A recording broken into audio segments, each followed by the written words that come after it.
and then we have Nazareth in pre-trial phase, is using luck and charisma to find powerful warriors and to seek weapon improvement from villagers and scout for traps via intel. So if there are any traps, we'll roll to see if he's successful, to give him, as a precaution. If there are no traps, then this is good.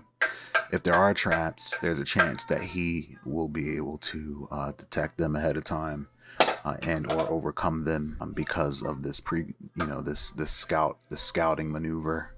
All right, so luck and charisma to find powerful warriors. So Nazareth has a lot of passive abilities to boost stats and skills. He has self-luck manipulation, an innate magic ability that allows Nazareth better odds at succeeding at any of his actions. Very meta, right? So that will come into play. And charisma, king command. Through fear and respect, Nazareth can rule with an iron grasp. The strong are drawn to him, the weak admire him, and his enemies fear him, for he is the embodiment of peak physical perfection and confidence. I hope that gets proven. And I hope that this episode he is successful, so the threat that is his character can come to light. Because right now, it's not. I don't think it's fully fleshed out. I don't think he's had an opportunity to do that. And I think, from based off of what I've read and seen, there's a possibility that he will be able to demonstrate and prove this physical perfection and ferocity and confidence. When he speaks, he's captivating and persuasive, and people listening to him can't help but follow. So this is definitely, unless a freak accident occurs, he should be very successful at attracting. So this passive innate skill has a magnitude of above average rank, and then luck manipulation is exceptional. So I'm definitely going to give him an additional rank shift bonus just for the synergy with charisma. His charisma. Well, he's going to be using his king command, and the luck is not acting, it's passive. So he's going to be using king command. When he commands and he goes in his search, his luck is going to allow him to be more successful at that. So because that luck is so high, I'm definitely going to give him a, let's see, he's searching. He's using his charisma to attract some allies. So above average, I'm going to give him a rank shift bonus. I'm actually going to give him an additional rank shift bonus just for everything that he's done. There's people already admire him. In this scenario, I feel like he should get a +2 rank shift bonus. So we're going to go from above average to high, and from high to exceptional. I'm going to say the difficulty of this is below average. So it's going to be exceptional versus below average. Let's roll. Exceptional versus below average. So that's going to be anything under a 90. Anything under a 90.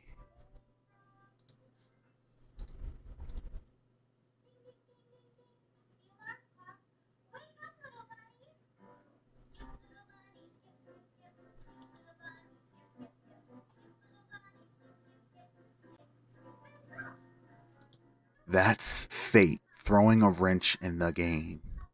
Wow.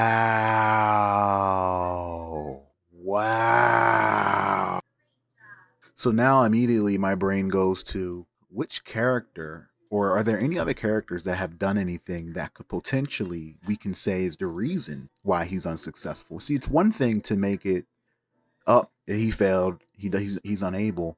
But when I say making a cohesive story, that gives me an opportunity to tie the reason why he was unable to something someone else potentially did.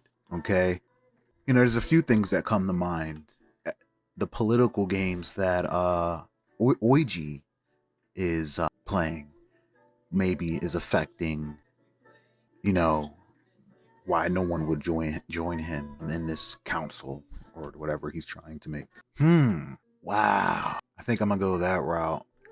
Which reminds me, if Oiji is propping Alaya, that would mean Alaya in public perception is the leader. And maybe Eden will approach Ally and request these things, because Eden wants to establish a new facility. She's lacking the funds. She seeks support from the settlement's leadership. Now, Ally has made no mention of wanting to support anything. So maybe that might just be a waste of time. That's definitely a deleted scene where, Eden comes to her, because we don't have a response from Ally. I don't think there's anything in her character sheet that is strong enough evidence to imply that she would support Eden. And I haven't. And if there is something that has happened in the role playing, I may have missed that. So we'll leave that out. Wow. So no, he's unable to. That's freaking crazy. He's not going to be happy with that, even with the luck. Wow. All right. And then he's seeking weapon improvement from villagers. So let me go back to his submission to get the nitty gritty details, to revisit the nitty gritty details, to make sure I'm not misunderstanding. Find powerful, competent one. I'd also like to use luck and charisma to ask the villagers.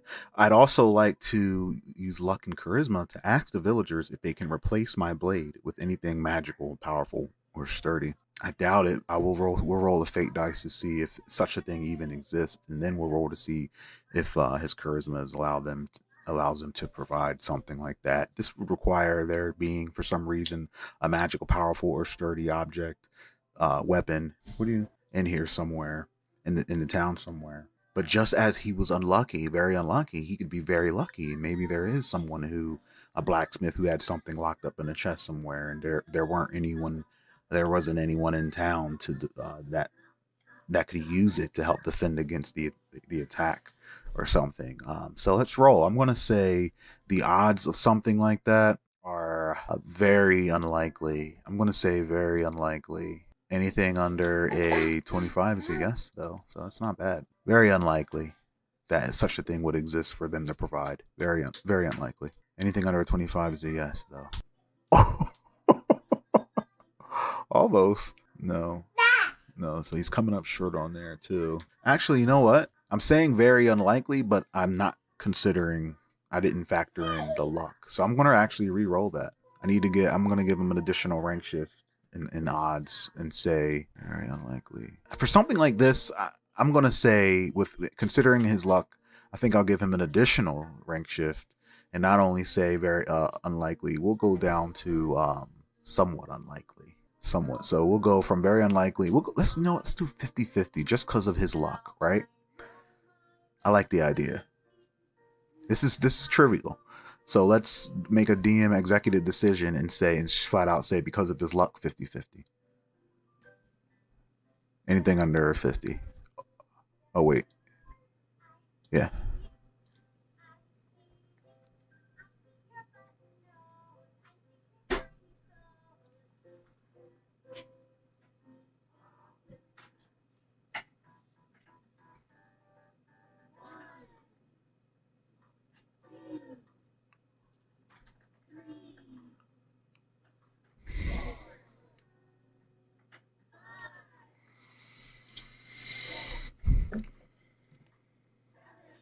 The mythic is not happy with Nazareth. No. Wow. That's crazy. Oh man. 0 for 0 and 2. 0 for 2. All right. I will use my intuition and luck to wait for the best time. All right. I will use my luck and allies. He has no allies. We'll say he has the regular allies, right? People that, were supporting him. We'll just, some background villager props. And allies to scout out any additional surprises or traps, and also use my intuition to do the same. So he goes out. We'll say that he sends out people to scout for any plans against him, anyone conspiring against him. So this so far, the closest thing to that was, I believe, the muscle that's going to be watching over the trials, Denise Carolingian. I was close. I was very close. I said Carol D. Delingian. Denise D. Carolingian. Love that name. She's not conspiring against him, but they're they're simply muscle. So I would have to say there is no one. There are people that are waiting for someone that, but they're not necessarily trapped. So I'm going to say that if he is successful at getting intel from this base group of supporters, if he is successful at getting intel, he's going to know that much. He'll have the scoop on who's going to be defending the trial, which in turn would warrant a definitely an advantage of some sort just for the foresight. Using his, so I believe he said using his intuition and luck. No, luck. I will use my luck and allies to scout any hidden surprises or traps, and use my intuition to do the same. So we'll run this off of his intuition. His intuition is average. We'll give him a bonus. His passive luck is a bit higher. So we'll just go off for raw luck. This innate magic skill allows Nazareth better odds at succeeding at any of his actions. This will not be a skill that is that will be used for any and everything. So trying really hard to stick to the mechanics of the ability, an innate magic ability that just makes him very lucky, and it happens to be a very high skill is how we're going to have to interpret this, with an exceptional powered, the highest level of luck you can get. I'm going to interpret that as this is some potent luck. All right, so it's going to reinforce a lot of what he does, and the chances of the odds of him being successful. We're gonna ask the odds. We'll do odds. That's more appropriate, and probably more appropriate for a lot of odds based things. Duh. We'll go with odds. So I'm going to say 50-50, more likely because he has some allies. I don't feel comfortable with the near certain. So I'm gonna say very likely. The odds are very likely. Anything under 75. He can't catch a break. He can't catch a break. What is going on? What's going on? So that's a no. That's a no. Doesn't discover anything. Damn. All right. Now, the trial. Samuel has help from Darren to facilitate the trial, protect at all costs. So Darren is helping Samuel. If Samuel's reasonings are called into question and he cannot bring the crowd to trust that he will deliver a fair verdict, he will try to persuade the crowd to allow Darren or Skinny to the position. So at this point, the crowd would be like chanting for execution, and he doesn't want that, right? He wants justice. So at that point, they'll say, torture him, because of what Elias and Ouija have set up. And Sam's going to be like, no, because that's not in the cards for Sam. He didn't submit anything about torturing. He will execute him if that's the case. Or actually, I think he said he would have, I forget, we'll get to it. But torture is not in the cards. They'll say, and they'll question. Reasonings are called into question. They'll question him, and he cannot bring the crowd to trust that. All right, so do they to deliver a fair verdict? So we'll figure that out when we get to the road of the verdict not going. Somebody would question, like, why are we here in the first place? Why didn't you just kill him? And we'll say that is also going to be, we'll count that as also questioning his reasonings called into question. He cannot bring the crowd to trust that he will deliver a fair verdict. He will try to persuade the crowd to allow Darren or Skinny to the position. All right, let's go a little bit. All right, you want to get down? During the trial, Samuel will call willing witnesses to come forward to testify for or against the artist. He will not discriminate against anyone who wishes to defend the artist, even though he believes them tend to be guilty. He will also allow anyone who wishes to ask questions with the artist to do so. If by the end of the trial the following questions haven't been asked, Samuel will ask him. Let me check to see what Ovaz asks. Ovaz, various parties. Will use standard attack as a radiant shield of dawn, illuminating sight to ensure the artist lives long enough to answer his questions, to protect any bystanders from becoming collateral damage, and to inspire those who act to protect the weak. Damn, didn't he have questions he was going to ask? Ovaz intends, there they are. Ovaz intends to figure out What exactly the artist accomplished as a result of his ritual, why he did it, what can be done. He's concerned. All right, so that's what he will try to figure out. Ovaz intends to figure out what exactly the artist accomplished as a result of the ritual, why they did it, and what can be done to combat the darkness he unleashed. He's concerned for the fate of the world. And Sam says he's going to ask questions that aren't asked, and Ovaz is going first. I'm going to move Sam after Ovaz just for the sake of organization. Get out of there. You don't want that. And Sam will ask, all right, so Sam will ask, how did you do this to the master plane? What exactly did I accomplish as a result of this ritual? How did you do it? Why did he do it? Okay, how did he do it is different than why he did it. What is your plan? What is your plan is like why you did it. How do we reverse this? What can be done to combat the darkness here? Ready?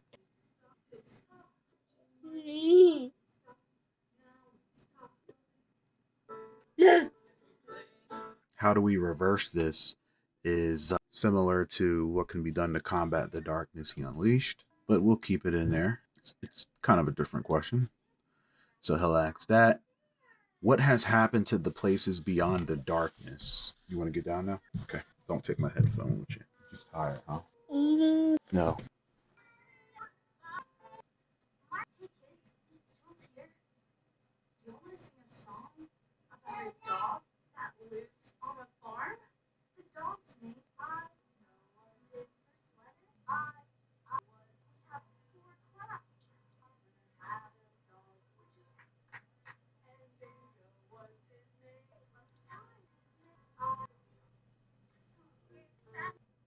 How do we reverse this? That's the question Sam is going to ask. What has happened to the places beyond the darkness? That's a good question as well. Why?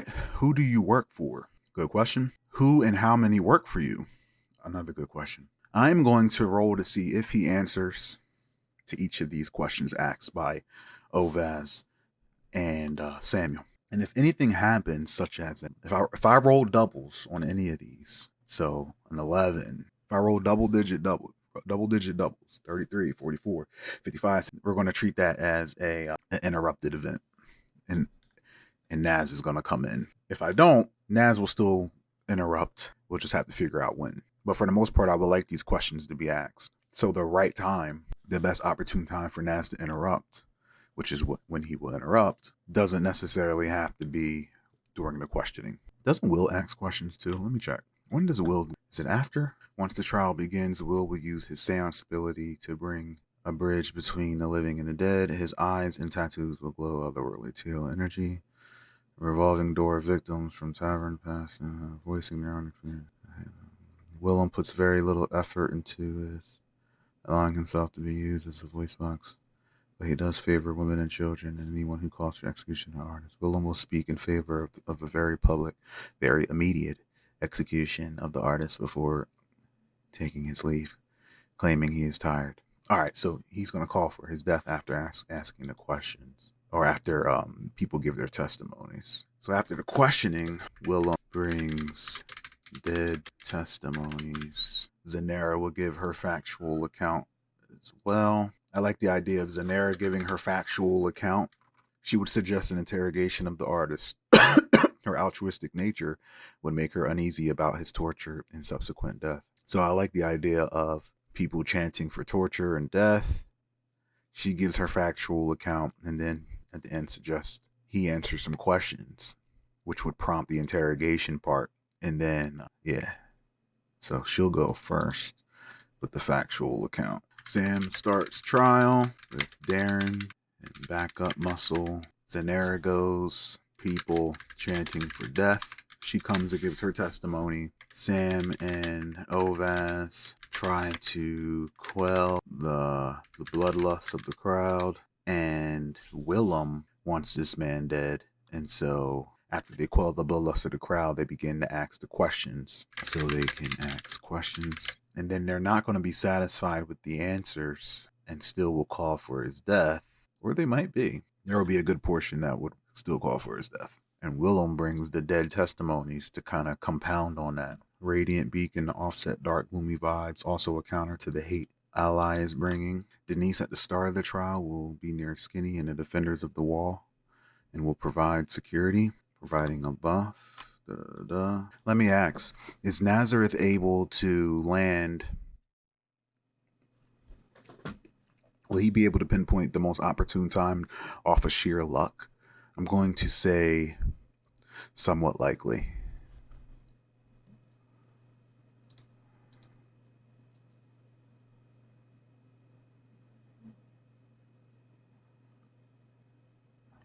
That's a no.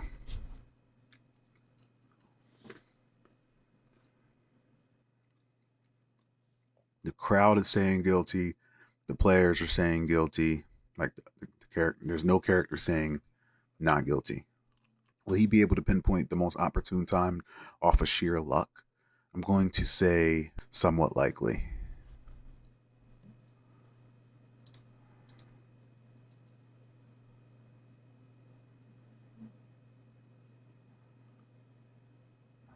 That's a no. The crowd is saying guilty. The players are saying guilty. Like the character, there's no character saying not guilty, except Nazareth. When engaging in battle, I will use my luck and combat abilities to overcome all enemies in my path. I will erect my Coliseum to negate all enemy magic and force my enemies to fight me close range with no distractions and strengthen the barrier with my willpower buff ability. If the Coliseum is dropped, I will cast it again. If I'm being attacked by one combatant, I'll use Worthy Adversary to boost my power.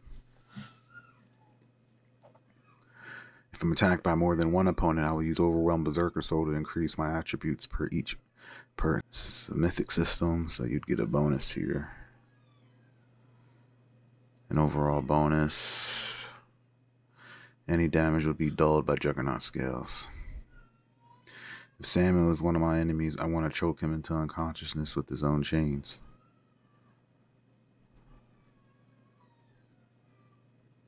I also want to tear any other rogue enemy I've dealt with. I defeat in half to display my savagery and dominance, proving to the town I am the strongest.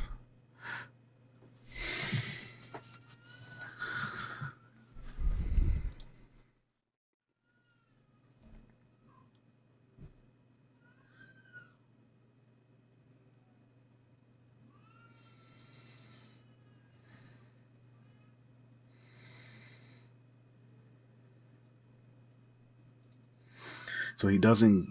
He failed at doing it at an opportune time. So there won't be any kind of initiative bonus. But this is an ambush. This is a surprise attack, right? So there is some, but they are prepared for that too. So that's kind of negated. He doesn't have a powerful allies with him, but he doesn't say in his submission any plan B, like, I won't do this if I don't get my allies. So I think he's still going to attempt to free him purely off the power of himself.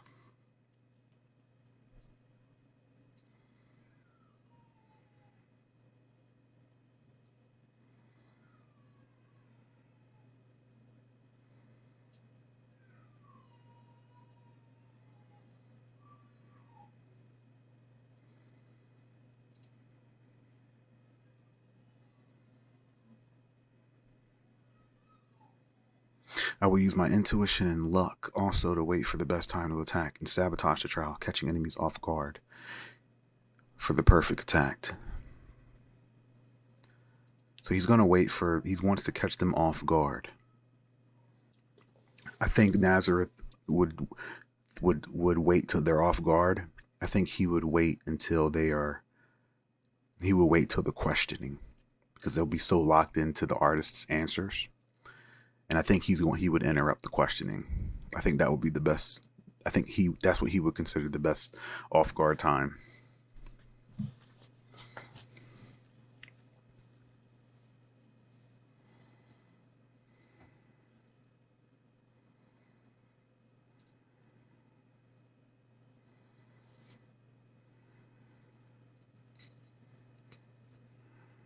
And this is happening in the square, so there's really no wall to burst through.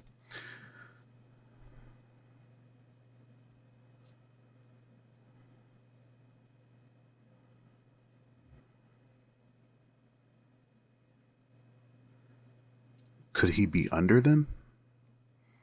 Is there a underground tunnel? Because we saw an underground tunnel to the tavern. Is there a chance that there's an underground tunnel under the square? There's a possibility, Alex. It's not very unlikely. I'll say somewhat unlikely. I'll say somewhat unlikely. There is no. I'll say unlikely. Anything under a 35 is a yes.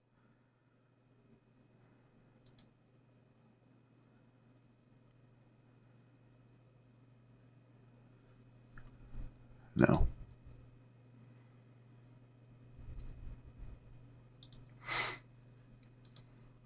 So there won't be any bursting from under the ground. I think to catch the only way to get into a opportune, advantageous position is to be up there in front of the artists asking questions. That would be best for Nazareth is to go up and ask questions. Either that or you're just standing in the crowd. You could be even closer if you're up there asking questions. So he'll volunteer to ask questions in the end.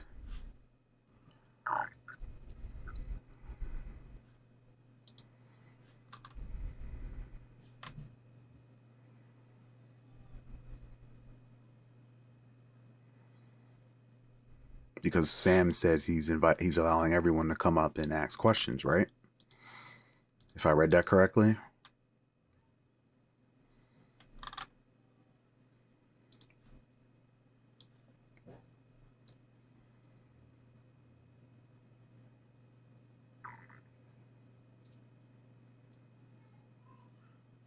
Only one person can ask questions at a time. No unrelated topics are to be brought up. And when the trial concludes, a poll of those present will be taken. See below for how Sam would react to each verdict. Okay. During the trial, called a witness to testify. He will not discriminate against anyone who wishes to defend the artist, even though he believes him to be guilty. He will also allow anyone who wishes to ask questions with the artist to do so. Nazareth is there to defend the artist. If someone gets hostile with their question, Sam will ask them to step down from the stand.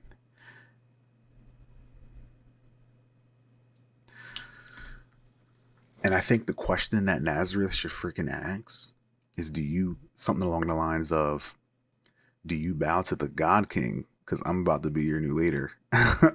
And that be someone that he attempts to call to his side, which the artist would likely say yes, especially because of the situation he's in.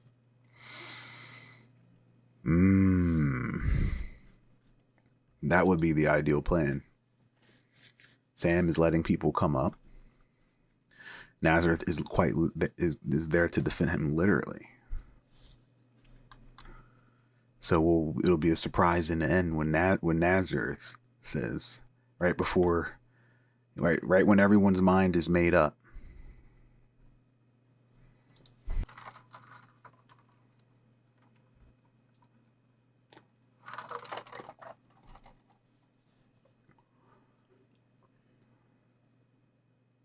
After the trial has concluded, if the verdict wasn't imprisonment, he will join restoration efforts, though he will assist in whatever manner is needed.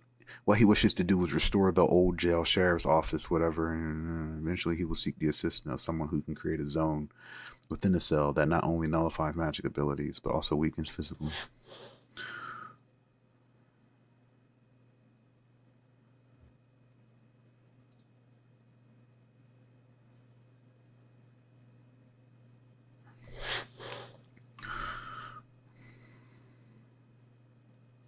I was going to say maybe Nazareth would volunteer to jail him. But this is after the verdict, and the verdict would have to be jail. Nazareth would have already saved them. And Ianga doesn't want containment. And they don't want Ianga issues. It's looking like most people are going to call for death. Let me take a look at Denise. Darren tries to prevent Nazareth alive from doing anything rash while trying to placate them as well.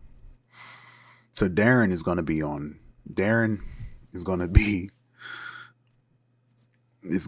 on call. I don't think Elias is getting involved. She didn't say anything. I don't think she realizes Nazareth has the audacity to do what he's going to do. So I don't think she foresaw. There's nothing in her submission about assisting if somebody doesn't anything. She wants him dead. Maybe that's why. She wants Samuel Andrews dead too. Artist lives or dies. Her singular focus is Samuel Andrews to torture the artist. It's not happening.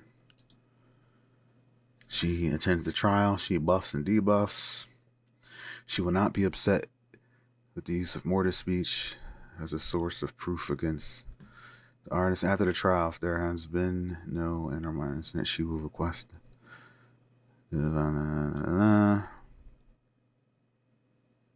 she may need to request a buff or debuff. She will not. After the trial, she will go east.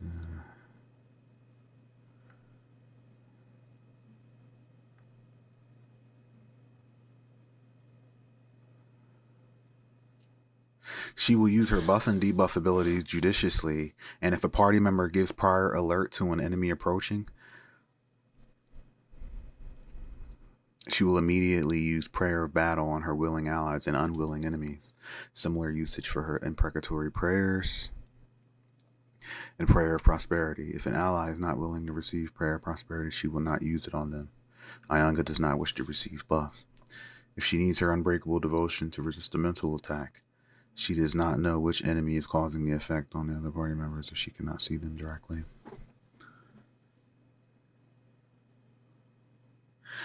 So Denise is going to pray as soon as she sees Nazareth. Which should be a cool scene. Like as soon as Nazareth shows up, she just fucking starts praying, yo. I like that.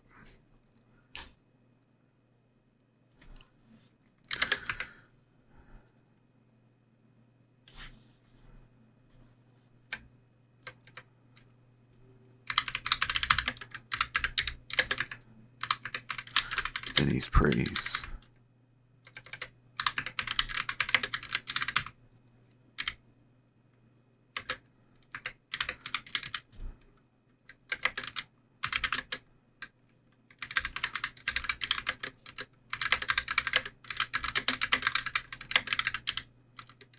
Nazareth comes up. Denise prays. Sam lets him. I think Nazareth, right before he attempts to break him out, he would say something along the lines of, bow to your king. Do you bow to your new king?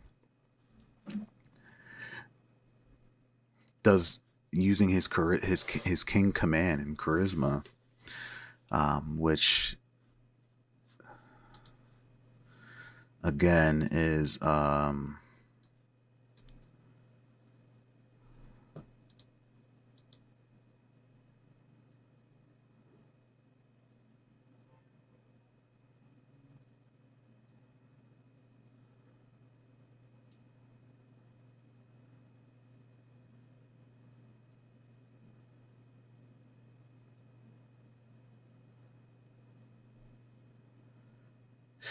the staff that governs like diplomacy and like persuasion would have to be willpower, right?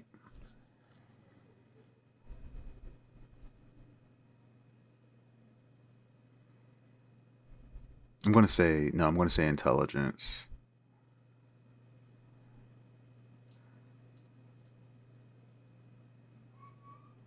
And his is average.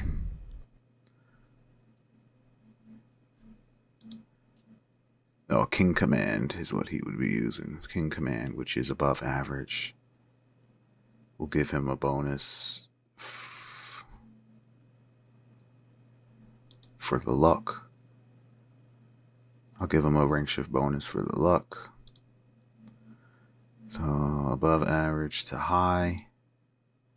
I'll give him a bonus for the circumstances that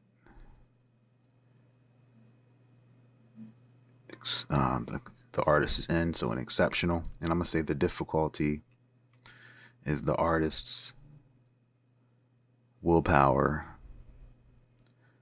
which we'll say is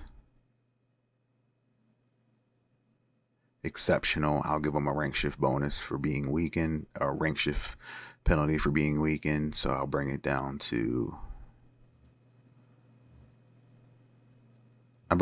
average. It's going to be exceptional versus average is what I'm going to rule this. Exceptional versus average.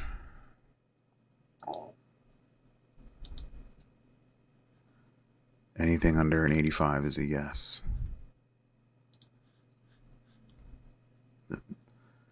Does the artist accept him as his God King?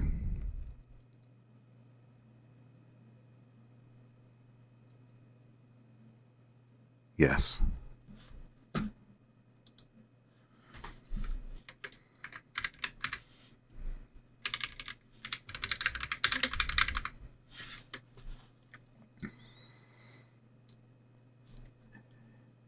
And he goes to try to break him free. Okay. Let's make an attempt at using the official clash rules for this to see if I like it, or go back to how I just like to do it, which is very similar to this, just a little bit more, I have a bit more control over what I think. Narrative combat. What do I mean by narrative combat? This combat system places the emphasis on the outcome of combat more than the incremental steps to getting there. In practical terms, this means a simpler approach to combat with fewer dice rolled. While there are rules for adjudicating the results of battle, the player has some latitude in how they want to interpret these results. The original Mythic RPG combat system required 3 rolls per combat exchange: a roll to determine which combatant acts, a roll to see if they hit, and a roll for damage. The mechanics in this article acquire a single roll during a combat exchange. That roll determines who acted, if they hit, and how much. It determines who acted, if they hit, and how much harm they did. In addition to requiring less dice rolling, the system also emphasizes that you determine what is happening during combat using the result of the combat fate question as inspiration. This is in keeping with Mythic's rules overall, where fate question answers serve as prompts to interpret. It doesn't mean that combat results are completely open to interpretation. There are rules for determining exactly how much damage is done in a fight, for instance, but what that actually looks like is narratively up to you, which is I like. Ranks. Before we dive into the nitty-gritty of brawling, we need to talk about ranks. If you're familiar with the Mythic RPG system, then you already know that ranks is how Mythic determines the power level of just about anything. From a player character's intelligence to the damage a laser blaster does to all NPCs due to the damage a laser blaster does to an NPC's skill in flying a plane. A rank is assigned to determine how strong or weak the character is. Rank name, ranks, moving off the scale, we remember that. I remember that. Ranks important to combat,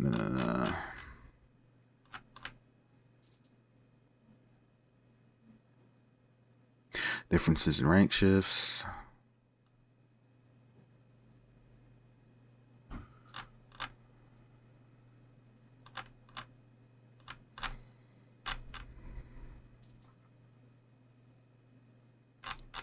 Combat rank. When performing a combat action such as trying to attack an opponent to do damage to them, select an attribute or ability that seems appropriate to you and use its rank to determine the outcome of a clash, which we'll get into in a moment.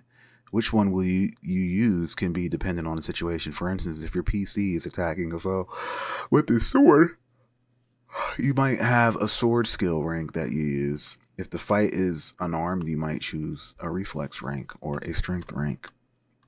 Also, choose an appropriate attribute or skill for an opponent in the same way. These ranks will oppose each other in a resisted rank roll to determine the outcome of an exchange of combat. If you aren't using these rules with Mythic RPG and don't already have ranks established for characters, you can estimate a combat rank as you need them. For instance, a player using these rules to replace the combat rules of their chosen RPG may decide that since their private captain is skilled with the cutlass, that they have a sword combat rank of exceptional. Most of the crew are decent with the sword, giving them combat ranks of above average. Combat ranks help determine who hits whom. Once harm is done, you need to determine how much damage is done. To do this, you need to know the damage rank for the character who won the exchange. As with the combat rank, the damage rank can be estimated if you don't already have one recorded. For instance, you may know that Gorn the Barbarian does strength rank plus Gorn the Barbarian does strength rank plus 1 rank shift when he uses a typical sword. With his strength rank of exceptional, that means his damage rank with the sword is incredible. Toughness rank to determine how severe a wound. Once a character receives damage, a rank needs to be determined for how well they can withstand the hit. This is a toughness rank. The damage rank is compared against the toughness rank to determine how severe a wound is. As with the other ranks, the actual attribute you choose to represent this is up to you. Maybe your character in a Mythic RPG adventure has a toughness attribute already, or you use the Constitution score in your chosen RPG as a guide, or you extrapolate hit points into a toughness rank, or you may prefer something that reflects the will to live and go with a mental trait like willpower. Whichever characteristic you choose, these rules will refer to this as the toughness rank, as toughness rank is used to resist damage and to keep moving once a large amount of wounds has been delivered. All right, let's fight. Now that we've got the ranks rules worked out, let's go to the good stuff, battling. This simplified narrative combat system keeps things pretty streamlined. Choose a combat action and ask a single fate question to resolve that action. The result of combat fate question will determine if you hurt your opponent, if they hurt you, if you escape from combat, if some other effect happens that you want to happen, or if something unexpected happens. Combat clash. Each round of combat is called a clash. Just like with the original Mythic RPG combat system, there is no initiative determined in combat, and combatants don't trade making attacks. Each clash determines who hurts whom and any other combat effects that may come into play. A clash can be considered a combat round and happens whenever a character is involved in a fight. For instance, getting into a sword fight with an opponent is the beginning of a combat, and each round of the fight to determine who gets hurt are each a separate clash. A fight could consist of a single clash where one opponent takes down the other quickly, or it could last for many clashes as combatants attack each other. During each clash of a fight, determine the combat action your player character will take. Combat ranks are determined for your character and your opponent, and those ranks are treated as a resisted ranks roll. Combat ranks are determined for your character and your opponent.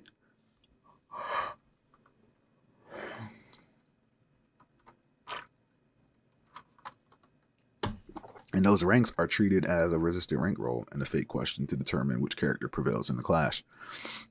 If either character is wounded in the clash, then the damage rank of the clash winner is compared to the toughness rank of the clash loser to determine how much damage takes place. If enough harm is done to a character, they need to make an incapacity check to see if they can continue to fight or if they've been incapacitated. The combat continues like this, clash after clash, until one combatant is defeated, escapes, or combat is otherwise ended.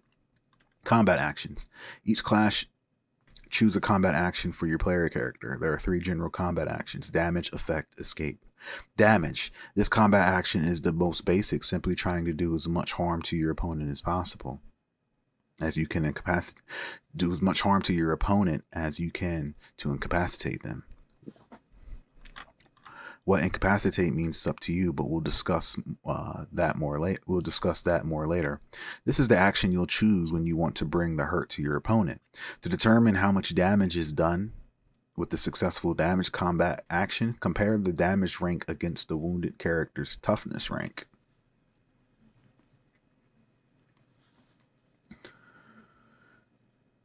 Then no wound. If the damage rank matches or exceeds the toughness rank, then a -1 rank shift wound is delivered.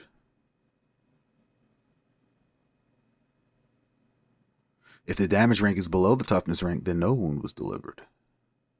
Huh. Because the character was hardy enough to absorb it without slowing them down. Huh. A few things modify this wound. For every 3 rank shifts the damage rank exceeds the toughness rank, the wound is given an extra -1 rank shift. For instance, if Gorn the Barbarian has a damage rank of incredible and hits an opponent with a toughness rank of above average, Gorn would deliver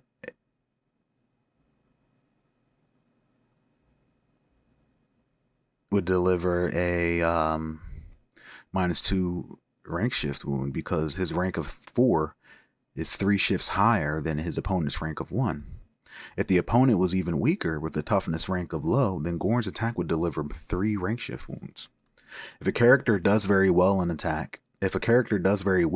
attack, then the additional -1 rank shift penalty is added to the wound. This happens when a character wins a clash with an exceptional yes, or loses with an exceptional no. This bonus shift of wounds applies even if the damage rank is no more than 2 rank shifts below the toughness rank. Damage that is 3 rank shifts or lower than the toughness rank do no harm at all, even with an exceptional result. But 1 or 2 rank shifts lower means the character delivered a -1 rank shift wound even though their damage rank is lower than the opponent's toughness rank. Effect. An effect combat action produces a direct narrative impact or grants an advantage in the next clash of combat. This is open to just about any effect you may want, such as disarming your opponent or nudging them off a building ledge.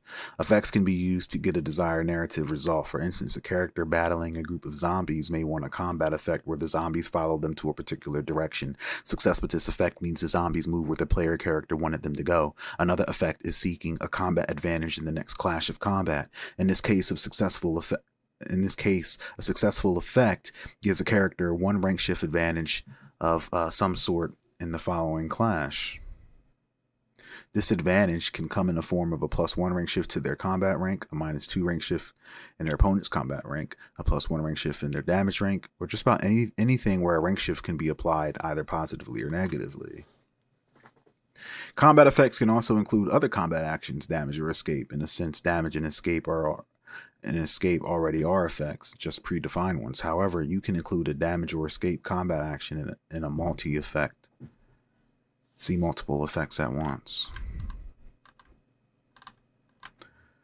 Escape action involves disengaging from combat and escape. Successful at this combat action means the combat is over for the moment. A simple yes to the clash check fate question means the character succeeding in breaking off from combat.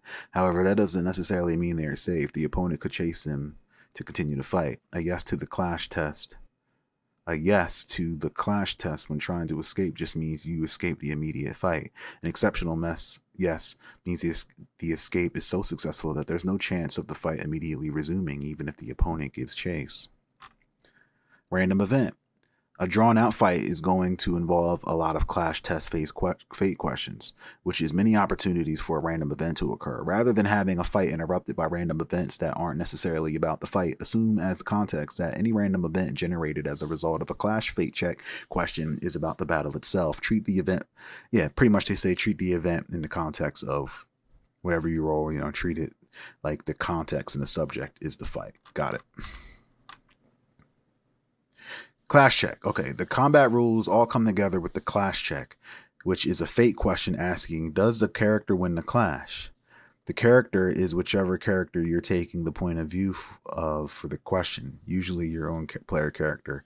If the clash is between 2 NPCs, then you should choose which one you're asking the question for.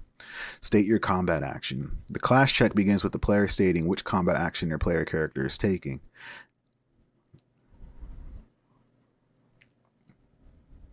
damage effect, or escape. If it's sufficient to just state the combat action for now without defining exactly what your player character does narratively. Interpreting the combat action can wait until after the clash check is resolved. You can use your expectations to determine which combat action an NPC takes. Most likely,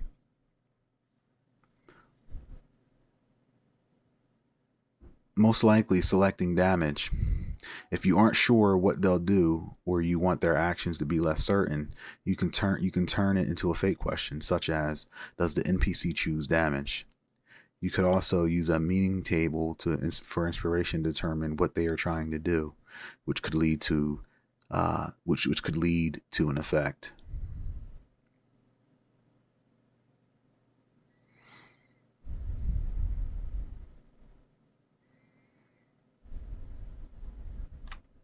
Next, determine the relevant combat ranks at work. This is going to be the rank each combatant is bringing to this clash, a relevant skill or attribute. These ranks will serve as acting and difficulty ranks in the opposed rank's role of the clash check. If you aren't using the fate chart from one of the Mythic Game Master Emulator books, then compare the rank numbers, subtracting the difficulty rank from the acting rank. We're going to use the original Mythic rank chart. Consult the fate chart comparing too much chaos.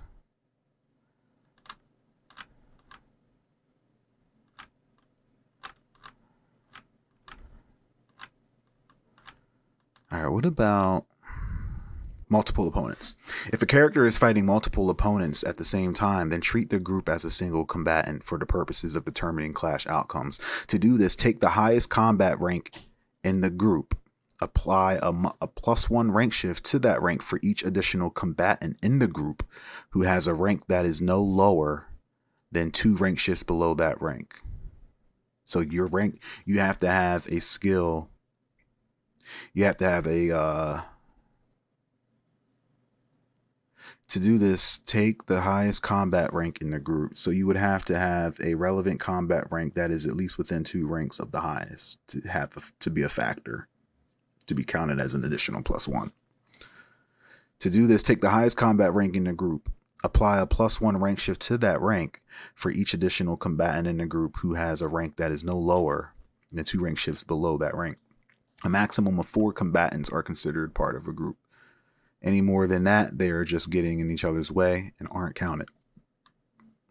If a group combatant prevails in a clash with the damage combat action, then take the highest rank damage among the group and apply a +1 rank shift to it for each additional damage rank in the group. +1 rank shift to it for each additional damage rank in the group that is no more than 2 rank shifts less than the main rank. Again, this is limited to no more than 4 combatants. The toughness rank for a group is determined the same way. Take the highest toughness in the group. Okay. When a group suffers damage, apply it to all members of the group. If individual members have different toughness ranks, you may end up delivering different wounds among them.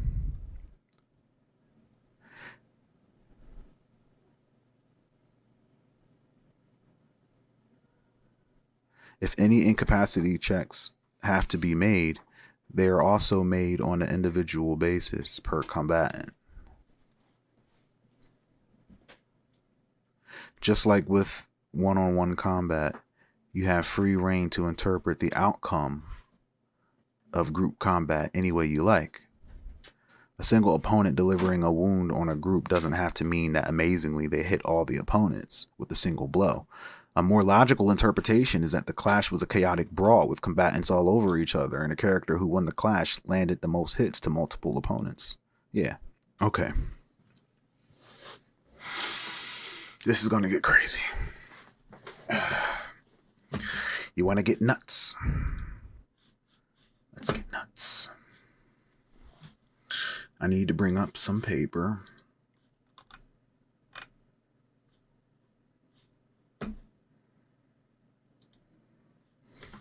So we have Nazareth.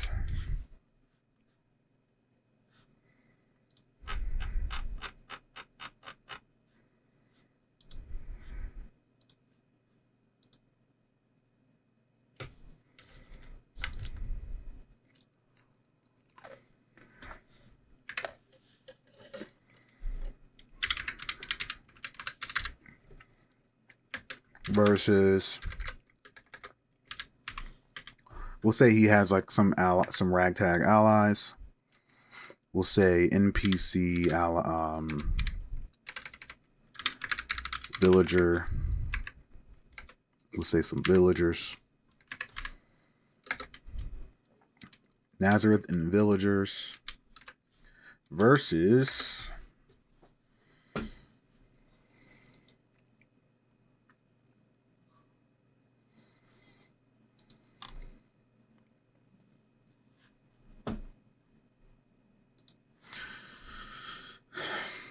Darren tries to keep the peace. He worked together with should the artist that he will not lash out unless a massive fight breaks out, which he will try to separate combatants to protect as many as possible.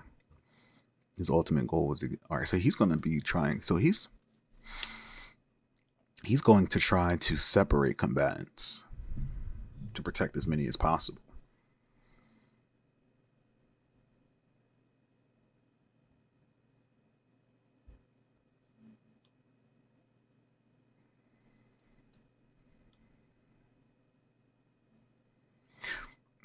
This might be a three-way. So it's going to be Nazareth and villagers versus Darren,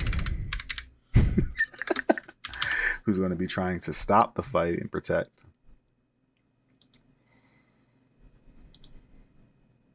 Oiji's not in it. Skinny's fighting to the death.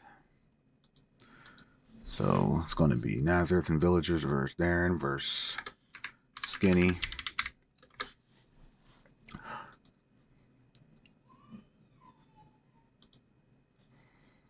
Denise.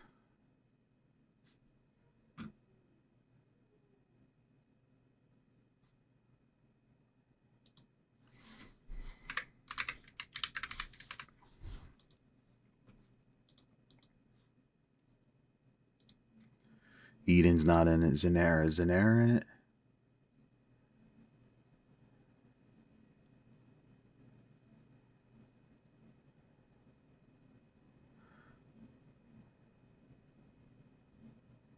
If there's danger, she'll give Ayanga a chance to deal with it.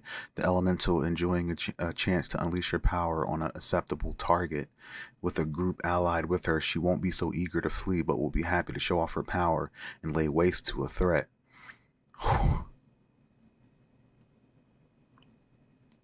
If there's a protracted battle, she's in danger of becoming exhausted. But Zanera is in an unpowered state, would stick close. Zanera's in it.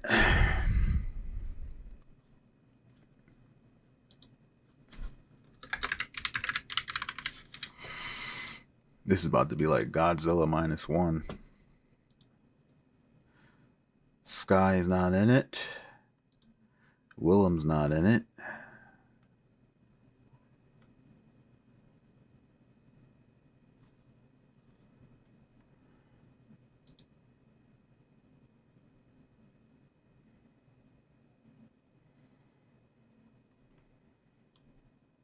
So Sam pretty much says if anyone tries to harm, assassinate, he will protect the artist. I would assume that he would also try to protect the trial and stop someone from taking him.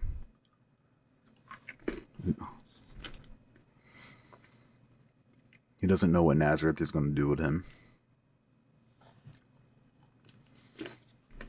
So Sam is in it.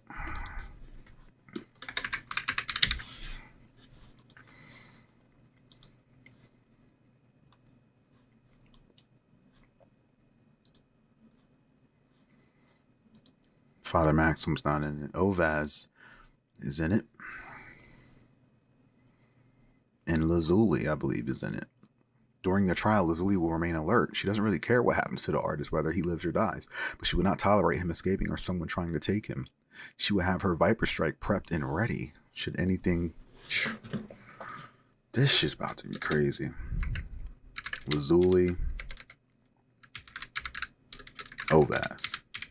All right, let's go to each individual character and what they said they would do, so I can keep in mind any bonuses I need to, or modifiers I need to add.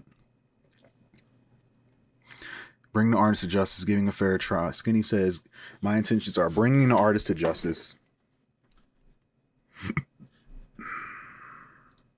giving a fair trial, and hearing all of the evidence. If the artist is found guilty of a global genocide, ensure the harshest punishment. The definition of cruelty is the punishment. I will use all the skills and abilities mixed with the brilliant group tactics of buffing, debuffing, and healing to ensure justice is done without error and fight to the death. So he's going all out is what he's saying. So let me look at his character sheet.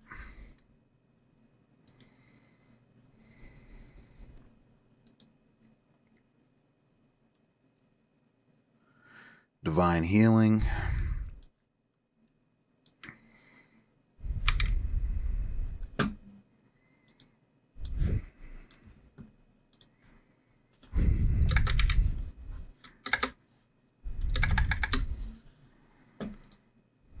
Divine Aura,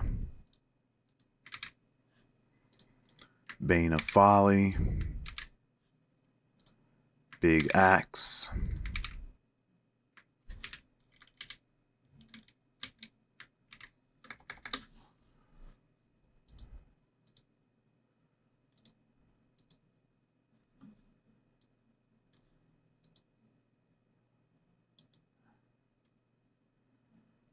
Medicine.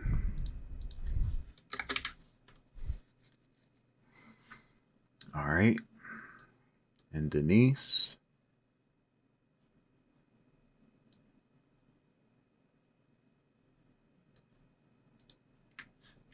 Divine Intervention.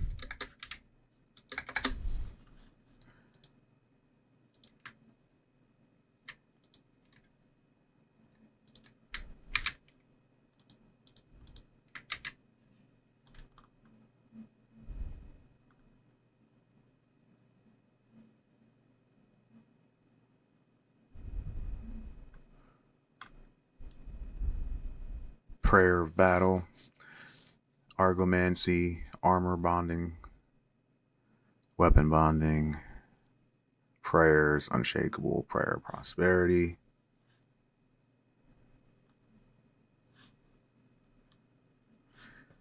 She says,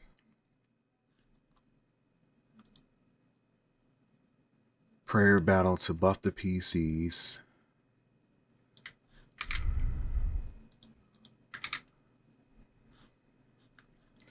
So Prayer of Battle.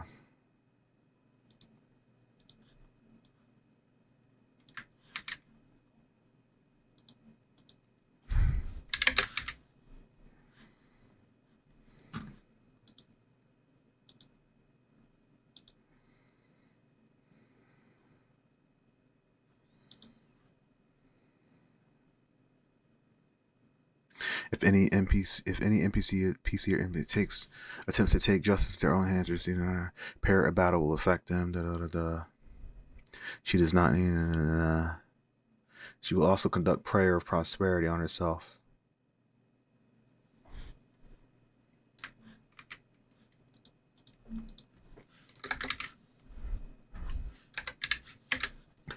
Prayer of prosperity.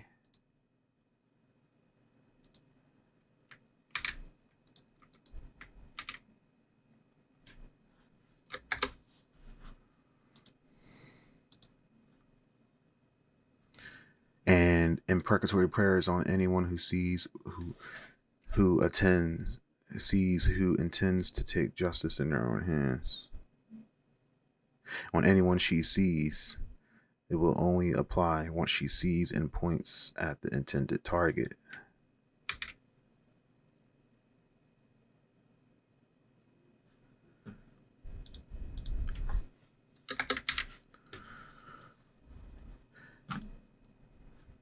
If a riot breaks out, she intends to use Argomancy for crowd control. Non-lethal restraining vines for peasants. Ooh. She's going to take care of those villagers and will use escalating force against PCs and NPCs if the attacks persist up to the lethal force if nothing else dissuades them.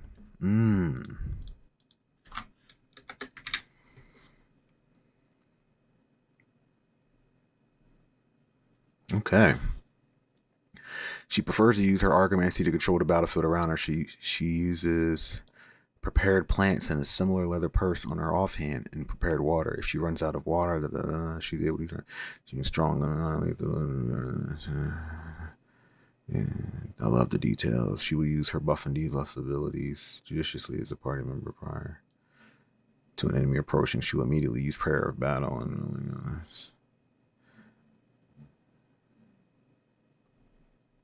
she needs to use her unshakable devotion to resist mental attack. She does not know which enemy is She does not know which enemy is causing the effect on other party members if she cannot see the enemy directly. Denise is prepared for this shit. And we know. All right, in Zanera.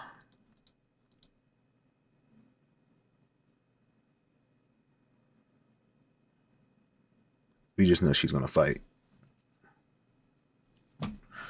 I'll look at her character sheet to see what she gets, what she does.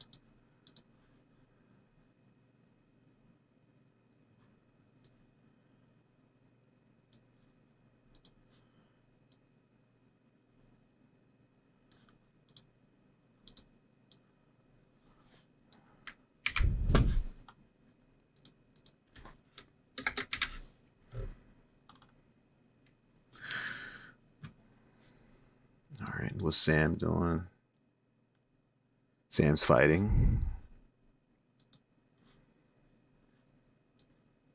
And then Lazuli's fighting.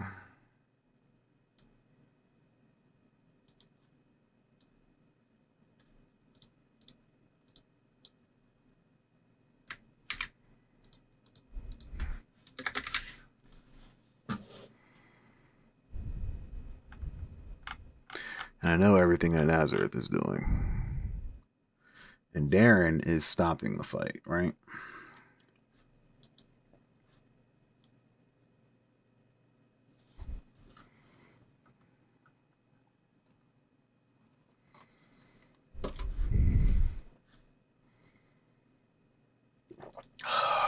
This is going to be a crazy to ref.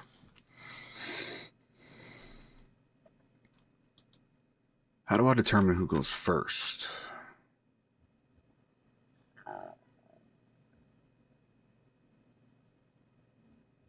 Oh, I have to assume the position of the character. All right, I'm going to assume the position of Nazareth since it's just one of them, and ask the question from his perspective.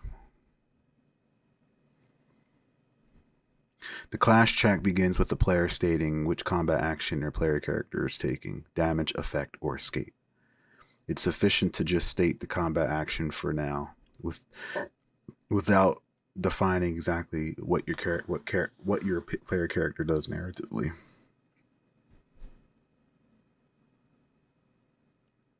Next, determine a relevant combat ranks at work. This is going to be the rank each combatant is bringing to the clash.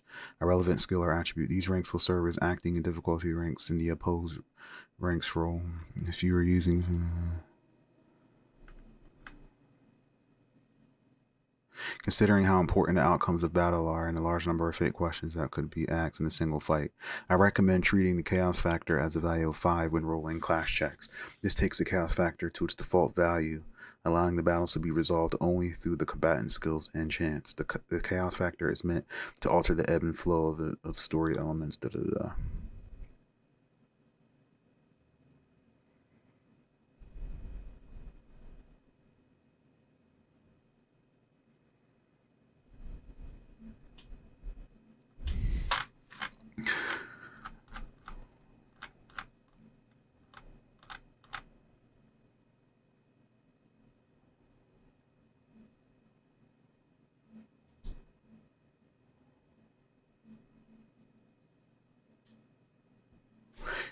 Consider that every clash where both combatants are choosing damage that one of the opponents is going to succeed. There is no you missed result. Someone's going to get hurt.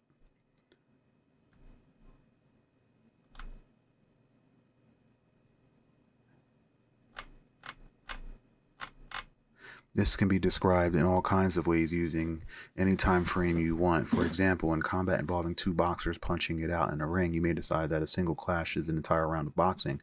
This is 3 minutes of the fighters dancing around each other, throwing punches, blocking, and moving. You could interpret a single clash as sword masters going at each other, swinging their blades, parrying, and feinting. No, no, no.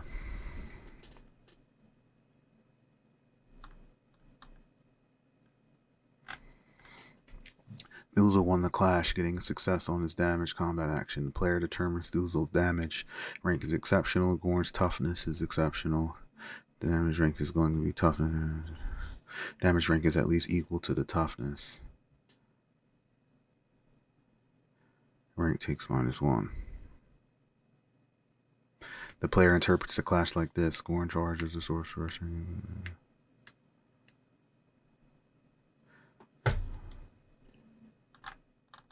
All right.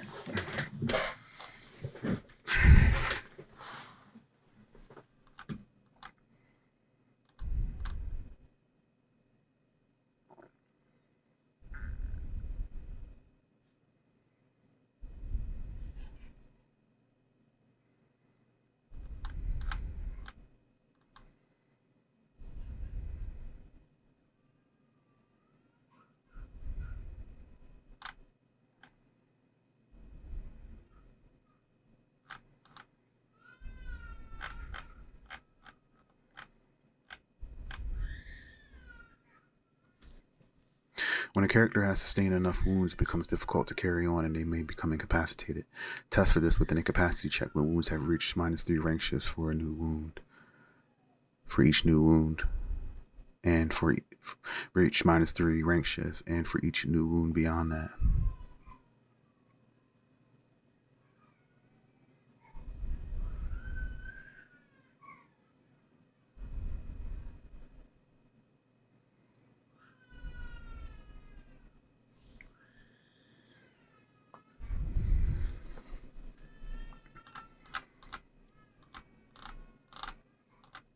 So what I want to be careful with is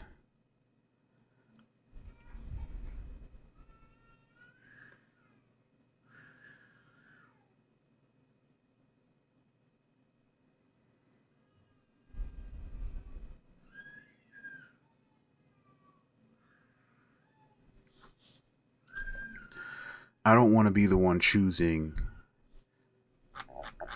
which each side is doing, even though I can go off of what I think each side is going to do. But for example, to side with most of the players, they have some people who would go for an effect action. You were trying to make something happen, such as sweeping your opponent's legs to knock them down or disarming them, as opposed to just straight out damage action. So I may have to let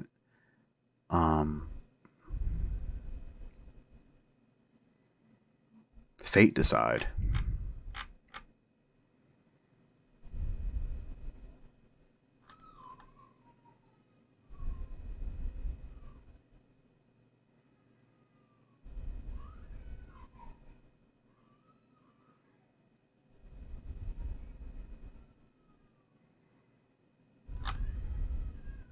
And then interpret what that is based off of what the player said they were doing. So, for example, I know Nazareth is probably going to be attempting to do damage, whereas with the other players, I would have to roll to see what they are doing.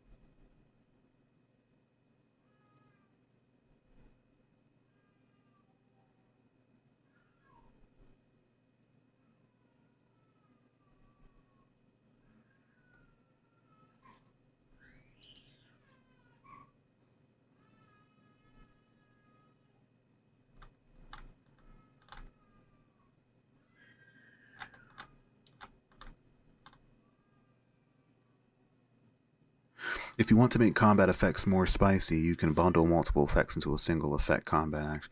Each into a single effect combat action. Each additional effect incurs a -1 rank shift to your combat rank for pulling off the effect. So the more complicated the combat effect, the harder it is to do. Each effect is up, and the bundle has to be unique. For instance, one effect could be gaining rank shift advantage in the next clash, and another doing damage, but you couldn't have two effects that gain +1 rank shift advantages or two effects that do damage.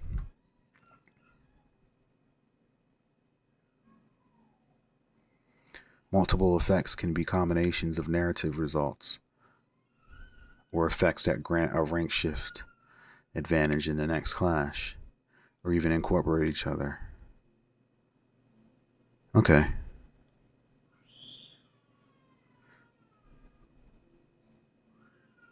Each effect in the bundle has to be unique. Each additional effect incurs a -1 rank shift to your combat rank. Okay. So we might be able to do that since everybody is doing something. I'll just do what I think the characters would do based off their submissions. We're going to go solely based off their submissions. All right, first I need to determine who has the highest combat rank.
Take the highest combat rank in each group. In the group, apply a +1 rank shift to that rank for each additional combatant in the group who has a rank that is okay. All right.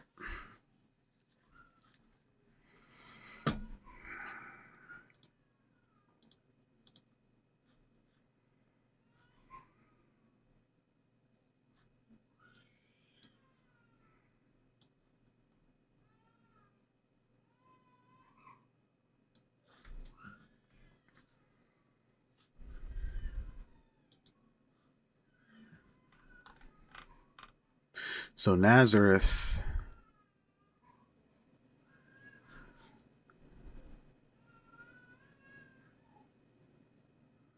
says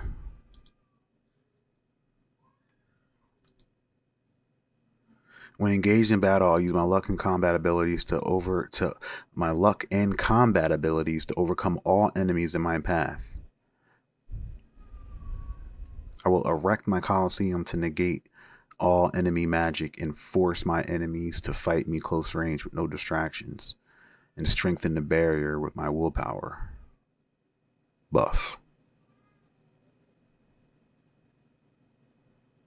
My willpower buff ability if the Coliseum is dropped. Okay, so we know he's going to immediately raise the Coliseum. Monarch Coliseum. Monarch Coliseum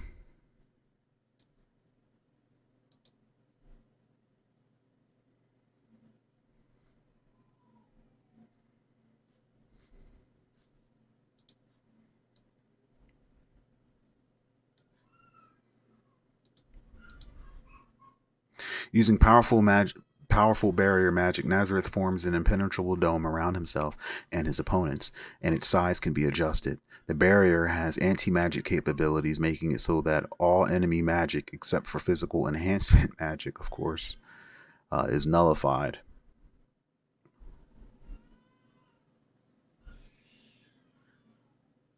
This ability shows itself as a translucent dark blue energy like dome with black electric swirling around it. When activating the ability, Nazareth normally holds out his hand. Okay, so this is an effect. This is high magic. So high.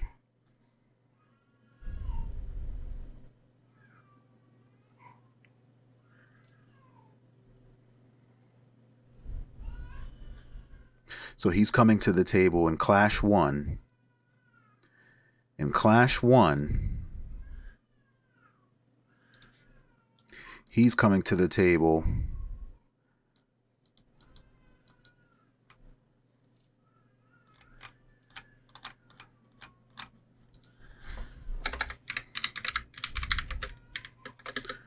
with high.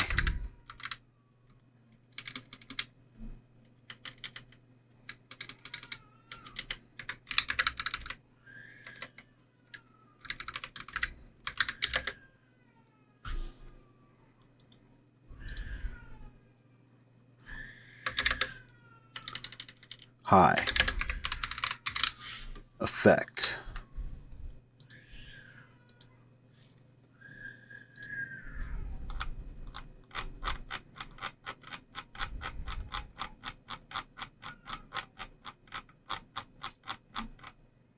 And the effect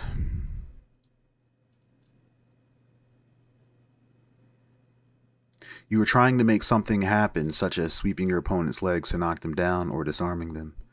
The character success. The character succeeds at getting what they want.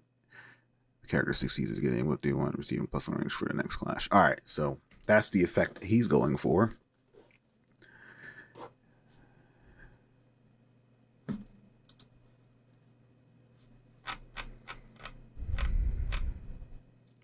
Divine healing. I call upon my God.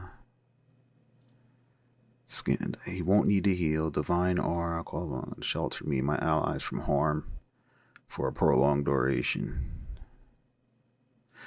I do think they're going to buff and do buffs and debuffs first. I call upon my God to shelter me and my allies from harm for a prolonged duration, during reducing incoming damage slightly. Bane of Folly. I unleash a devastating sermon against foolish behavior, reducing the confidence. So which would he do first? What did he say? Skinny.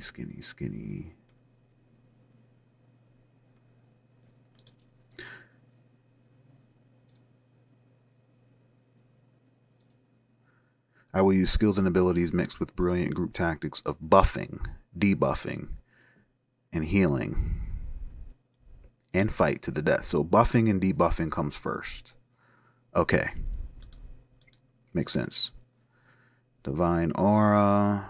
So he's going to buff. So he's likely going to buff. Denise will have already did the prayer by then. Buffs any number of allies, debuffs any number of enemies, can be cast before battle. So she would have already applied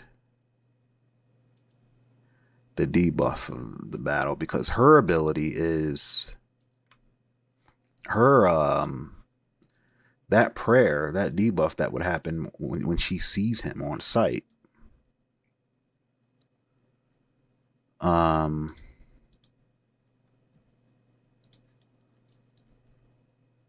Prayer of battle. Buffs any number of allies, debuffs any number of enemies, can be cast.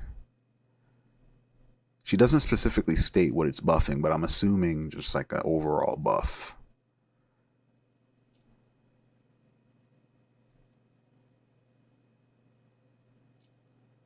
I'll get creative with it.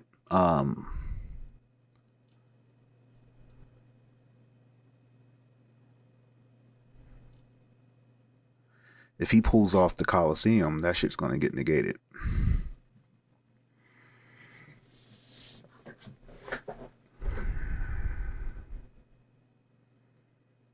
Does it negate magic? Does it remove magic that's already in effect?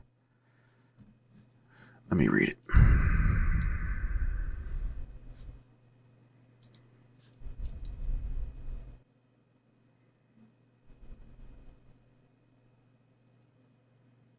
Nullified.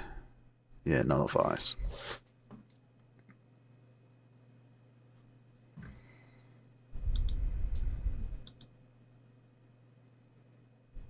I'll give him a penalty of 1 due to the debuff she gave when she saw him. Because of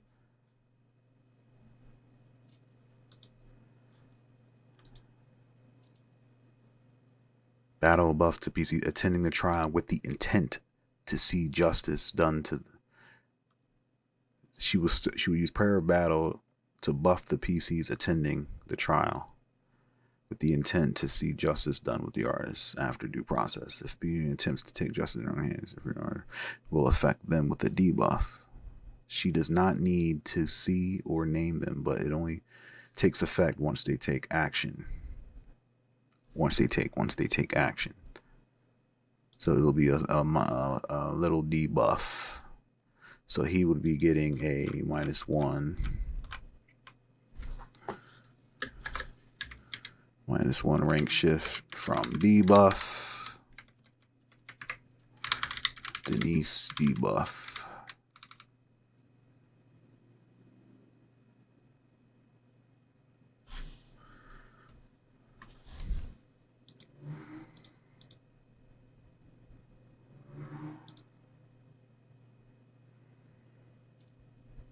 Yeah.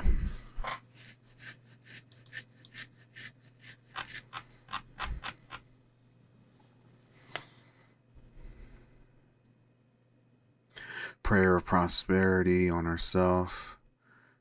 She said she was doing that next.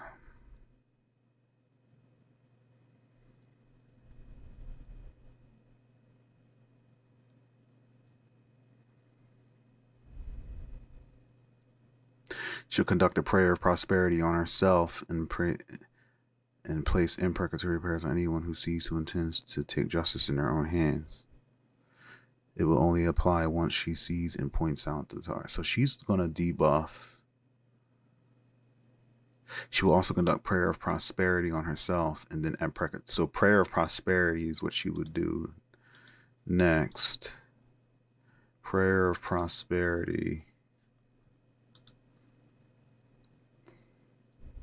Whichever individual or group the prayer is aimed at will prosper in everything that they do for an extended period of time.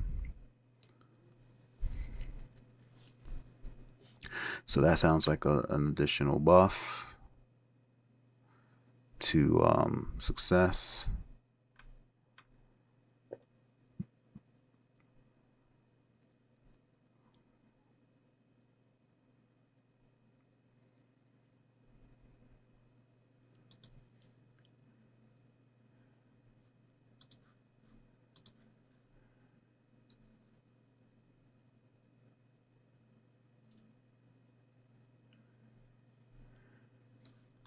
All right, so Denise is buffing and debuffing. She's doing that. Zanera.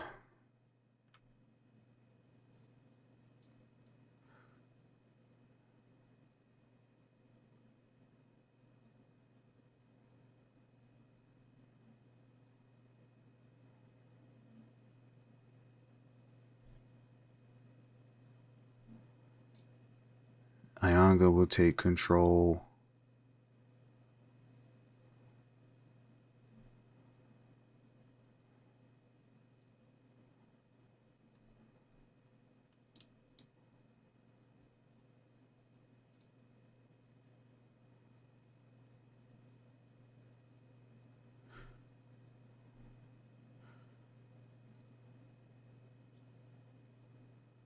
Ayanga might attack.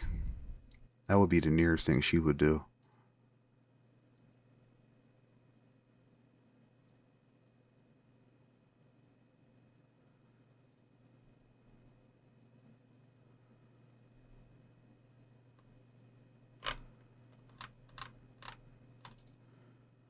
Sam would attack. Lazuli would attack. So somebody's going to attack.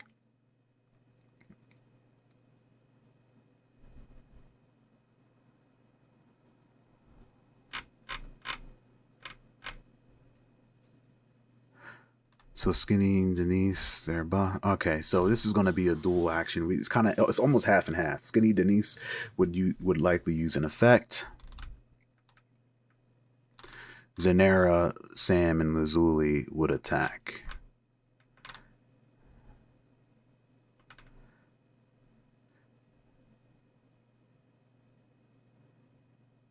Skinny would use Divine Aura. Divine Aura. Now I'm trying to figure out the ranks. Who has the highest rank so I can know what to build off of.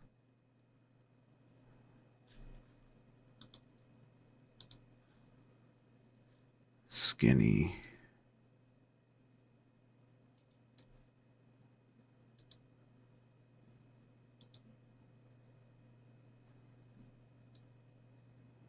Divine Aura. High.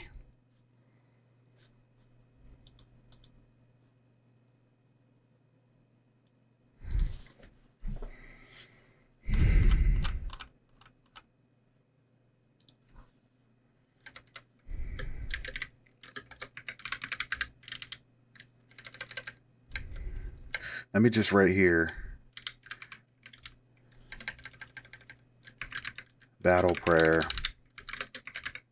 An effect.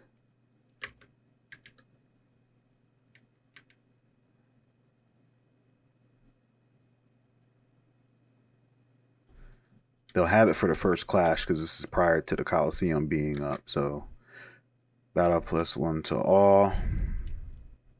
So Skinny is coming to the table with a high buff.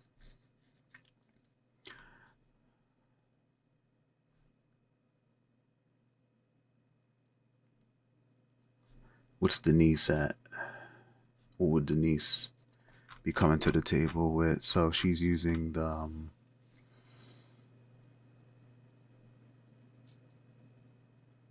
Prayer of Prosperity on herself.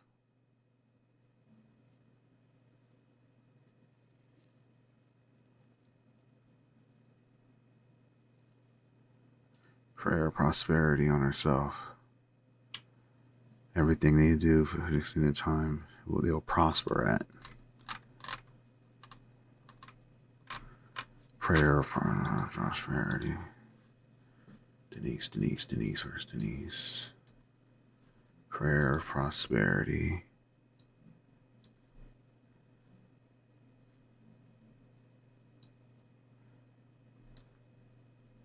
It's above average.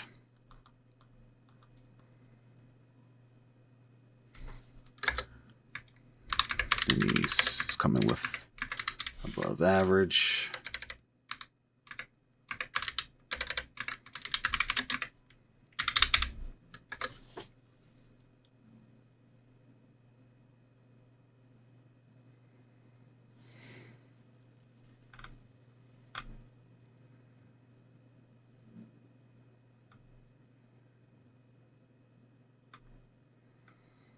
Sam is coming with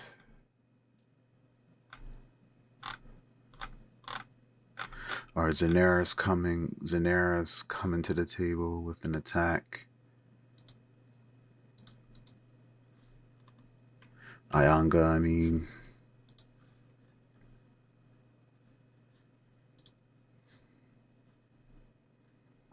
she'd be using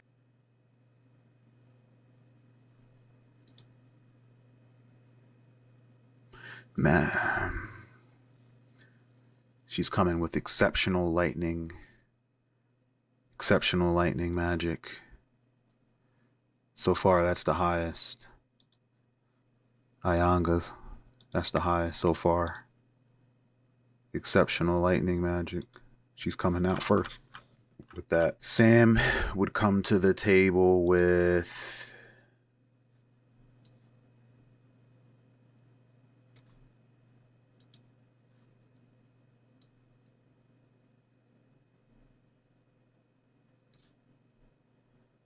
grapple fighting style, which is also exceptional. Holds and submissions.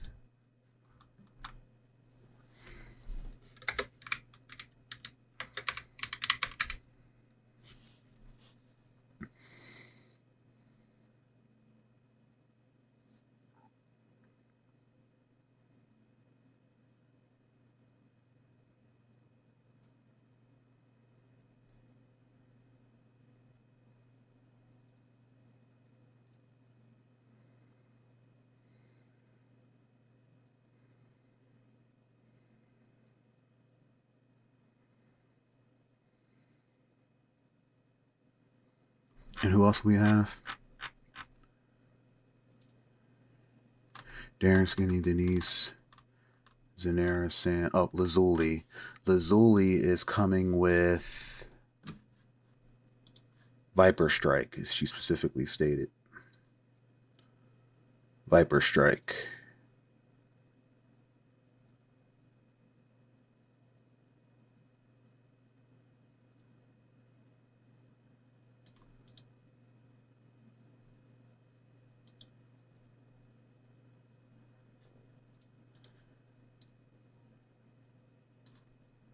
Which is exceptional.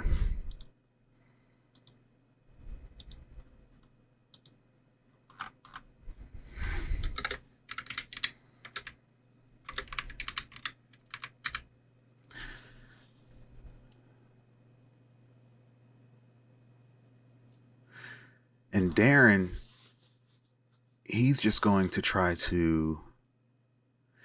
Each clash, we're going to have a Darren attempt to stop the fight. So he's going to be using an effect. And we're going to roll separately for him to see if he's successful at doing that.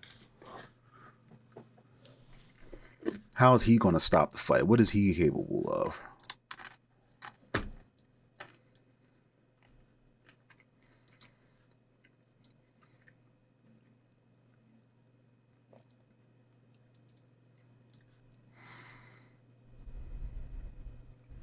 Persuasion. Save yourselves. Using quick reflexes, some sort of mat. Darren can take hits or hold up his shield to protect those. So he's going to use save yourselves.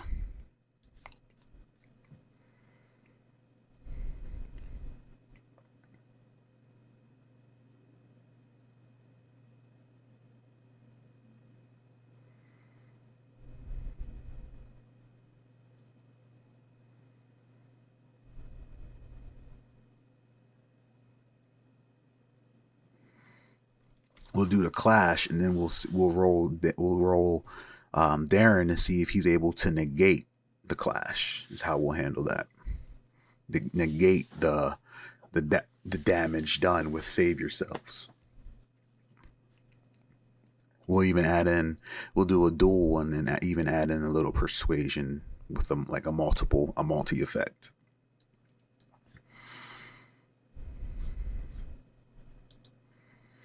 So exceptional.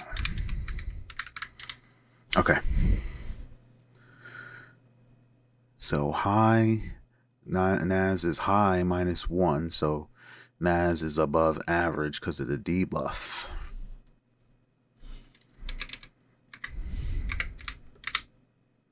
But if his shield takes an effect, that goes away.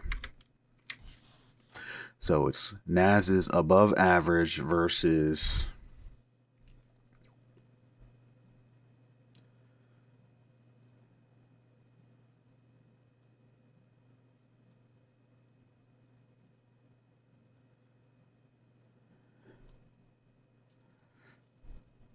We'll start with the high. So exceptional.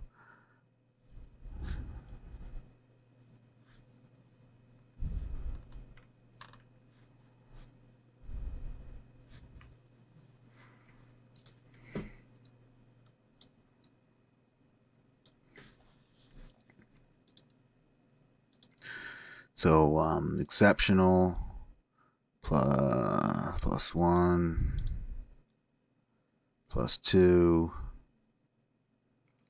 +3 +4. All right, so they're at the max. Wait, was it? Let me see. How many bonuses could you have?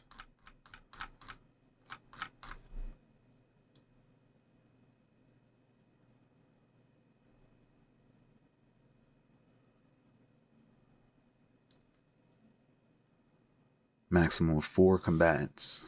So maximum of 4 bonuses. +1 to that rank for each additional combatant in the group. It's max 4. We have 5. 1, 2, 3, 4. Yeah, so it'll be exceptional plus 1, 2, 3, 4. Wait.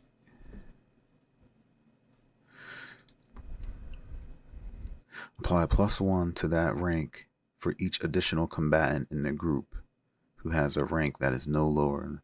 A maximum of 4 combatants are considered part of a group, and more than that, so you can't exceed 4, pretty much. So it'll be exceptional plus 1, 2, 3.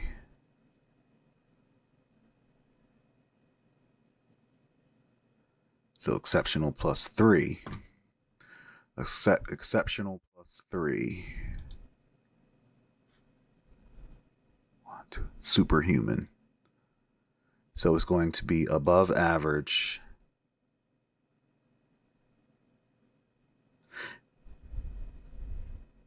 I'm going to also add, I'm going to cap it at superhuman. So with that battle prayer, it's giving them a boost, but we're gonna stop at superhuman.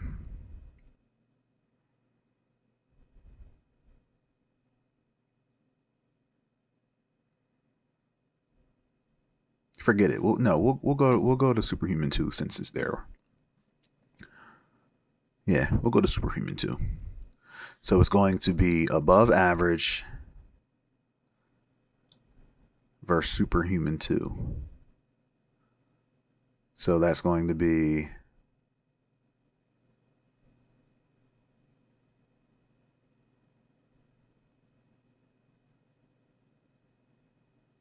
there's no chance.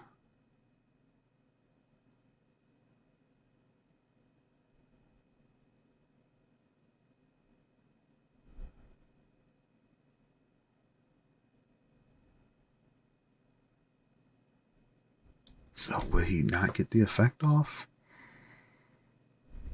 Wait. On a no.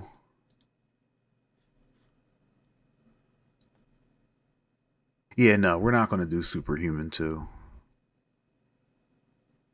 Yeah, we'll do superhuman 2. 0, anything between a 0.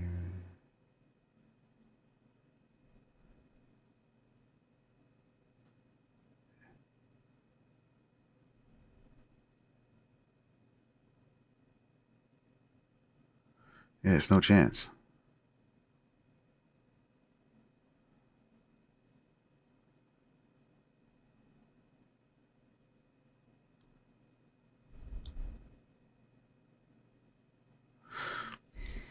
An opponent is successful.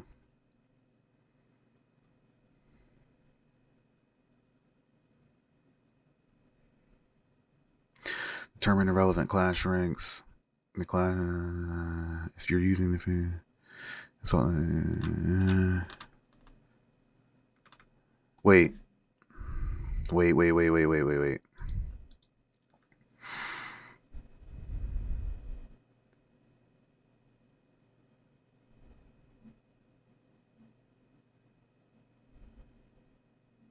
We're going multi-effect. So skinny has an effect. What's skinny's effect? Because it might be this. The effects can't be the same, right? So if skinny is using the prayer, shelter, reducing incoming damage. Okay, reducing incoming damage. Okay, so that's a different effect. Denise is preying on herself for luck, for prosperity. So that's a different effect.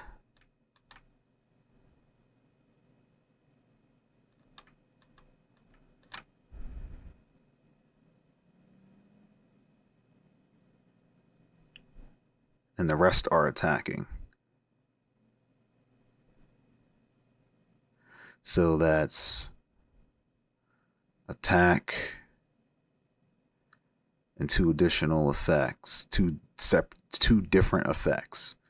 So there would be a penalty for each of those because there's a multi-effect, 2 additional multi-effects. So you'll get a penalty for each additional effect outside of the attack. So it's attack, Denise effect, skinny effect. So it's going to go from superhuman 2 down to awesome, minus 2 rank shifts. So it's going to be above average versus awesome. So anything under a 15 is a yes. Above average versus awesome.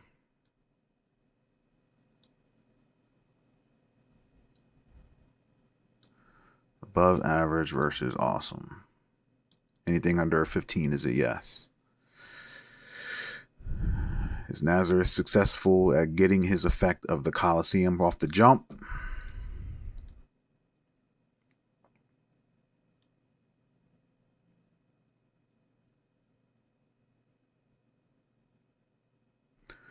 $99.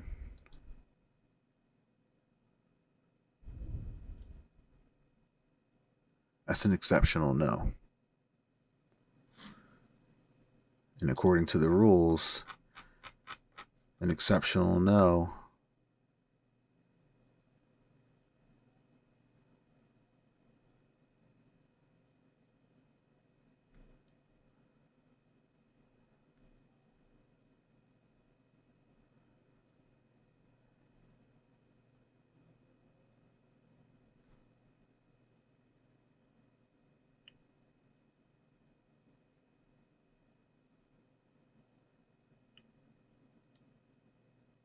is an opponent is gets an exceptional success.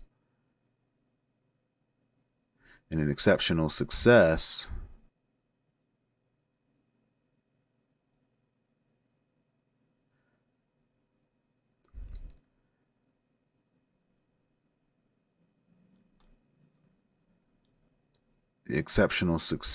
is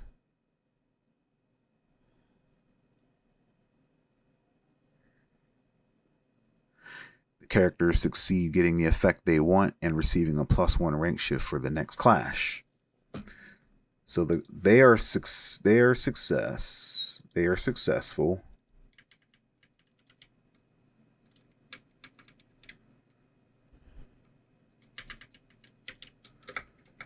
with an exceptional yes.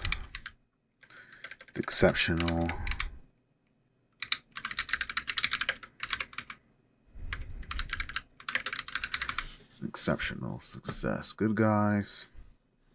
So they get +1 to next clash.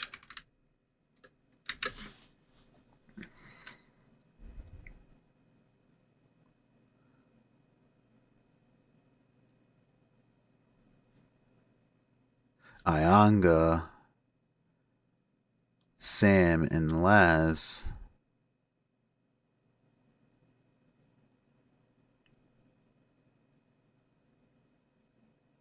get their attacks off.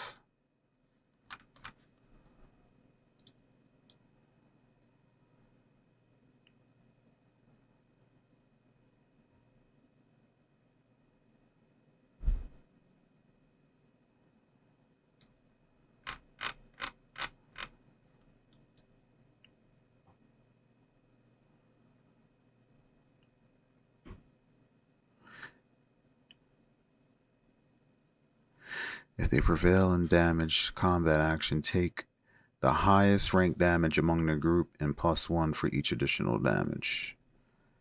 So the highest damage among the group. So she's doing lightning magic. He's not doing any damage. Oh, wait.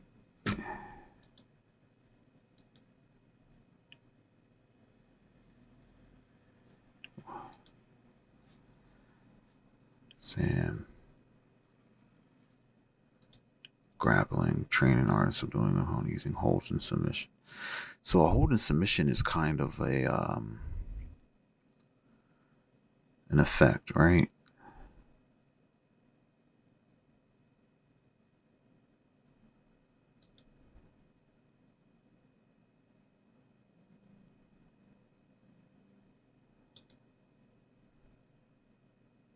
So he would use the chain, which is high. Okay, it doesn't change anything. So high, so that's high. He's going to use the chain. What are my damage modifiers looking like? Let's see.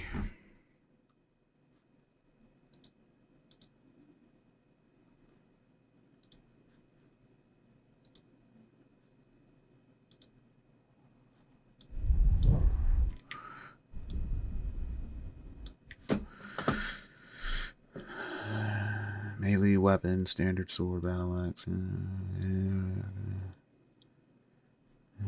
low impact arrow, heavy.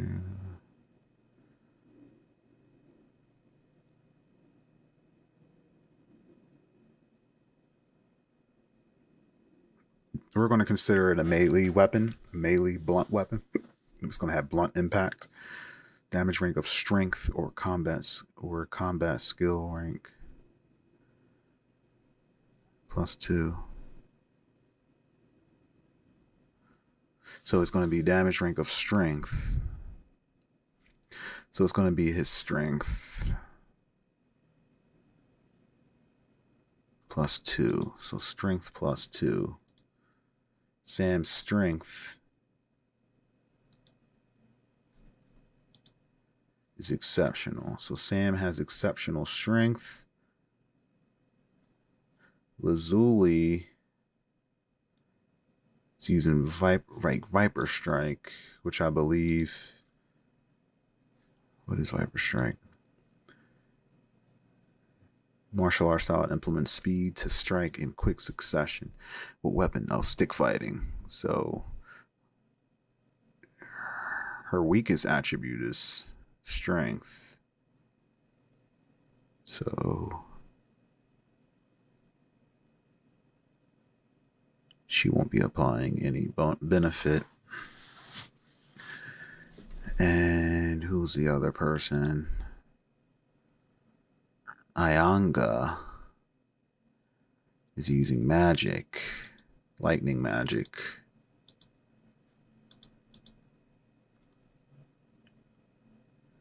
Lightning magic, lightning magic, lightning magic.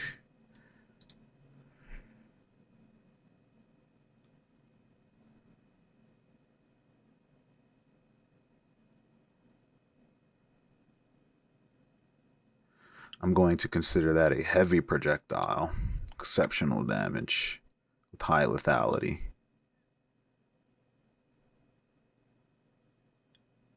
Strength +2.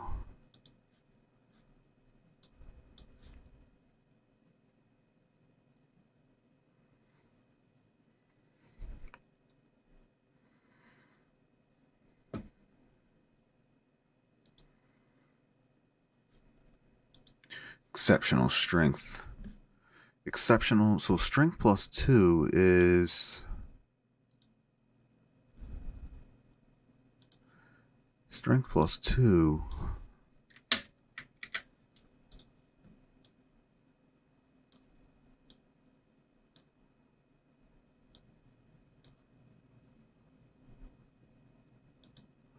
Strength +2. Exceptional strength +2. So that's awesome strength. That's higher than exceptional. So her lightning power is within 2 ranks of his attack.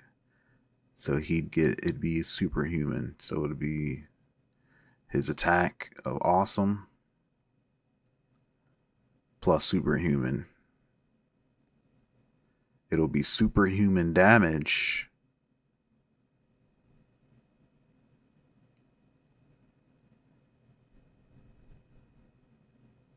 Okay.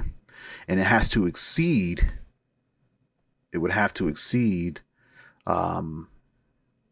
Nazareth's toughness. Nazareth's toughness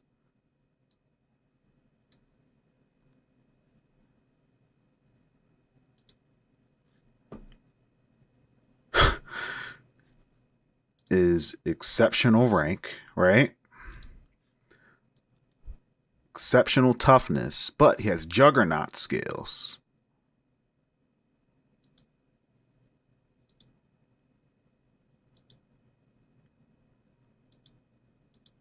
Nazareth has the power of Leviathan and Draco class monster, a Draco class monster whose scales are as hard as adamantite and raises his defense and reacts to damage. The more you hit him, the stronger they become. They appear on his body only in the areas he's struck, but he has the ability to also manifest it, fully showing his hybrid Leviathan form. Now there's power master scales as hard as them.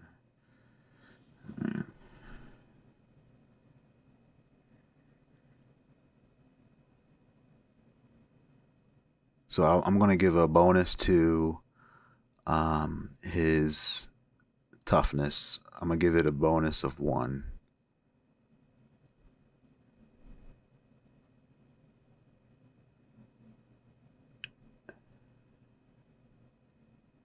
So it's exceptional plus 1. Incredible. And he's being outnumbered. So his passive ability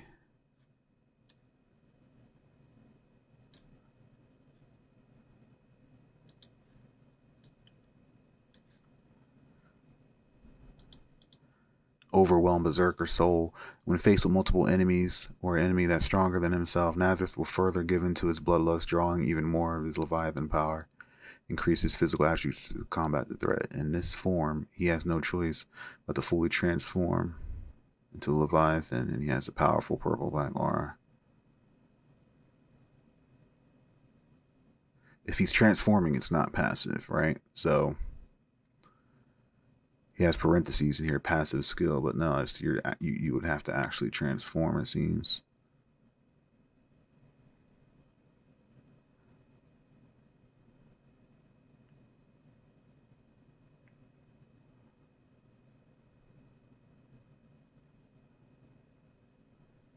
I think it would probably be a fast transformation though, so maybe that's why it's passive.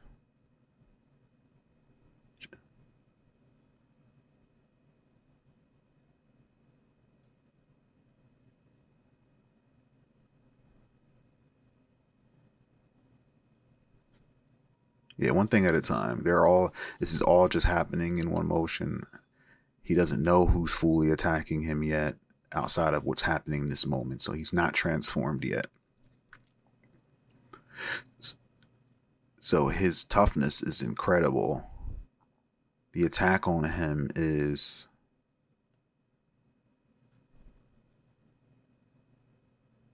superhuman. So superhuman combat rank versus incredible. Wait. Damage.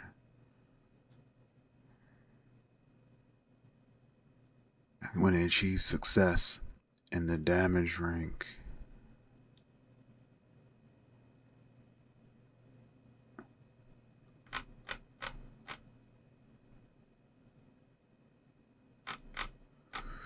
this can be described. This is 3 minutes. You could interpret single clash. Master's going. Here's one clash setting the successless damage combat action. Player determines his damage rank to success.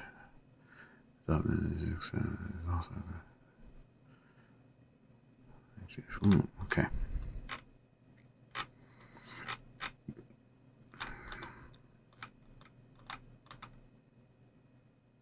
If the damage rank that is 3 ranks or more below the toughness won't cause any. If the damage was an exceptional success, then if the damage was an exceptional, all right, we're doing damage now. The combat was an exceptional success.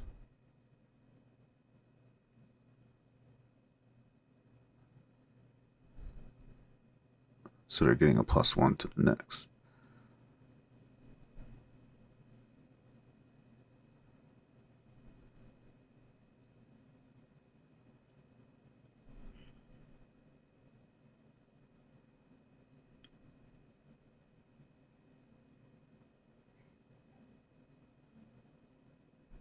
All right, so does it do damage?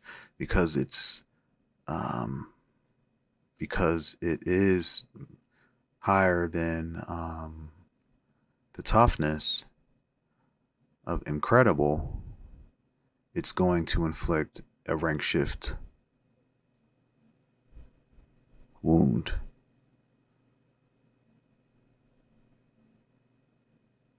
So, all right. So, superhuman versus incredible.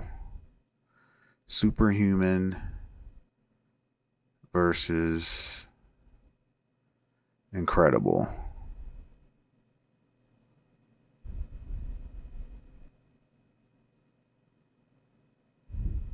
Anything under an 80 is a yes.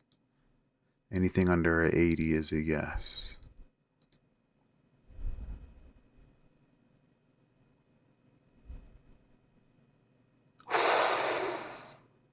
Ooh. That's a no.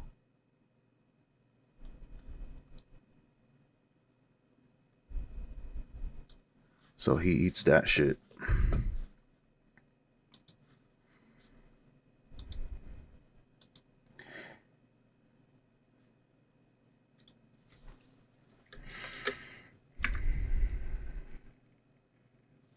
That's a no. Nazareth isn't hurt by the light, by Sam's chain attack and Ayanga's lightning.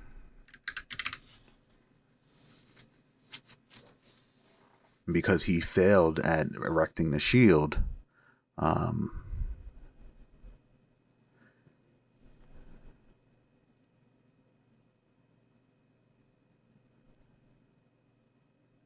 he would have to try it again. Does he try it again?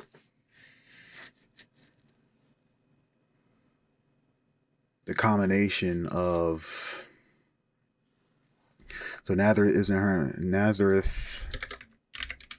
fails to erect shield due to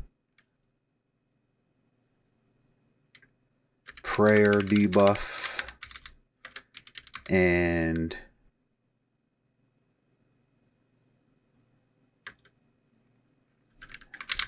enemy attack. You know, lightning struck him in his eyes, you know. And the good guys got an exceptional yes, so +1 the next clash. Darren, with an exceptional, he doesn't need to take the hit for Nazareth, right? So he's probably going to use Persuasion.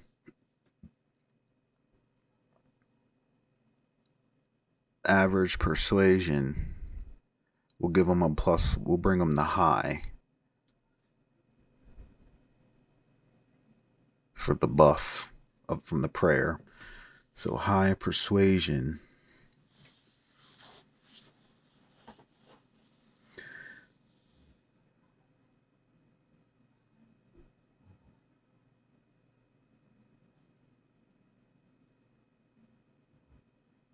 With an effect of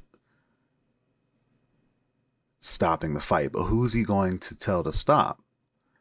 He's probably trying, remember he said he's trying to placate Nazareth. So this is going to be versus Nazareth's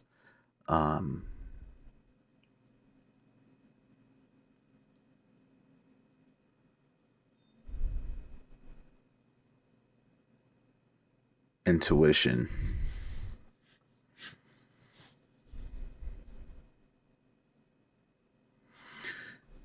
Which is average.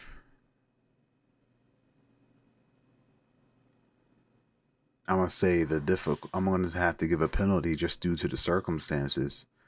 You know, this is a fight. There's really no turning back from this.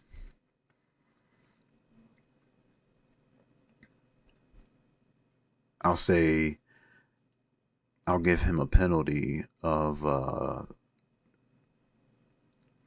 I'll give Darren a penalty of 1. So back to above average versus average intuition. above average versus average intuition. Actually, maybe it's willpower. Yeah, it's willpower.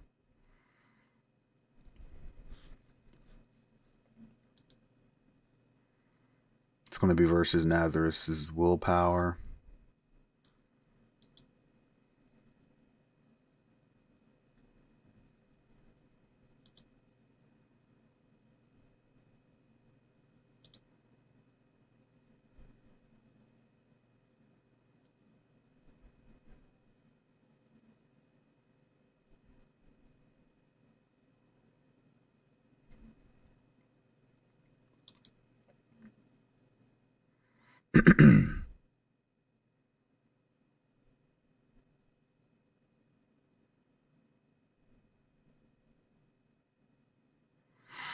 his willpower buff his willpower buff King's Will will give him a bonus.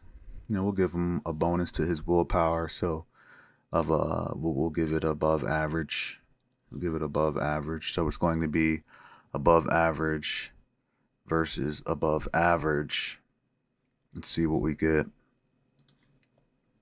And this is an attempt to persuade him to stop. Above average. Is he successful to begin to persuade Nazareth? Anything under a 50 is a yes.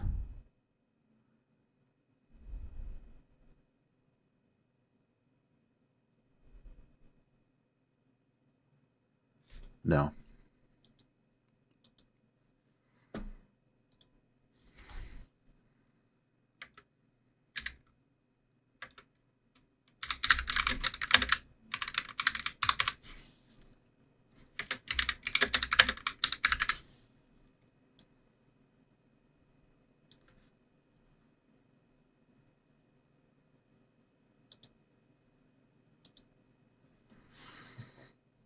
So at this point, Nazareth is now officially being overwhelmed.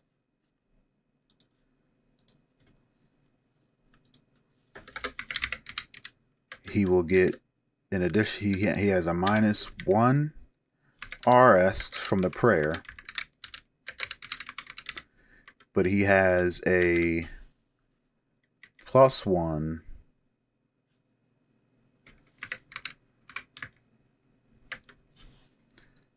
to physical because he's overwhelmed. We'll say +2 just because of he says +1 for each enemy, but this isn't that kind of system where we're stacking based on enemy. We're going to go off of magnitude, and magnitude is in Mythic is expressed through a little bit and a lot. A little bit being +1 rank shift. Significant is 2 rank shift. Incredible is, rarely we'll do a +3 rank shift.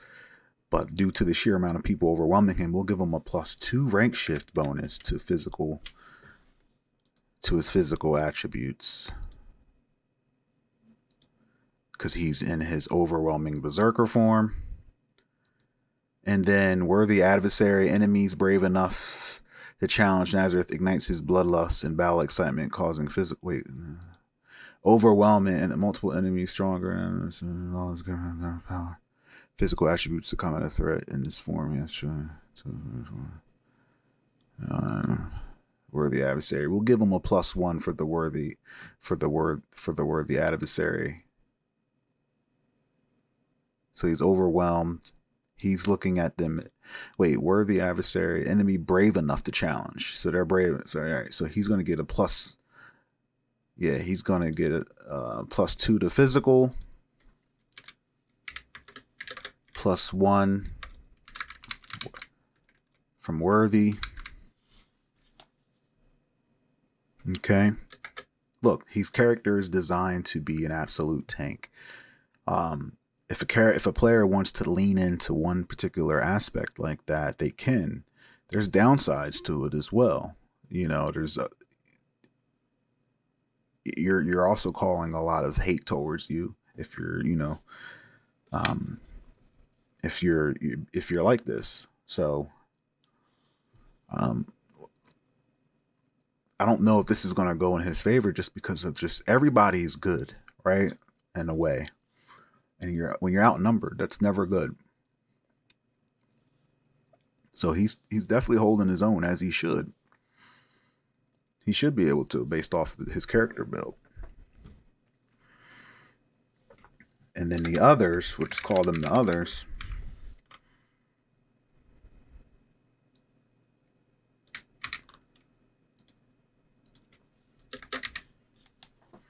They are now getting, they are still getting +1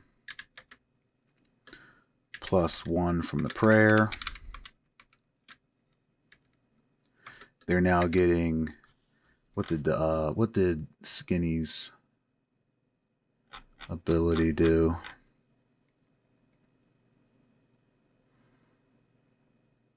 Reduce incoming damage.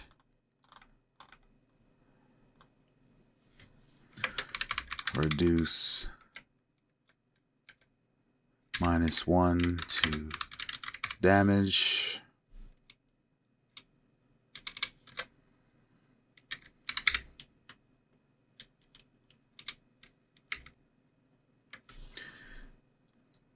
Denise has +1 and 1 rank shift to odds.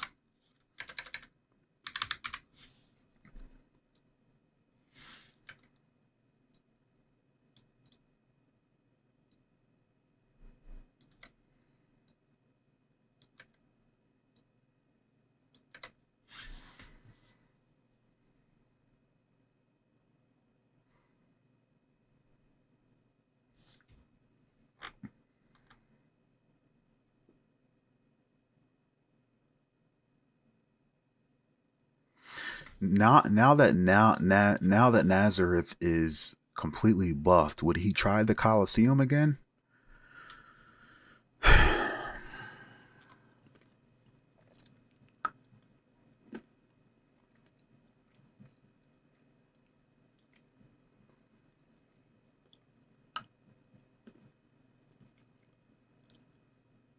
He specifically states in his submission that if it got cast down, he would put it up again.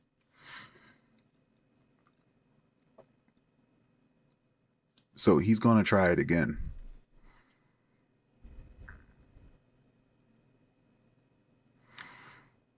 Again, it's going to be high. He's getting the above average down from Denise's debuff. The luck would probably definitely kick in again.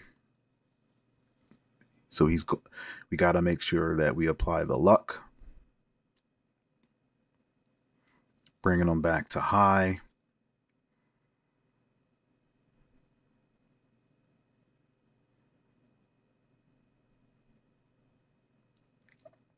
I think I can apply the luck this time. I just don't.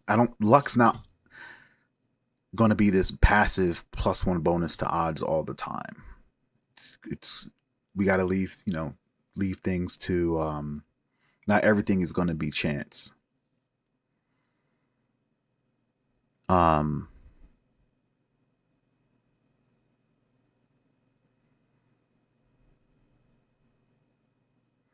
This time around, would Ayanga be able to hit him square in the eyes again?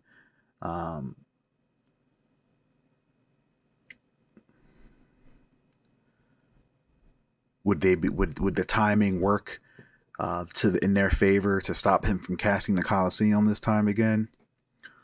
Luck is in his favor this time around on the second try. It'll stay at high.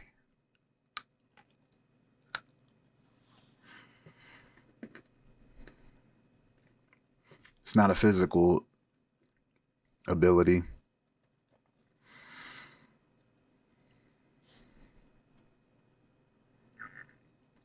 So it's not getting buffed or boosted by the physical enhancements.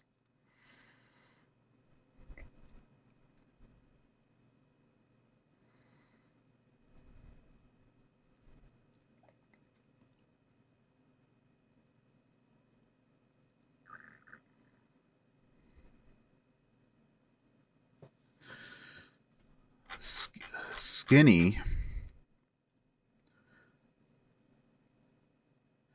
would then do Bane of Folly, a devastating sermon against foolish behavior, reducing the confidence and ability of enemy hearers unless they can make an intellect save. Useless if they don't speak the same language. So he's going to use Bane of Folly, likely.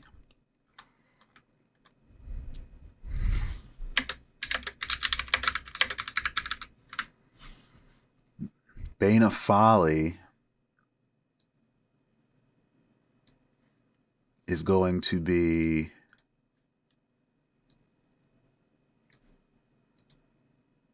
high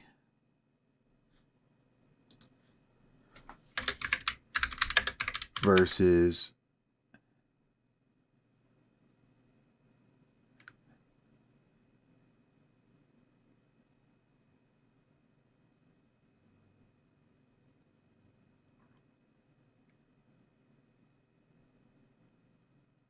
he says it's going to be versus intellect. I could argue it would be versus his willpower to resist the magic in and of itself. So I'm going to say versus willpower. And then if he's successful, it will affect his mind and or his intelligence or whatever. It'll have an impact on his mind, thus impacting his confidence. But this is going to be versus willpower. Denise, I believe, said after she put the prayer on herself to be successful,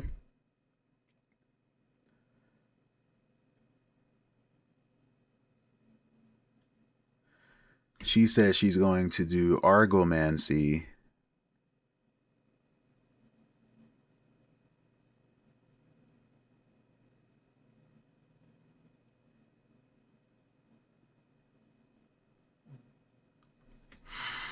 on the crowd, who by at this point, now that the fight is, the surprise initial appearance of Nazareth and his surprise attack, I think the crowd is probably going to be trying to fight, which is just in time because Denise is going to be using argomancy for crowd control, non-lethal restraining vines. She's not. She's going to be non-lethal at first, and then if attacks persist, she'll use lethal force. She prefers to use her argomancy to control the battlefield around her. She uses prepared plants in a small leather purse on her hand, and then prepared water. If she runs out of water or loses access to her plants or natural life, she's unable to use argomancy. She has strong vine cuttings, non-lethal restraints. All right. So she's going to use argomancy to keep them at bay. So that's an effect.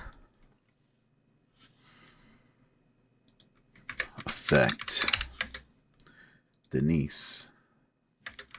Effect. Argomancy on villagers.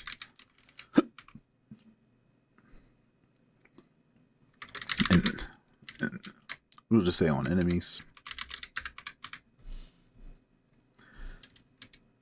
I think Ayanga's going to continue to use lightning.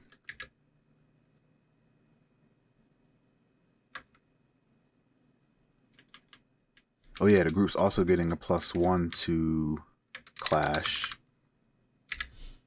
Ayanga is going to be using exceptional lightning.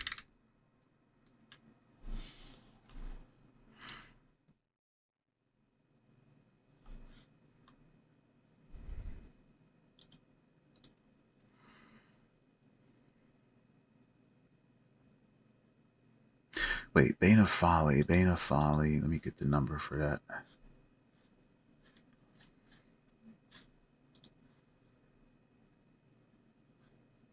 High.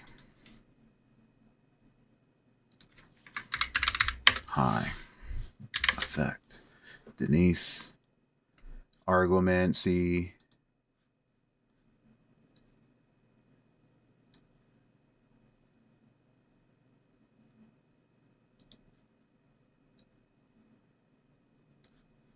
High.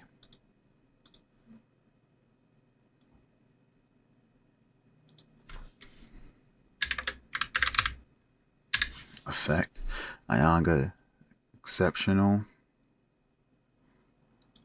Lightning, so that's damage. And Sam is going to be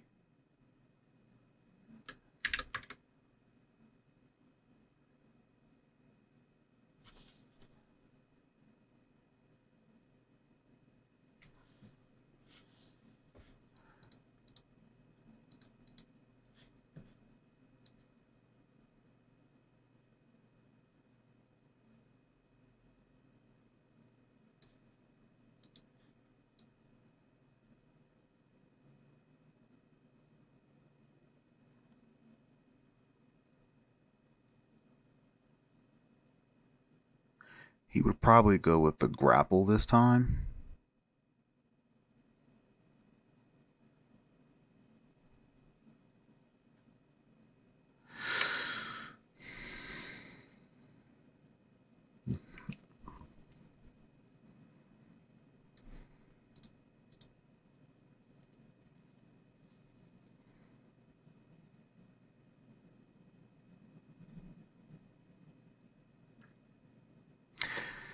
The player didn't really specify on how he's going to fight. I'm just going to assume that he's going to continue to use his chain whip.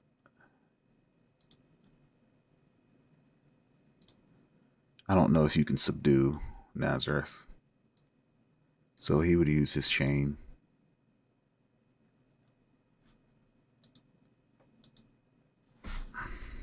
High damage.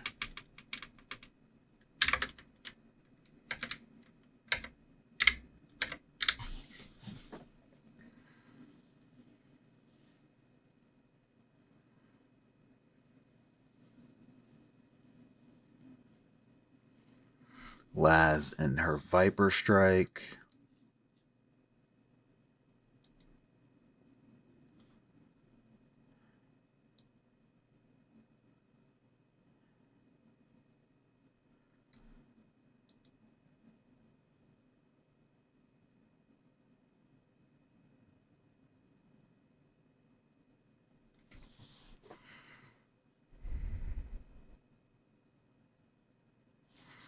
Exceptional.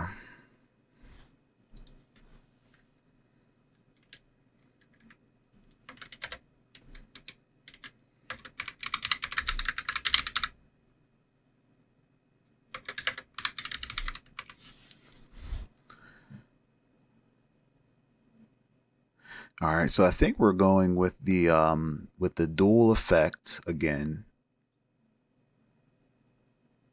and the three people attacking. So the attack effect and the damage from the attacks, and then the two effects, the two additional effects.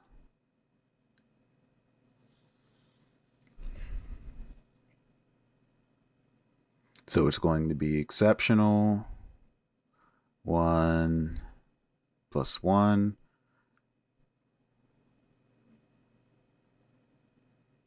plus 2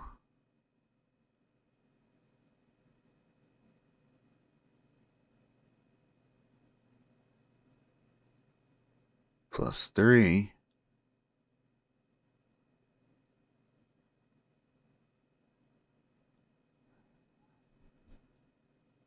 4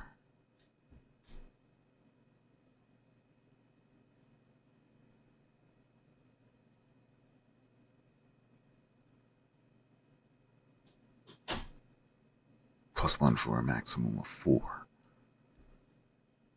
Yeah.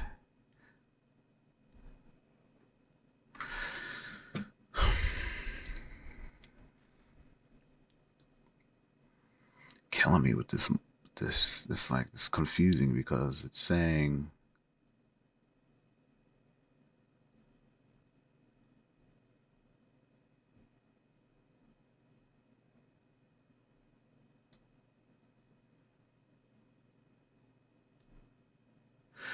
to do this, take the highest combat rank in their group. Okay, I have 5 people. Okay, apply a +1 to that rank for each additional combat. So if I have 5 people, apply a plus, take the highest combat rank. So we'll say that's my 5th person who has the highest combat rank. Apply a +1 rank shift to that rank for each additional combatant in the group who has a rank that is no lower than 2 ranks. So we got the highest. Okay, so they're not being counted because we're taking the highest combat rank, and then we do a +1 for each additional to a max of 4.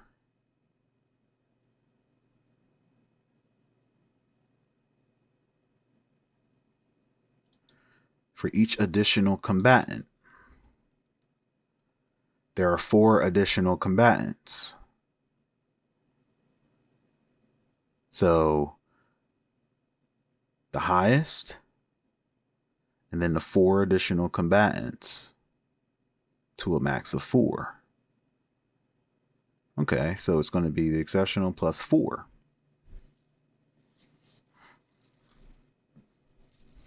So yeah.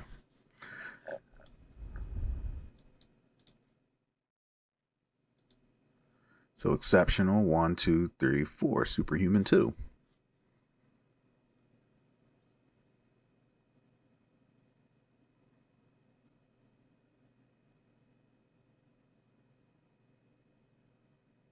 Superhuman 2. And then we have to subtract for the multiple effect penalties, which is 2. So we're going to go down to awesome.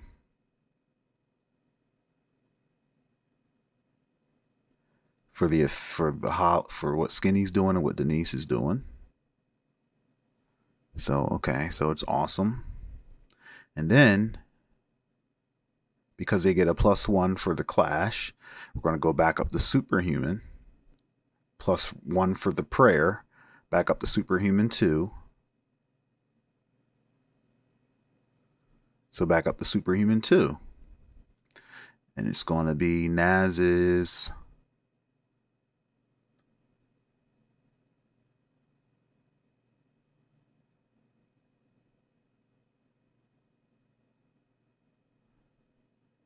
high. He's getting a penalty from the prayer. He's getting a bonus from the luck. So it's going to be high versus superhuman 2.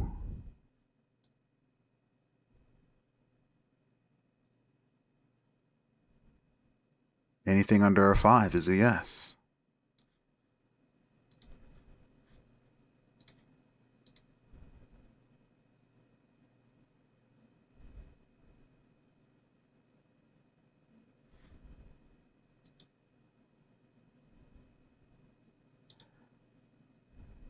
And that's a no. Why? Because of reasons. So many reasons.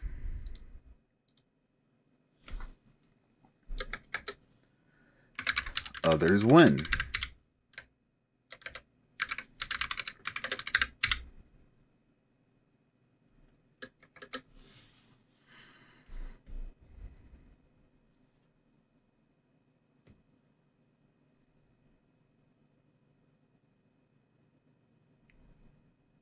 Laz isn't making an impact because she can't do enough damage to Naz.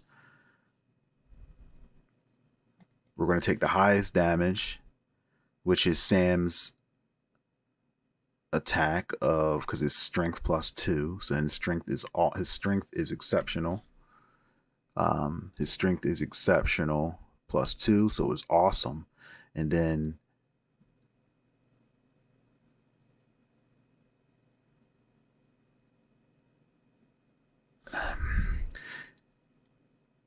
I don't know. Should I be listing Ayanga's lightning as a heavy projectile?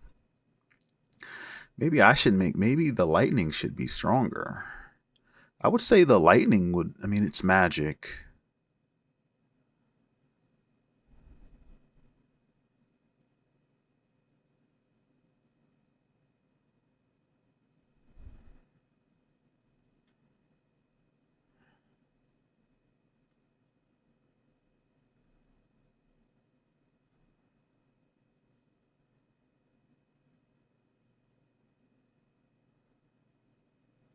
Heavy melee, small explosives.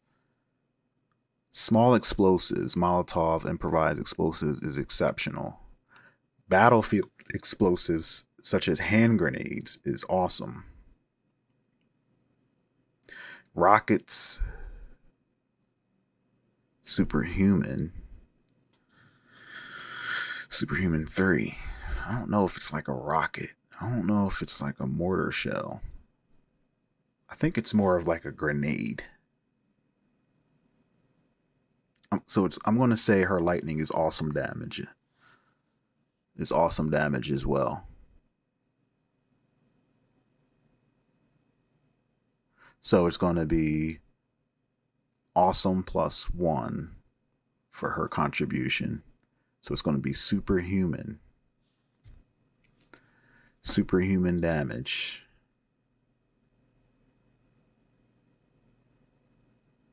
Versus his toughness.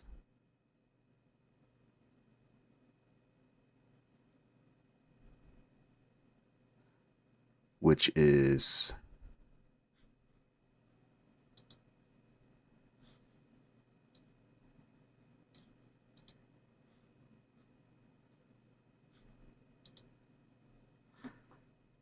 exceptional.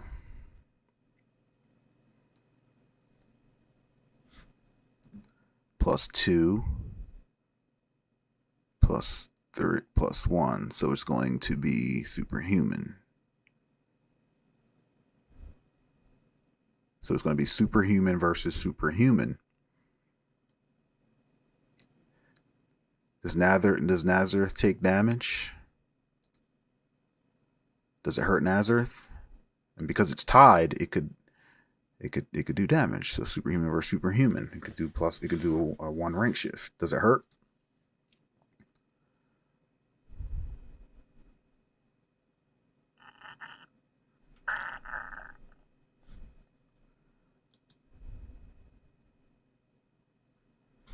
Superhuman versus superhuman.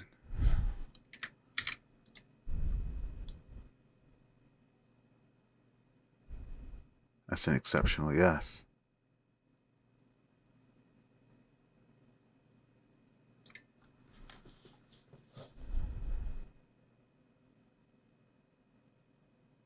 That's an exceptional yes. And because it's an exceptional yes, it gets a +1 rank shift penalty. It gets a +1 rank shift in damage. So it's going to do -2. Yeah. It's going to do -2 ranks of damage.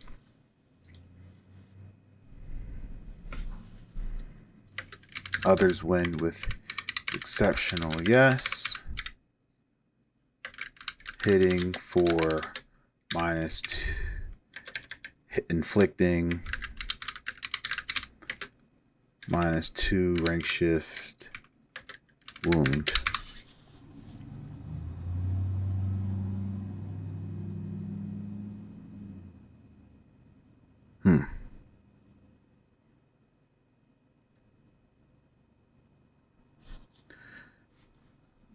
With an exceptional persuasion versus,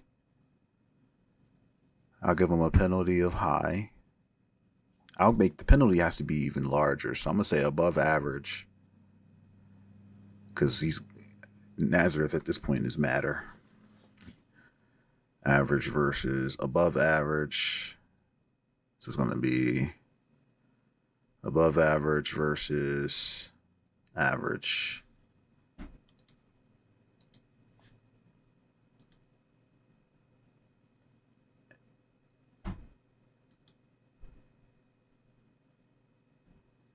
That's a no. Still can't convince him to stop. Darren still can't convince Nazareth to hold, to fall down, to fall back. Clash 3.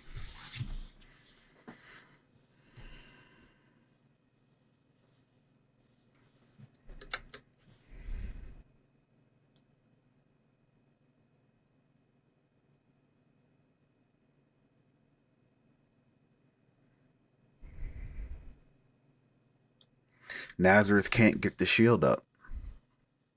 Nazareth is definitely going to attack this time.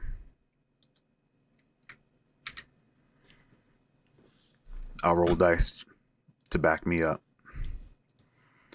I'm leaving it to fate because, I mean, look, if they're stopping you from getting the shield up, I don't think it's right for me to keep saying you're going to keep trying, even though that's what you put in your submission. I think at minimum you would try to at least take somebody out,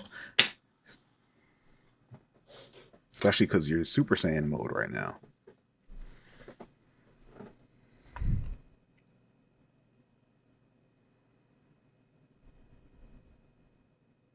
The villagers, they're not contributing to the combat because they're not nearly as strong as you are. So they're not giving any bonuses.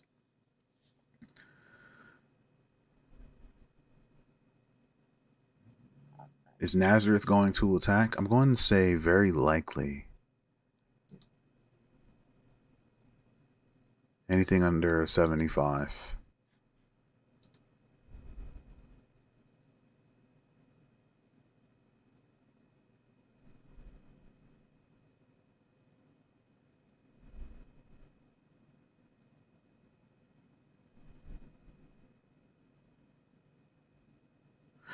No.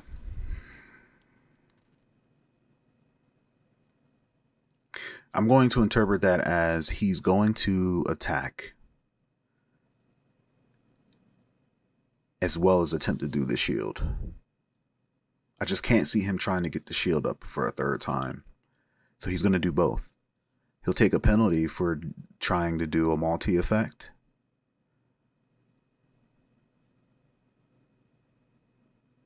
But it's just a rank shift penalty. Yeah. Desperate times.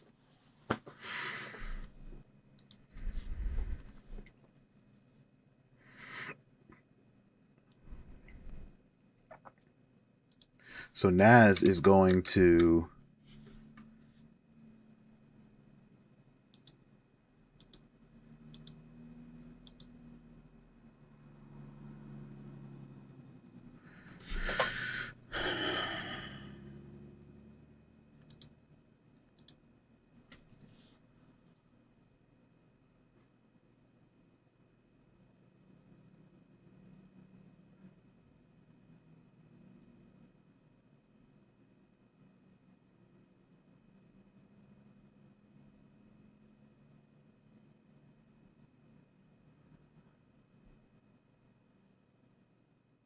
if Samuel is one of my enemies, I want to choke him into unconsciousness with his own chains. And I want to tear any other rogue enemy I defeat in half to display my savagery. Okay.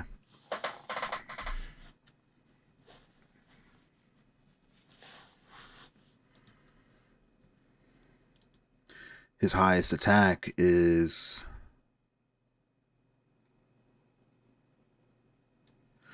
He doesn't really have attacks. Luck manipulation. Draco. Barrier. Combat specialist. Above average. Above average combat specialist.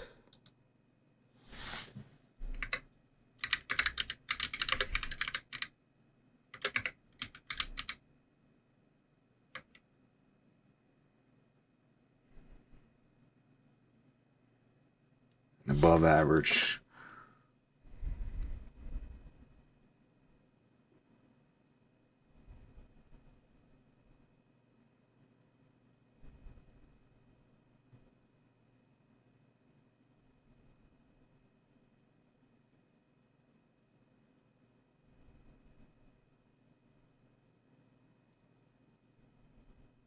I don't see how luck comes into play.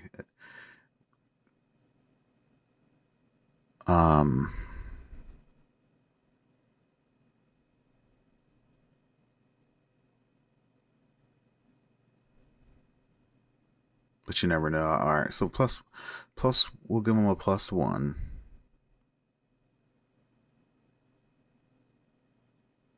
for the luck.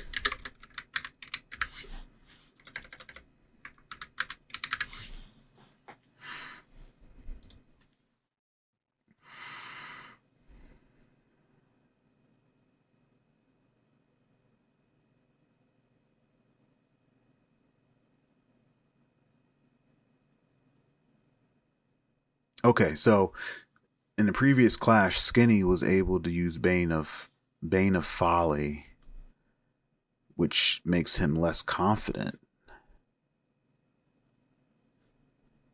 Right?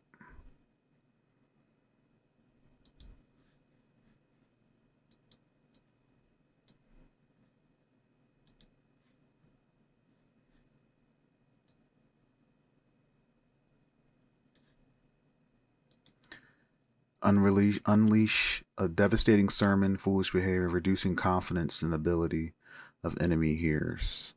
And he was successful at that.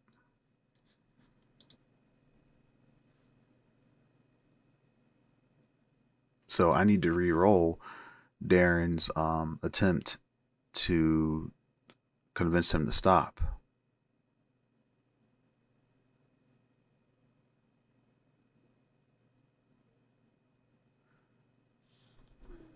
So exceptional.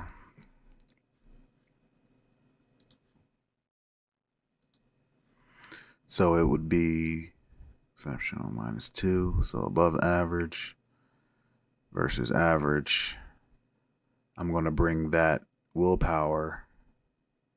I'm going to bring that willpower down to below average from the folly. So anything under 80 is a yes.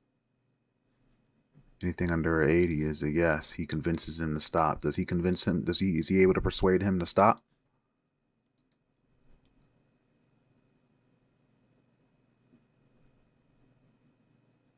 Yes.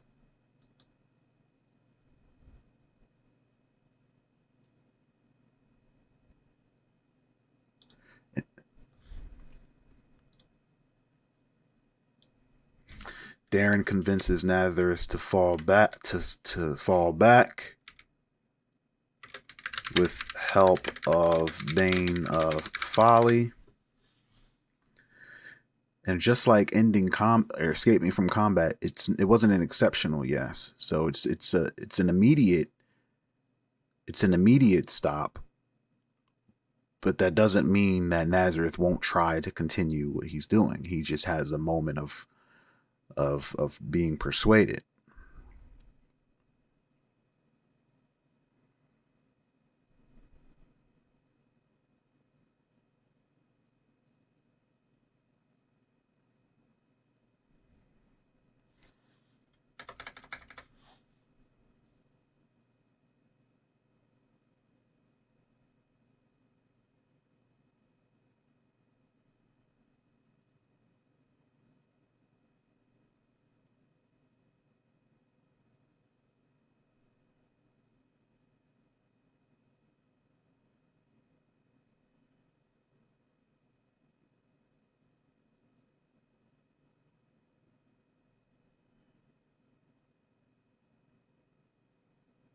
How should I go about this?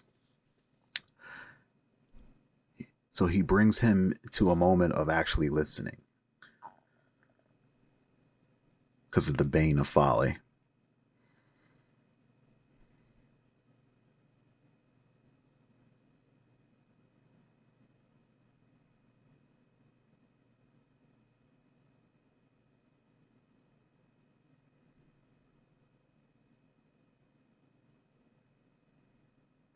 I think Clash 3 should be specifically between Naz and Darren.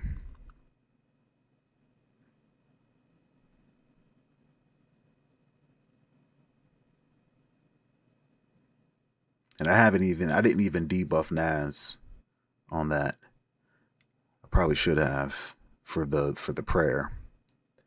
I'm gonna debuff Naz for the prayer. He gets +2 to physical, +1 to physical for worthy.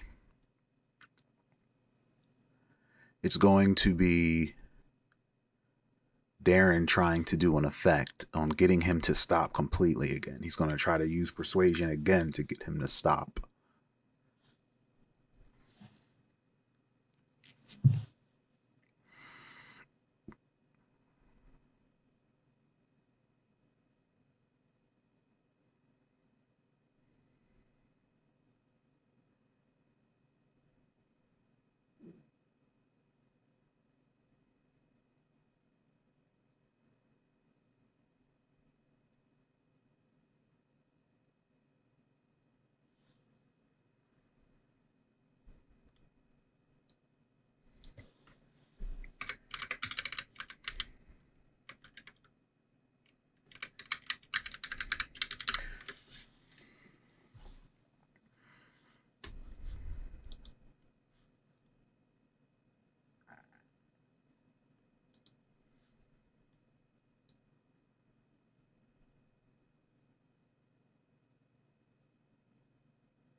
Persuasion.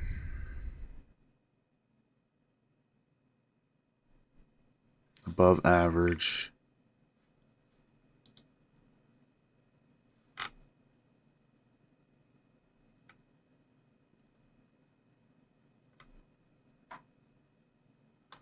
+1.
All right, so Darren with the above average, persuasion, +1, from the prayer.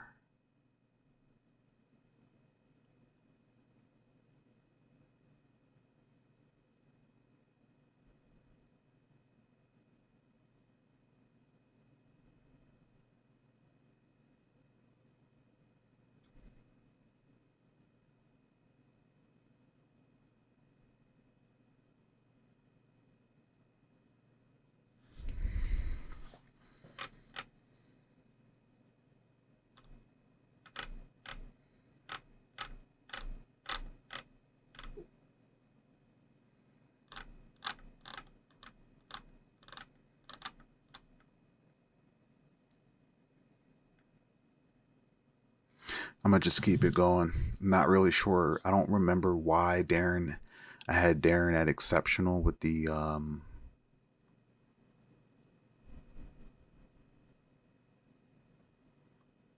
persuasion, +1.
Yeah, I'm going to re-roll it.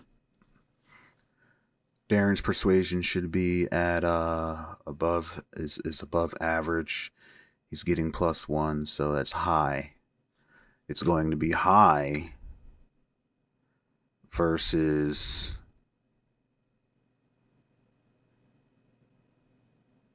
Nazareth's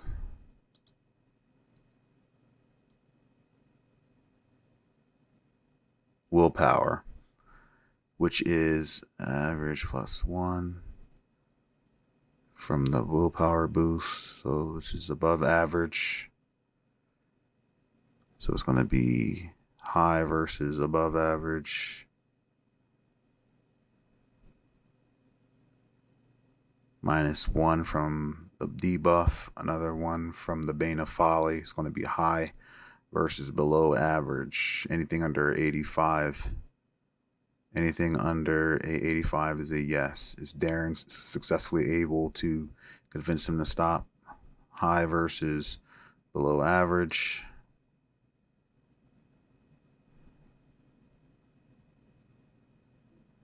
Yes. Okay.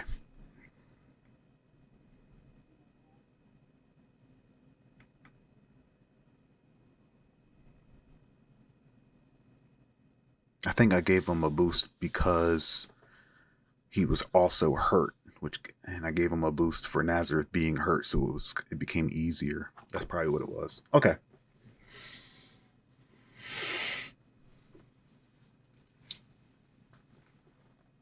So now this is between, because I don't think the others are still going to fight if Darren is making some progress persuading Nazareth to chill the fuck out. So this is going to be, this third round of the clash is going to be between Naz and Darren. Darren with an above average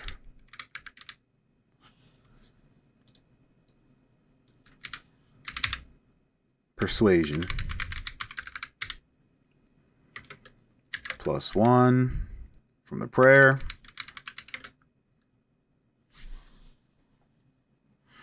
I'm giving him a +1 because Naz is hurt.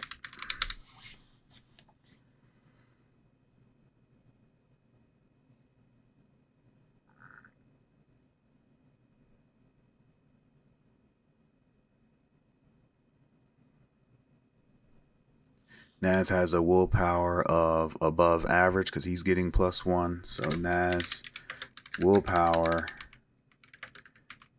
is above average, is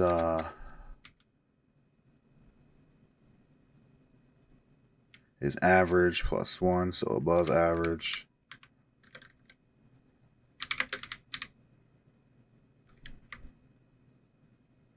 -1 from prayer, so back to average.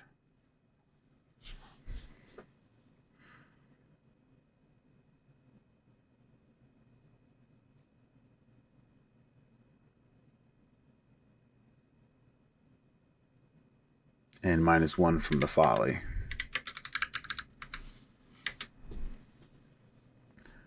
So it's above average, to average to below average.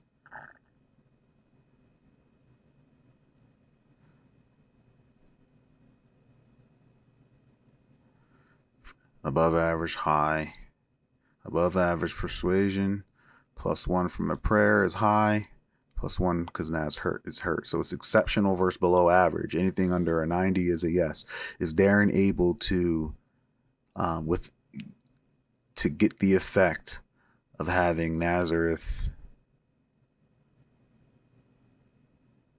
stop? And is Nazareth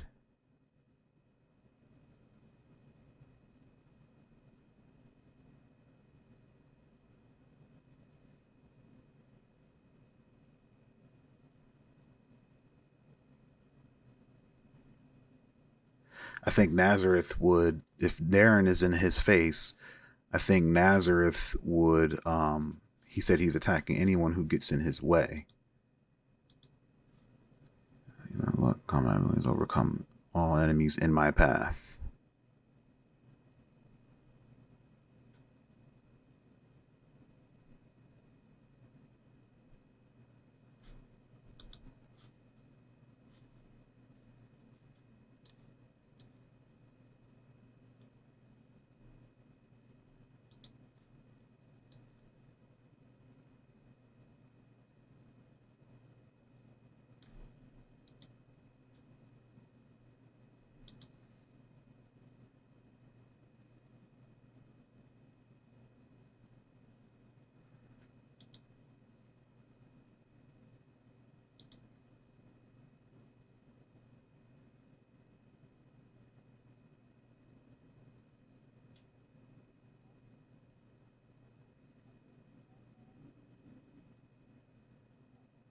Nazareth would probably attack him.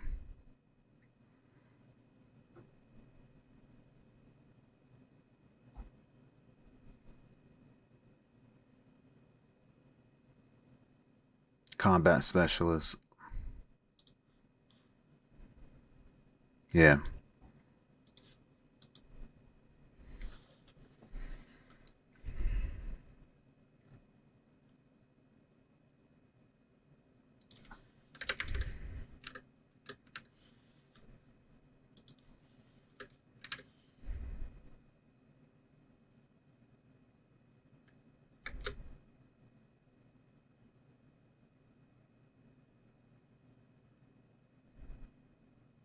All right, so Naz would combat spec, which is above average, +2, +1, -1 from the prayer. So above average, +2, it's exceptional, +1, incredible,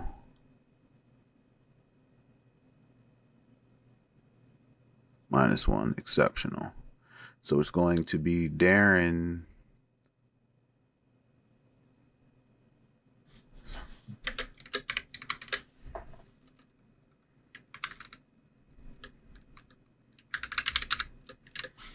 Darren above average persuasion, +1 from the prayer, +1 from Naz hurt, exceptional. So it's exceptional versus exceptional. Is Darren able to convince Naz to stop?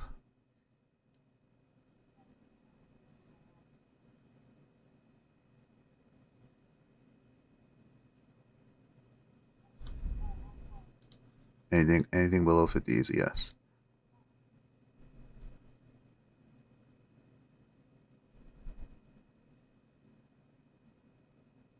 Yes.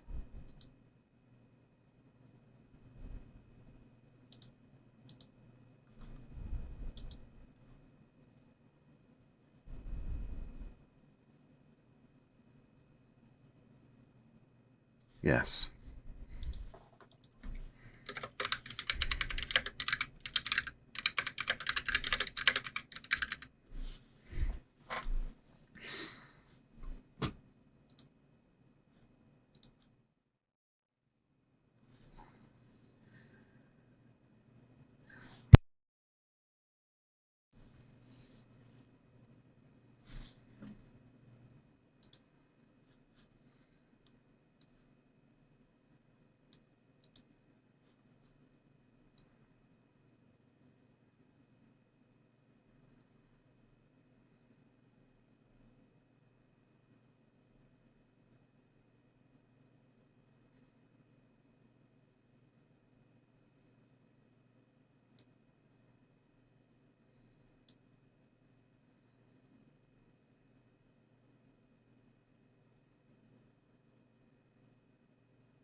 Let me read this note in the Clash Worlds. Escape. This is combat action, because this is similar to escape.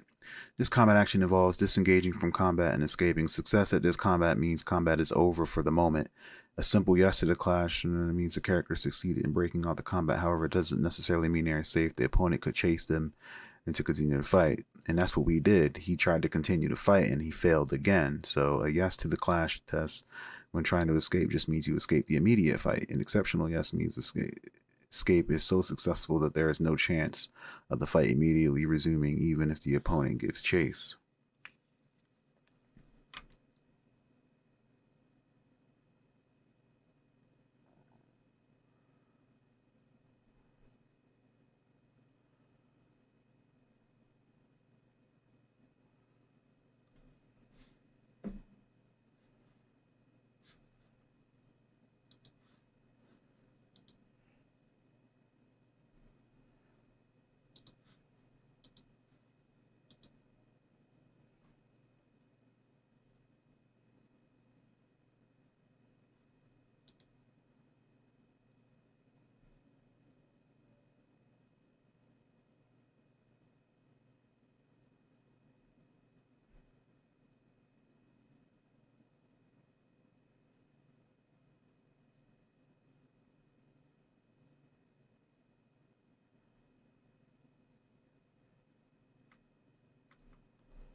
So this would be a good opportunity to exact the sacred plot,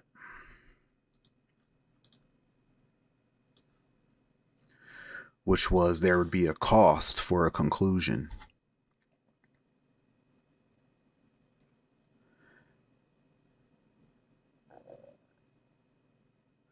The artist is going to say something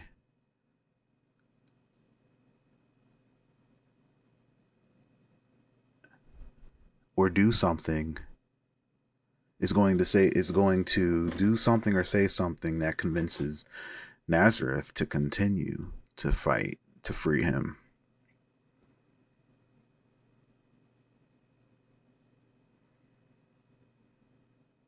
We're going to roll to see if it works.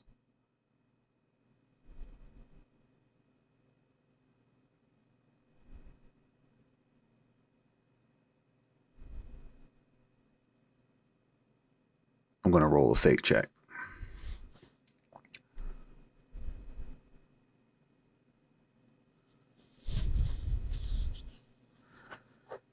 No, I'm going to do a skill check.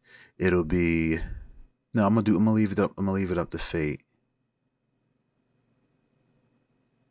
because Nazareth isn't going to resist this. He would totally listen.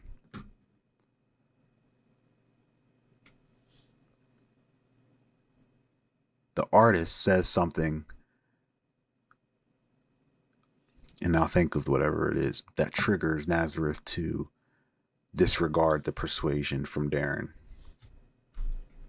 Something along the lines of, they're just going to lock you up like they're locking me up.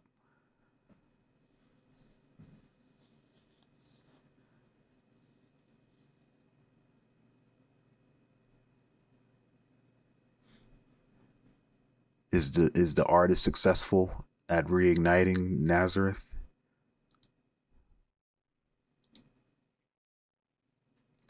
I'm going to say the odds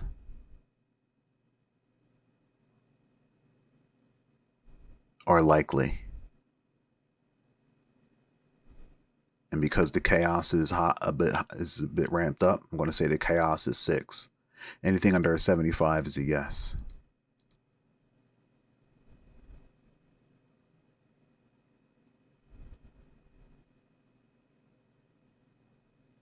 Yes.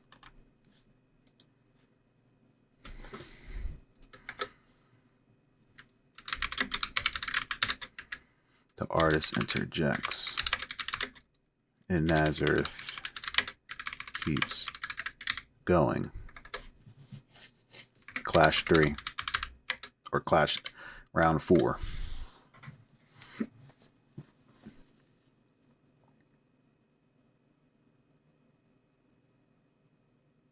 Back to the way it was.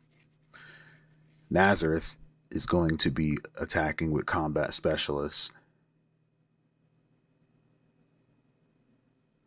with exceptional combat specialists.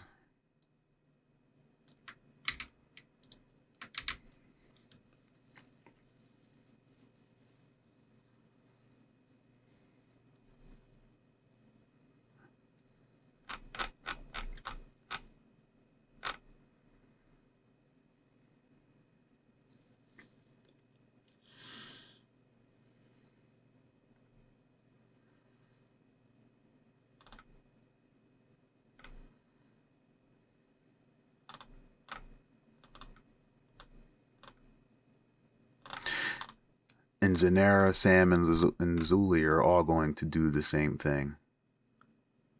So we're just going to run it. We're going to run the notes back, except this time Nazareth is doing combat specialist, exceptional.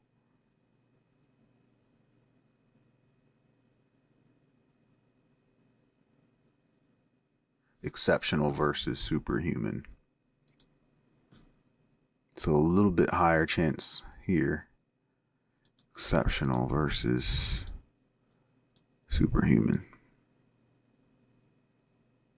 Or I'm sorry, awesome. Right? Let me double check.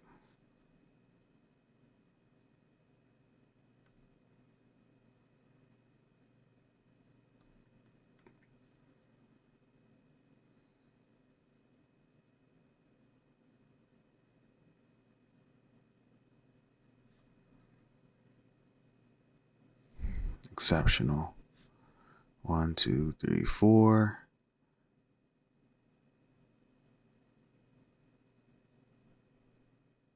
No, I think Skinny would probably attack this time.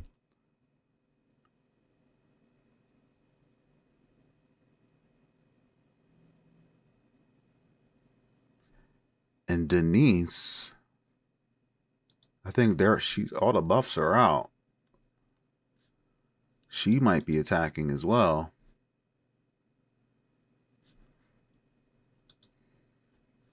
What did she say she would do?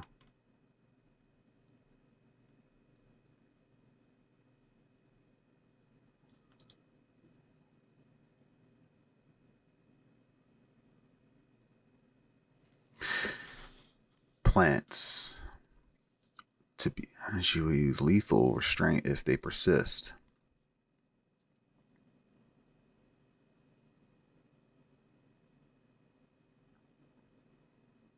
Yeah, she's going to use her plants to attack. So there is no penalties anymore to from the multiple effects. They're done buffing. They're attacking now. Denise is going to use Argomancy, which is high. Skinny is going to use Big Axe, which is above average.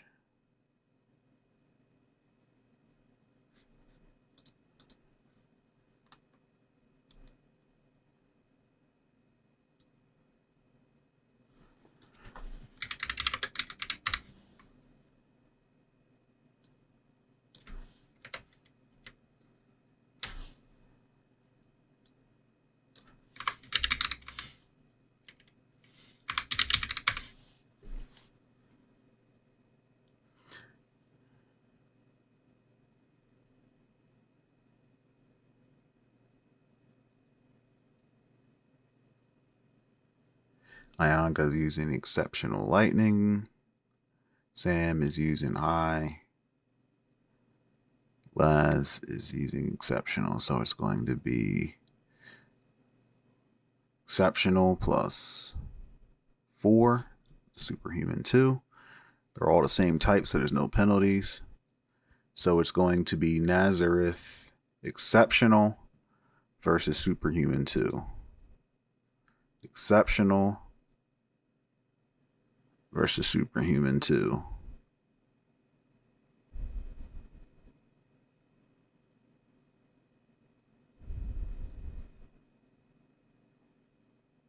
Anything under a 5 is a yes. Is Nazareth successful?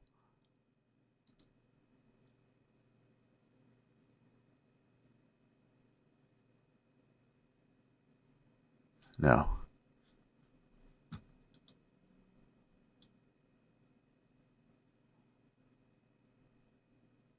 In fact, that's an exceptional no.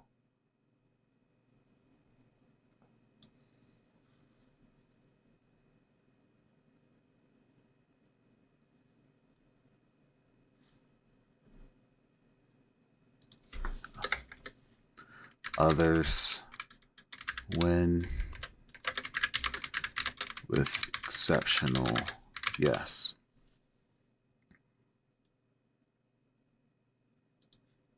Which means death.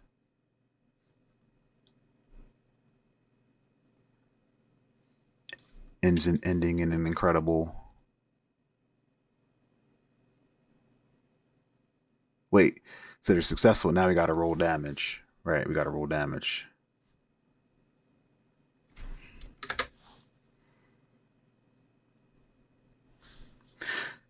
What is Skinny's strength?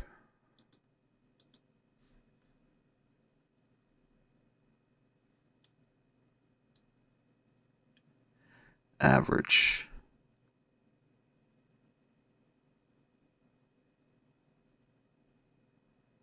He's not going to make an impact with the axe.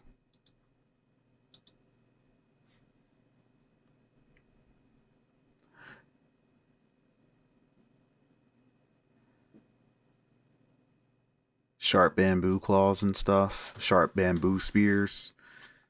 I would consider like some bamboo spears. I would consider that like wood spear, right? Light melee. So it's going to be damage rank of strength plus 1. So strength,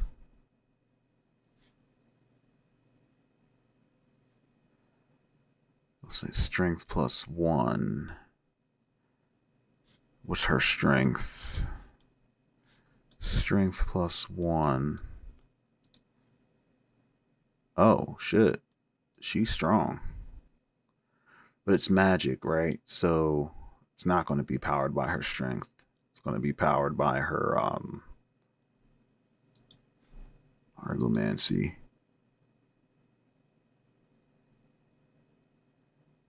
That's going to be willpower. So it's going to be average willpower.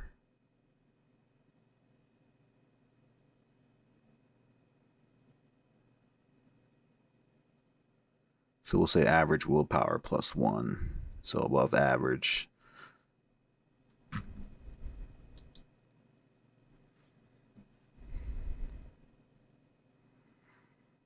The real damage is coming from Sam and Ianga.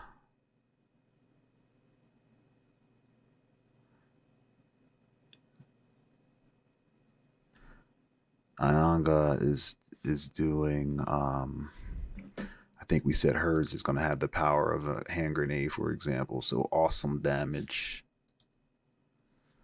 Awesome damage.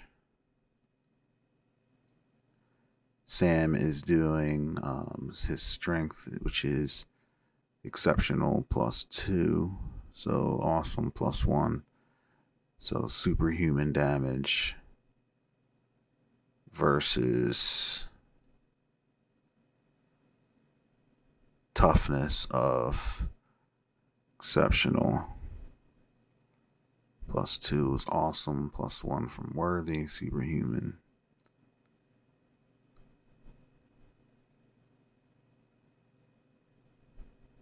Minus 1 from the prayer.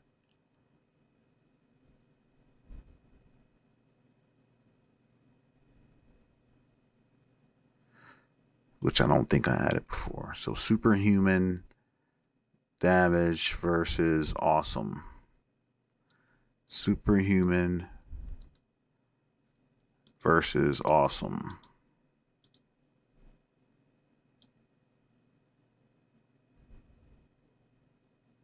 Anything under a 75 is a yes.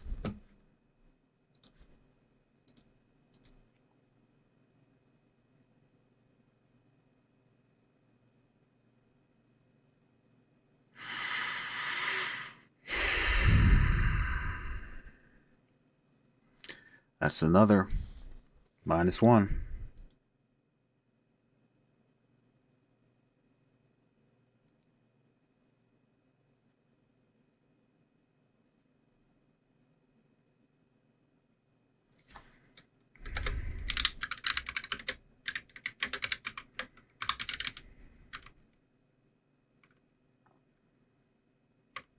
Now we got to roll an incapacity check. Is he incapacitated by this? Is he able to continue to go on?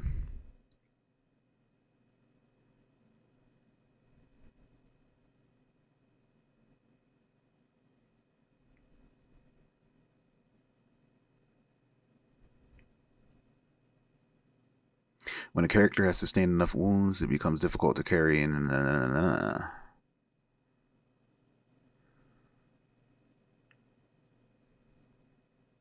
It's a fate question. Is the character incapacitated? The acting rank is the damage rank that caused the latest wound. The difficulty rank is the toughness of the character modified by the wound rank shifts. So it's going to be toughness minus 3. The more wounds the character suffers, the more likely the next wound is going to take them down.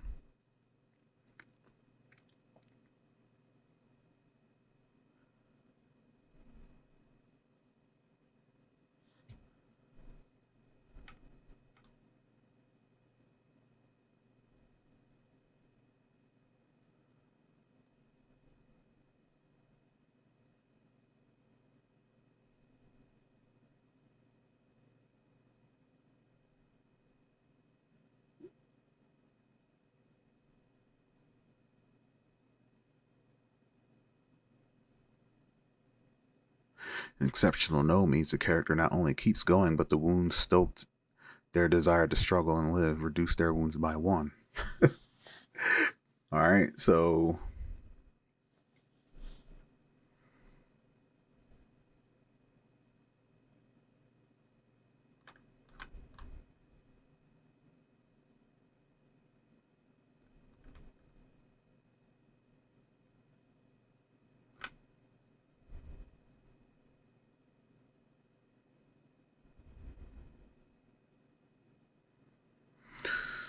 the wound that triggered it was superhuman.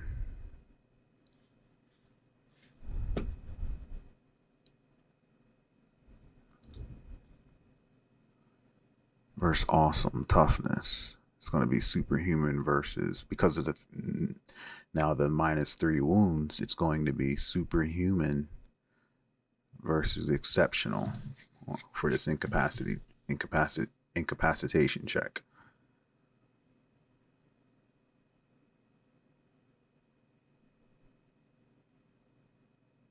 So does that last attack incapacitate him? Incapacitate Nazareth? Superhuman versus exceptional, because we're giving his, actually it's going to be high. It's going to be his awesome toughness -3. We got to subtract the 3 modifiers, the 3 rank shift modifiers from the wounds. So it's going to be superhuman versus high.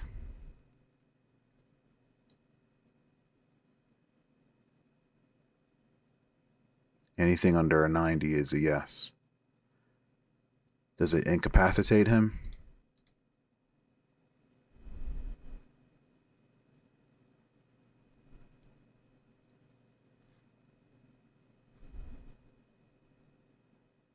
Yes. And because it's high lethality, it's a freaking lightning attack. Well, the strongest attack was lightning, but the strongest attack was Will's chain, which probably cracks over his head, busting his head open, weakened by the lightning strike. It's crazy that his lightning strike, his whip is being thrown. He's so strong that his whip is being thrown with stronger impact than her lightning. I mean, these are epic level characters. The ceiling is high, intentionally,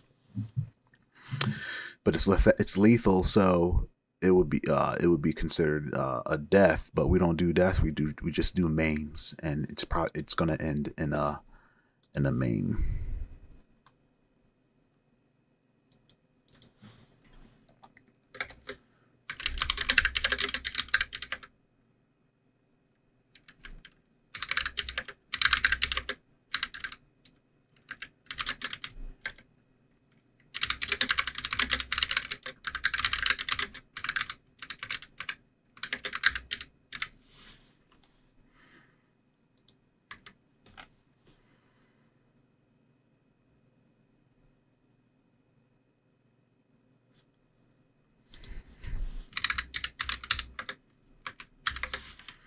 Okay.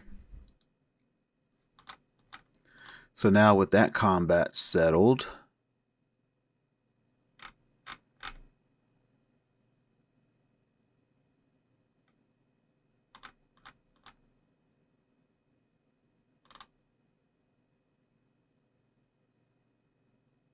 let's see what questions get answered.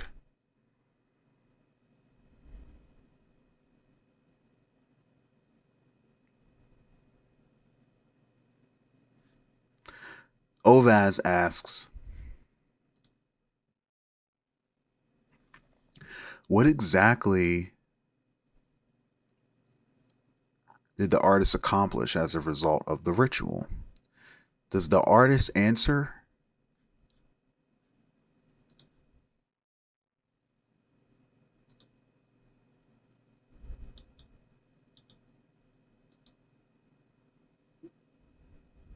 I'm going to say very unlikely.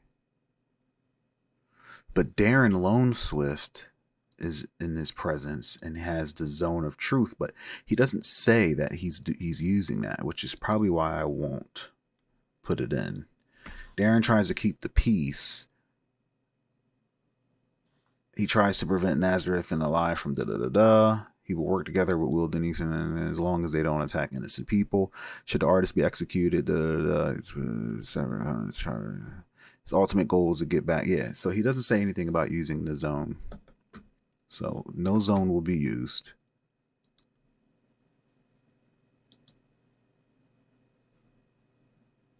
The zone compels people to tell the truth. So yeah, I'm going to say very unlikely that he answers. But is Ovaz doing anything that could affect? Ovaz asked questions. He was coming Lantern. Lantern of Revelation and Lantier's Light to guide his questioning. Lantier's Light.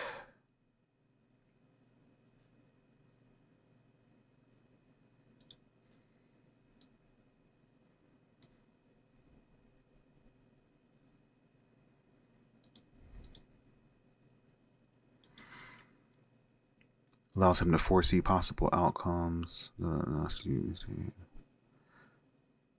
Damn, that's crazy. I wasn't even giving everyone the benefits of...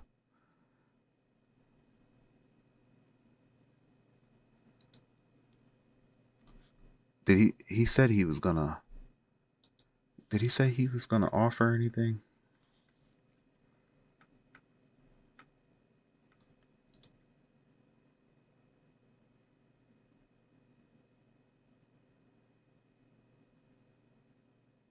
The artist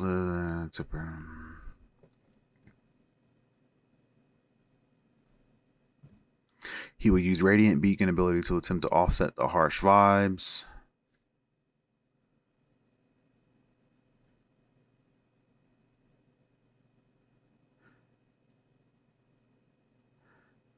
Lantern of Revelation, questioning and interpretation. Just as the example. He will solve the story. He will read those.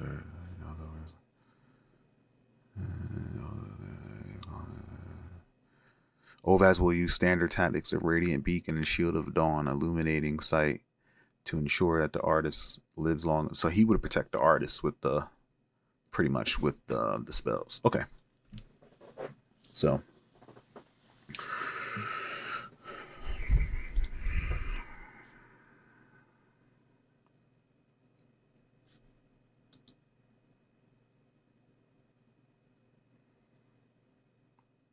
What exactly does the artist accomplish as a result? The answer, very unlikely.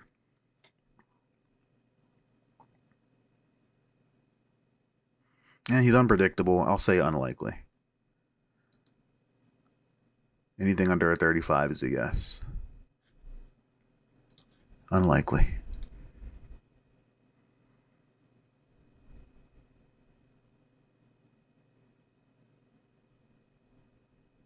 Exceptional, no.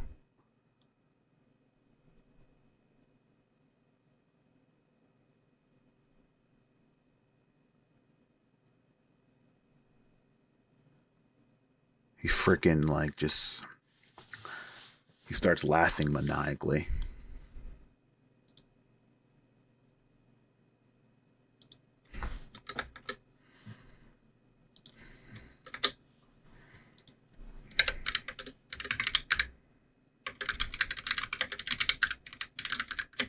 Laughs maniacally. Laughs maniacally.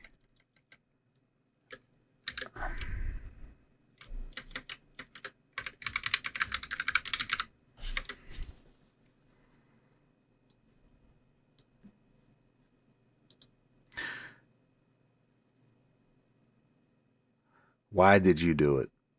I'm going to say very unlikely now. So after that exceptional no, I'm going to say very unlikely. Anything under a 25 is a yes. Nope, no answer.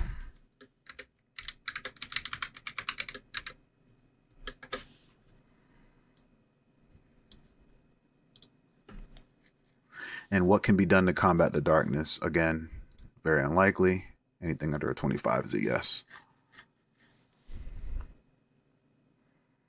Ooh. Almost an exceptional yes. He does answer that question. What can be done to combat the darkness he unleashed? He is concerned for the. What does he say? We'll roll on the conversation table. Okay, Obad's got something.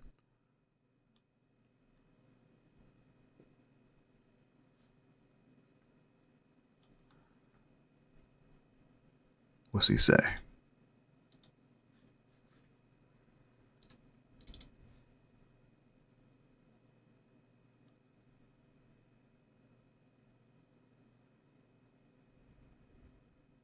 (22, 28). Colorful, delightful. And let me get, I'll roll meaning. Colorful, delightful.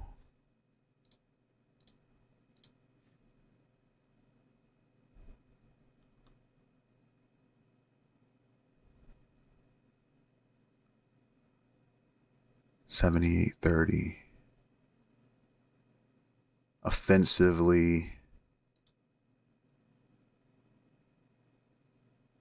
faded. Colorful, delightful, offensively faded.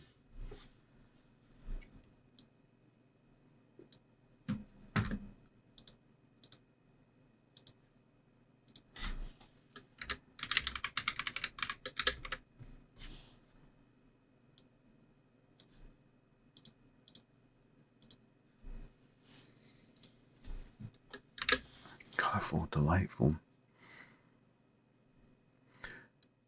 Colorful, delightful, I'm going to interpret as life was colorful, delightful, offensively faded. I'm going to interpret that as he says that life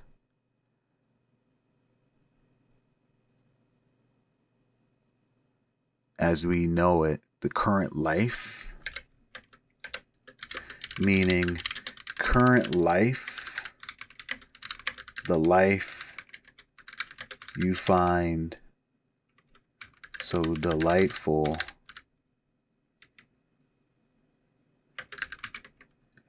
is a thing of the past.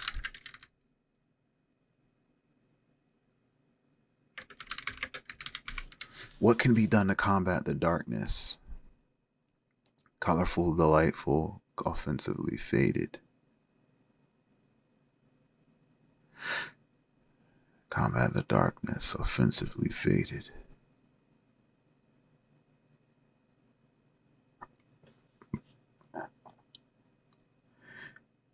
Live life. The past life is gone. It's faded. It's gone. Go forward offensively. Go out and live life. Meaning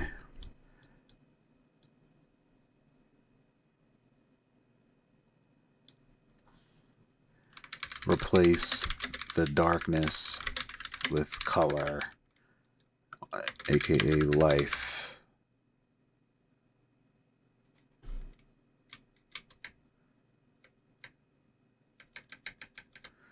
Fill darkness with life. The past is gone. A new world is to be created.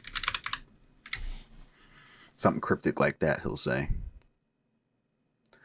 And using his ability to reveal the trueness, the true meaning of his answer. Lantier's light can tap into Lantier's divine wisdom, so he's going to tap into Lantier's divine wisdom.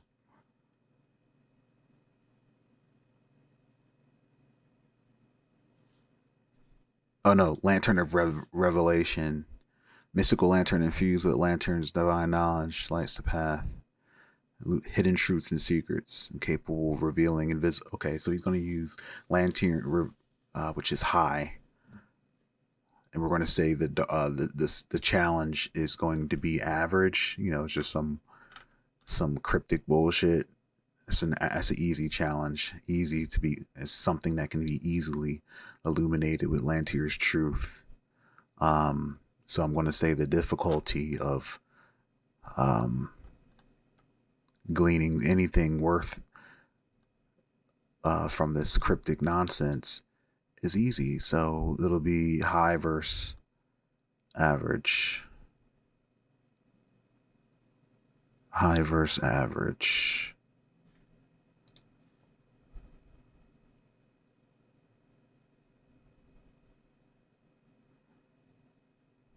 $69.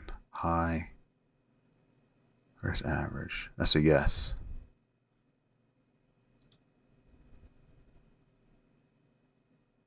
And what does the Lantier's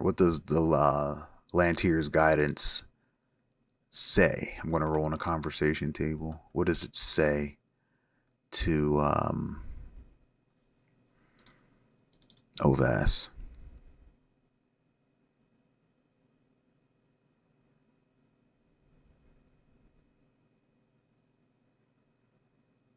$75.47. Mysterious.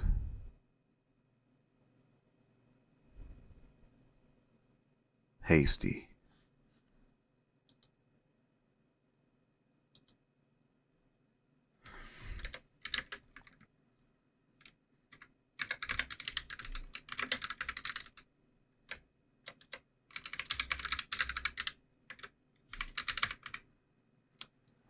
Mysterious, hasty. The future is mysterious and new, untraveled, uncharted. Approach with ease. Approach with care. So it's like a warning.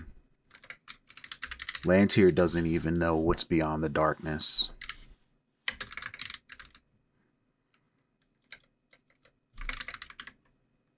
The darkness is above Lantier. He doesn't know.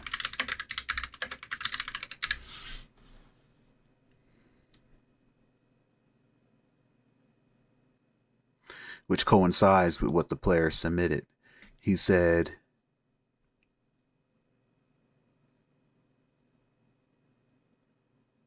if Ovaz is unable to obtain answers to his questions, he will be somewhat disturbed. So he'll be disturbed by that, to hear that.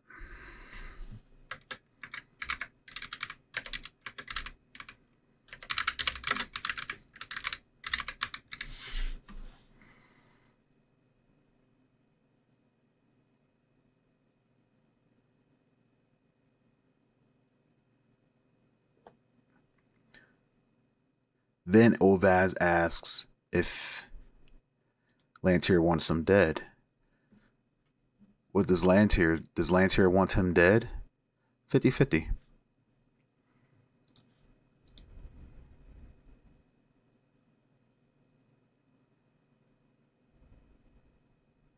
No.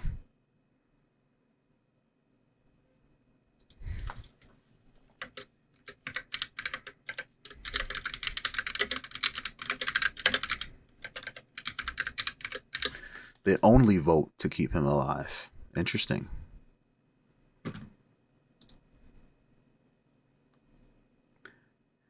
Sam asks his questions. How did you do this? Anything under 25 is a yes.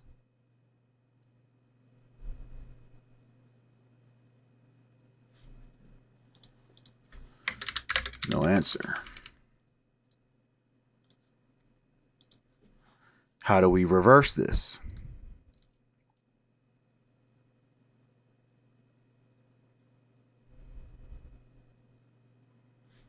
No answer.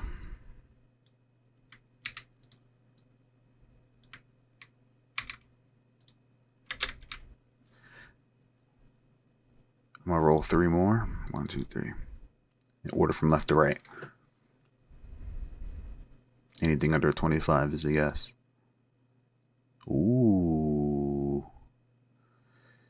So exceptional no to what has happened to the places beyond the darkness. He laughs.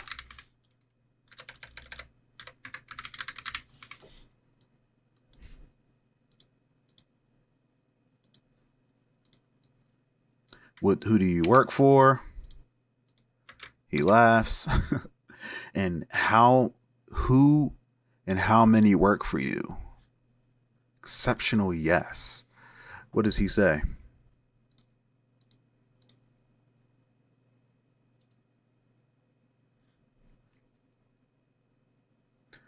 $54.80.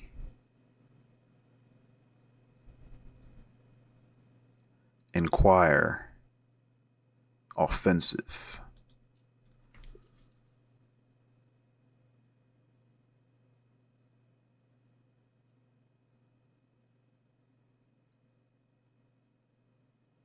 Inquire. Offensive.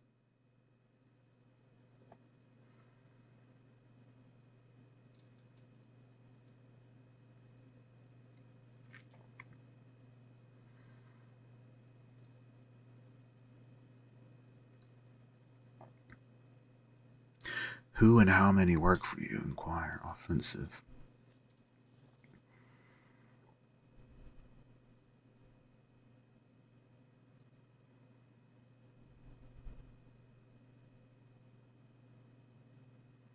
What does it mean?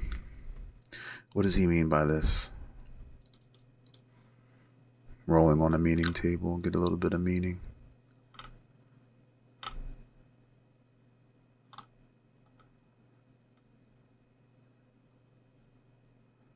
$72. Mockingly. Who and how many work for you? Inquire. Offensive.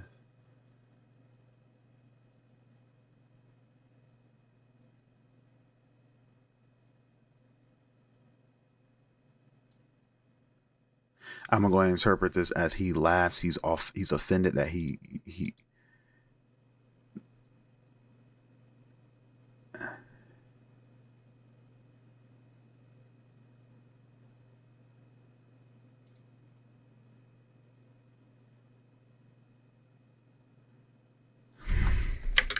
offended.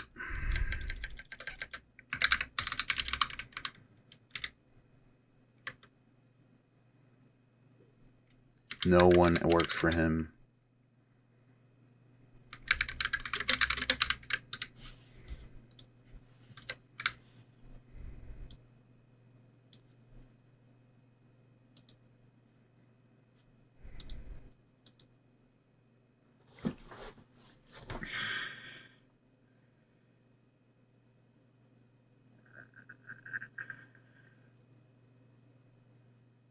He mockingly, no one works for him.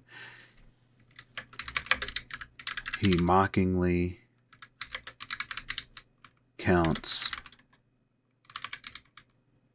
the dead bodies of the mercenaries as an answer.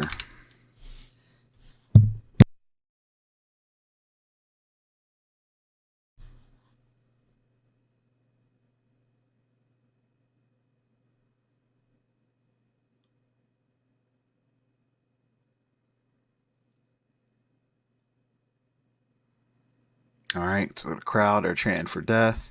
Willem comes, does the seance.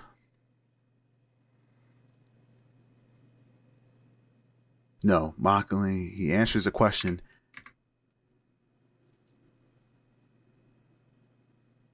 Then that's when Naz comes to question.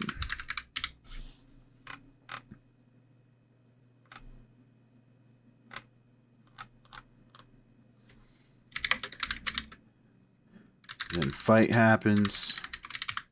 Then once he's beat up, The crowd isn't sad. The crowd gets riled up.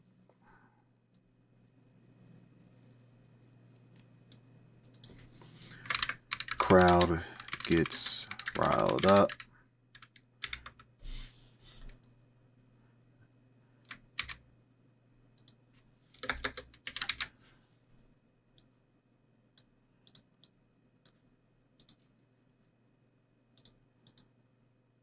Not satisfied with answers. Naz comes to question, then fight happens. Crowd gets riled up. Ovaz calms him down. Willem brings dead testimonies. Speaks in favor. The verdict. The verdict is death. If the verdict is death, Samuel will take the artist and throw him to the feet of Ali, saying, I took your moment away from you, and now I'm giving it back. I am not an executioner. After that, he will leave the area not wanting to be involved in the process. He will not allow anyone other than Ali to do it. And Ali is saying,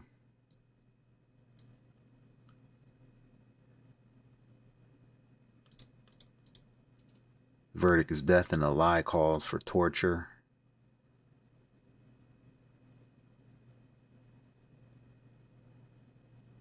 And he kind of drops the mic on some 8 Mile shit and says, you do it.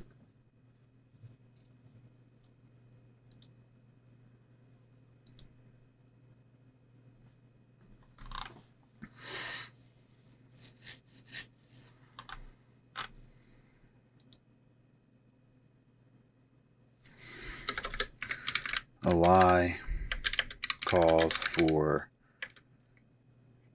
torture by Sam, but Sam drops artist at her feet.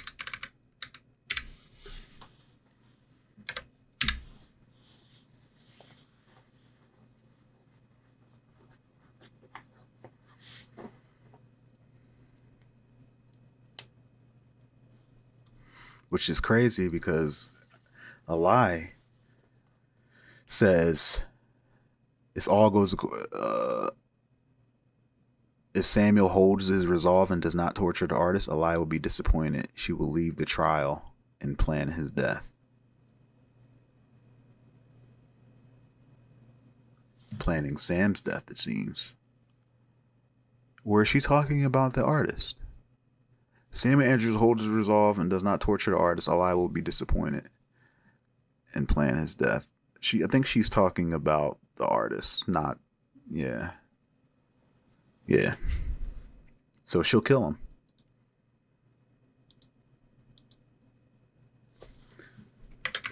Ali is disappointed and is disappointed in Sam. This is an opportunity for Orgy to further his political plan. Orgy furthers political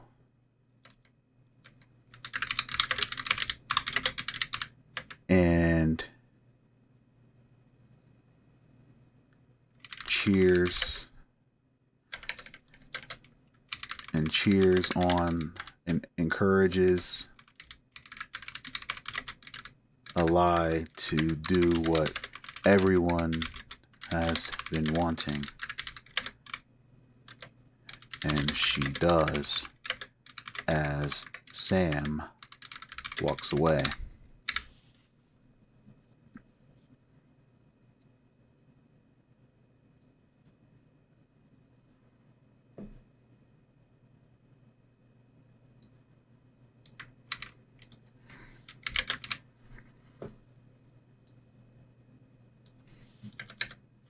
Immediately, Will finds a quiet, secluded place nearby, an ally, an empty home where he would use death seance to extract the moment the artist's death. Immediately,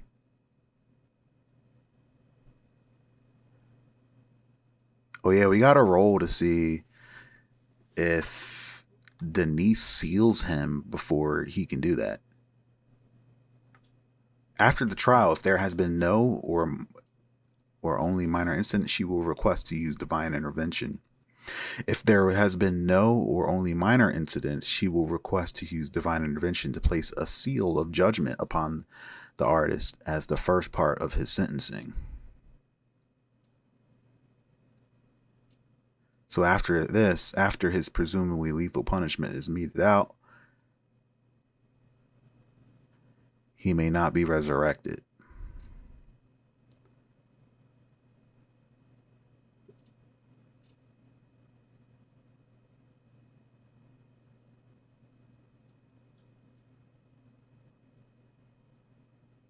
All right, so the death is verdict, so the trial is over, okay? And then Denise will request to use seal of judgment.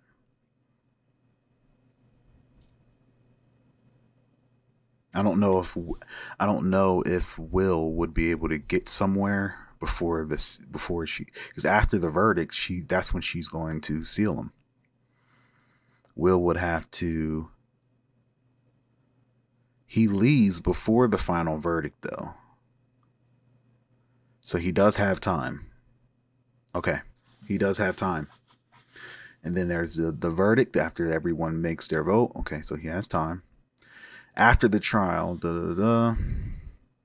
instead of the rest, he's going to do the seance. He will use death sentence to time the exact moment the artist's death. He's going to wait. He's going to watch from a window. He's going to watch from a window and wait for him to be killed by a lie. And he's going to do the seance. So there's the way the timing is, Denise isn't going to be able to seal his body immediately after.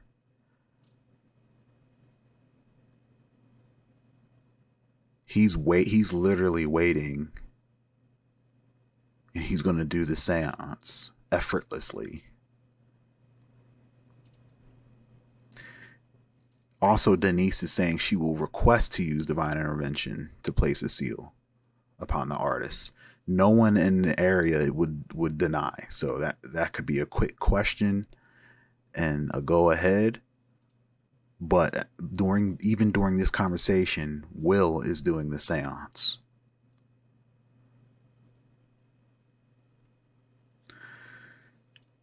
Into himself, he brings the soul into himself. An intention with timing is to subvert any other attempt to banish, bind, or destroy the artist's soul. Willem will use the artist's true name if possible, and other boons he can get from the rogues during or prior to the trial.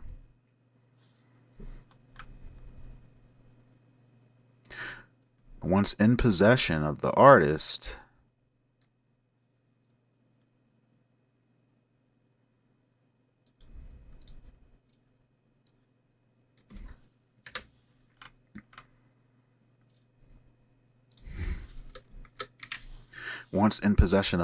soul, Willem will rip through the rogue's mind, learning any knowledge pertaining to the darkness and how to control it.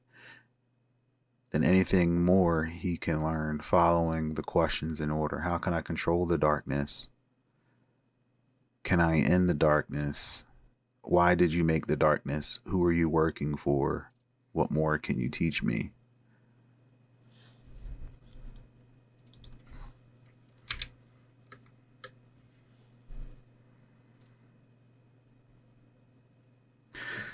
How can I control the darkness? He's going to tell him about meta magic,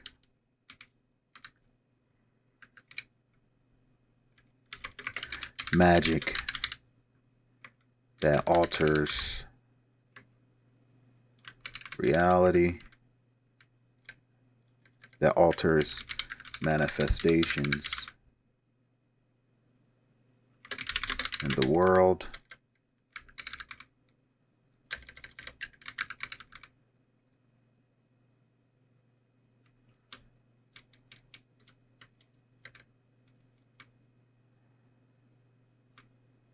He learns about the darkness mechanics and what it truly is, or lack thereof. Learns about meta magic and alters the manifestations of the world. Can I end the darkness? To end the darkness is to end potential life. Why did you make the darkness? Maybe he's talking about the miasma. Or no, the darkness was unmade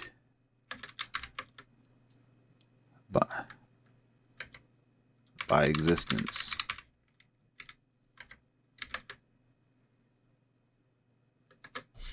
Who are you working for?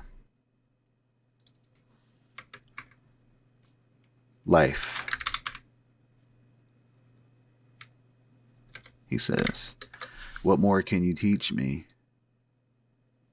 I think he will reveal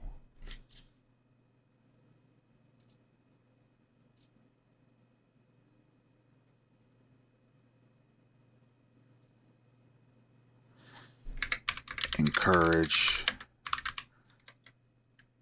discovery of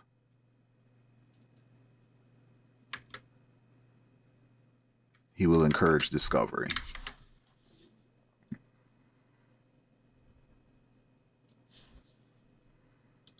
Exploration. Because exploration equals power.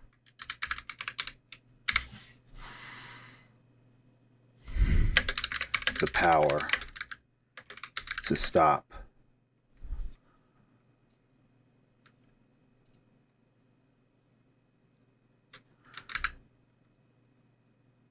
the power to grow a world.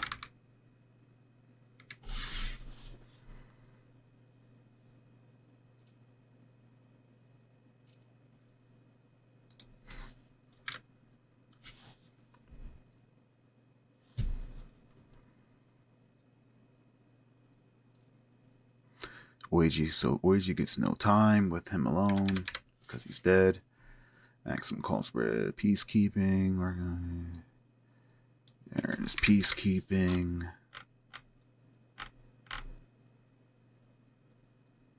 Sky is watching.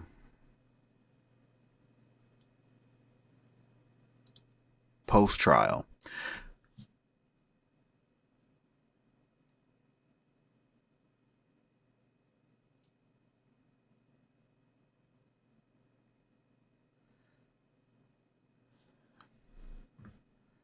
So Oiji is also... All right, post-trial.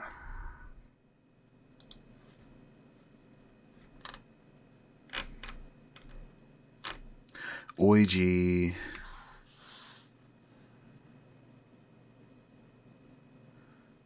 wants to study deeper arcane truths, might look to check out. He will start questioning the artist. He'll head east in search of rumors and magical knowledge. He's going to head east with everyone. He wants to be able to outfit the warband with magical weapons. He wants to manipulate and learn more about the magical darkness and artists created. And try to create powerful weapons and armor for the shadow government he's trying to influence. So he's going to go east into the magic forest with everyone. Skinny, after the trials, will head out into the darkness with Darren and hopefully Denise and others. All right, so what would you go to the magic forest? Roll for magic. Found in forest. Is there any magic? Anything that Oiji can learn in the forest that they discover? 50-50.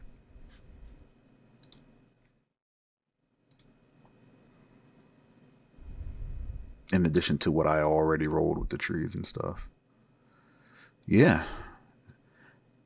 Oiji's looking for something to benefit the warband. And he finds something.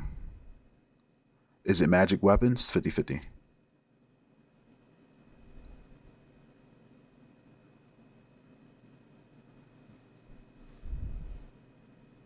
Is that an exceptional? Yes.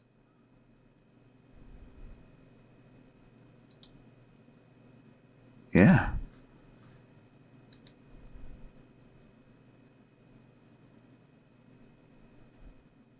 So in this magic forest,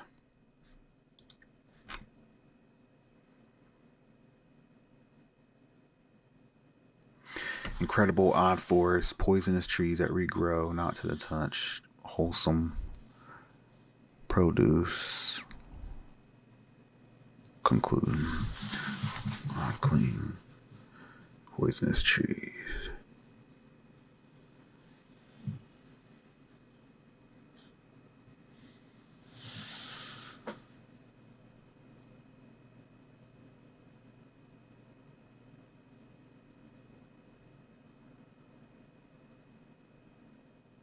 Magic toxins. He'll discover magic. All right, let's roll with he'll discover. We know it involves poison trees. It involves a forest. What does he discover in this forest? We'll try to make it forest like to fit. Yes. He discovers. What does he find? Let's see. What can I roll on?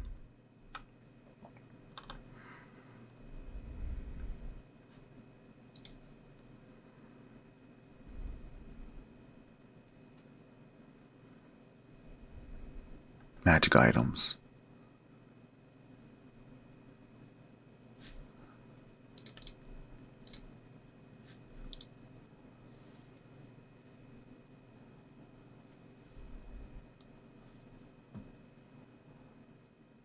$238.20. $238.20. Animate.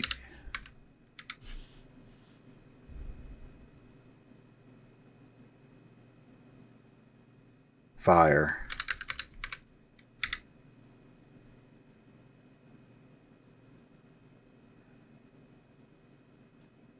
Curse.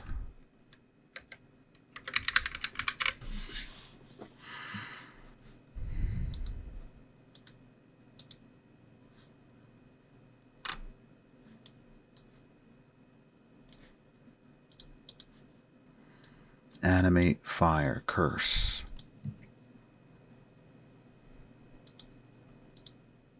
I'm going to say that Oiji uses his magic to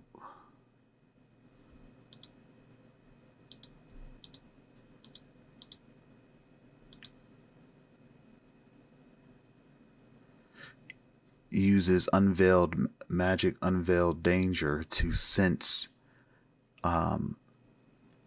the potential in the wood, the toxic wood,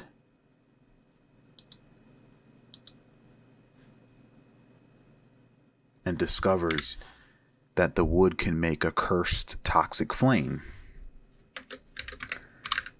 Discovers through study / unveiling of toxic wood properties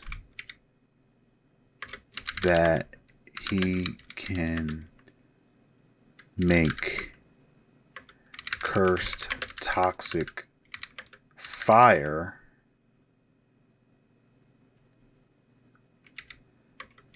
that he can shape, that can be shaped, that can shape / temper weapons. So the fire would be used in blacksmithery, a cursed toxic fire to be used in blacksmithing to create special weapons. He learns that while everyone is out in the forest. He doesn't reveal it to anyone. He only reveals it to a lie. Reveals it to a lie. No, he discovers it. Yeah, he discovers it. Okay, Skinny, after the trial is completed, will head out into the darkness with Darren Hoffman. He goes into the forest and voluntarily labors toward gathering wood. He reaches enemies and stacking buffs on allies. All right, so there's no enemies in the forest because remember, everybody discovers that the forest is like very peaceful and beneficial. Lots of boons. So he has no issue gathering. Does he gather wood? Near shore thing. I don't think that would be an issue, but I'm gonna roll. Is he? Are they able to get the resources? Probably, very likely. Near certain. Near certain. Anything under 85 is a yes. Does Skinny get all the wood he needs? Yes.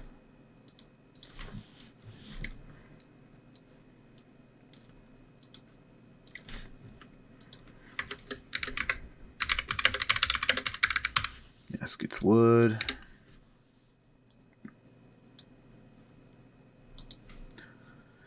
He's probably the one that discovers.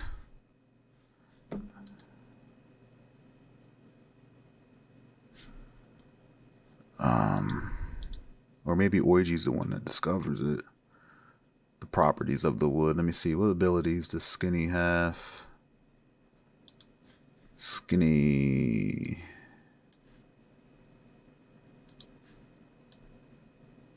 Divine healing, Bane of Fallen, religion learned.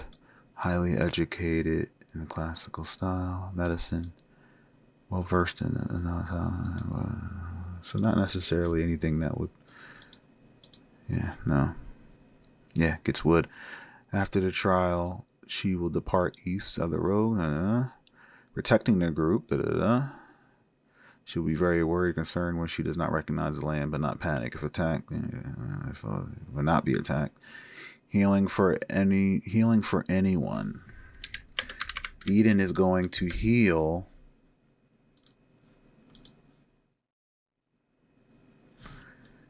the wounded. She's going to heal Nazareth.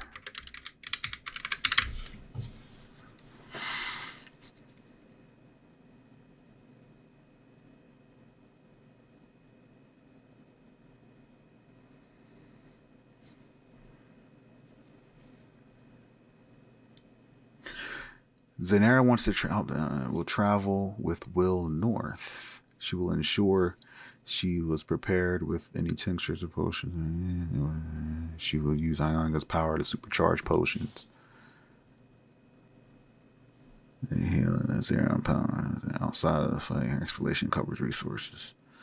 Out of the fight, if there are exploration covers resources or mysteries, she'll be keen to learn more and see what can be brought back to this. So she's going to learn more in that new place. Oh, so Zanera is also going with Will. Willem will gather anyone willing and head north.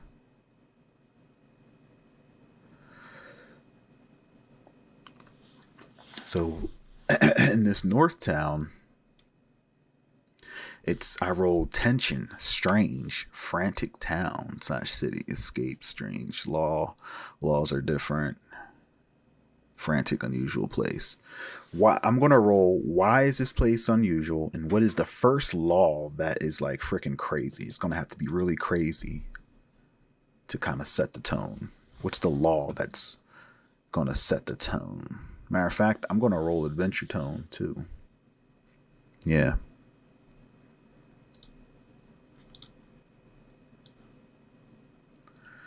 So what the first question is going to be,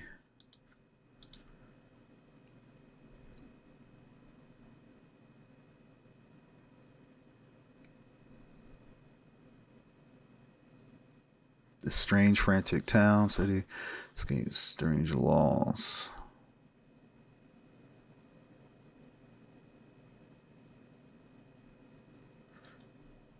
They're going to discover the town.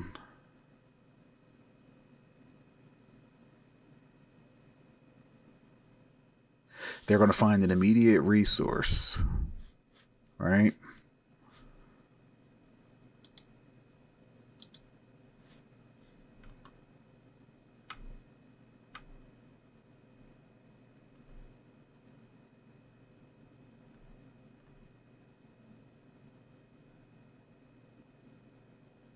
No. So they'll uncover a settlement, a weird. They'll encounter a weird, strange town.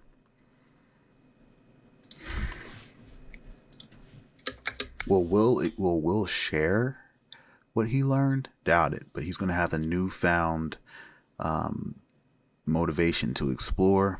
They're going north. They encounter a real strange town and will encounter strange laws. What is the law?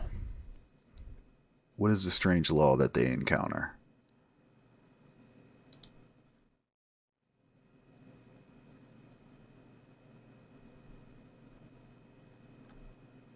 I'm going to roll meaning. 1, 2, 3, 4.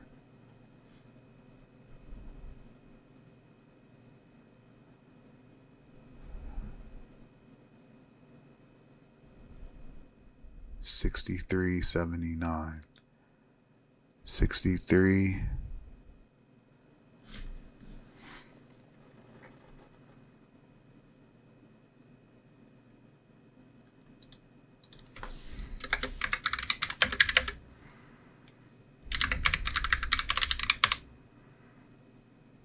Negligence, refuse. No.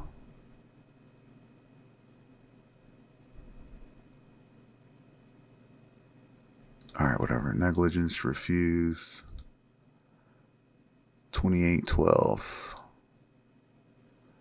Efficiently.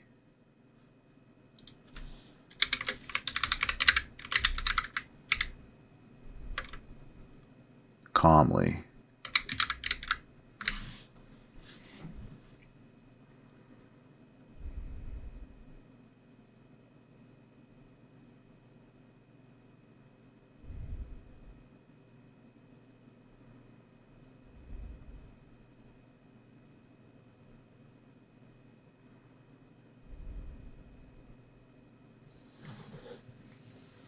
Negligence, refuse. Efficiently, calmly.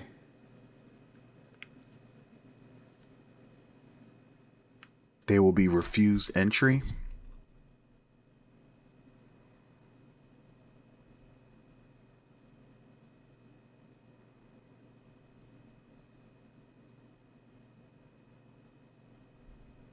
Negligence.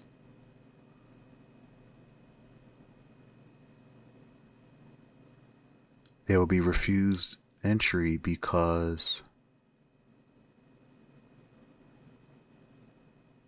I'm interpreting negligence as something that they have not been tending to, that they are completely unaware of, which is why the law is strange.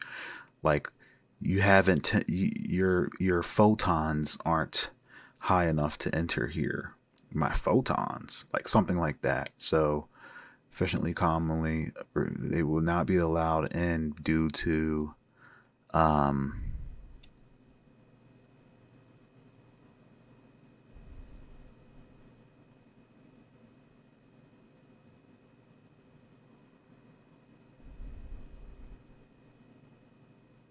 due to their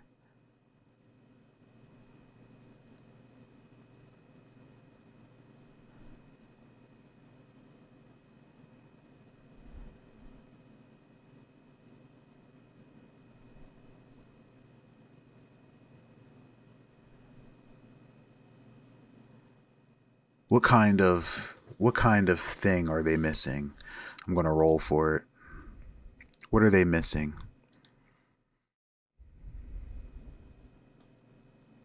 I'm rolling on a spell effects table. What are they missing? There's something they don't have. 34.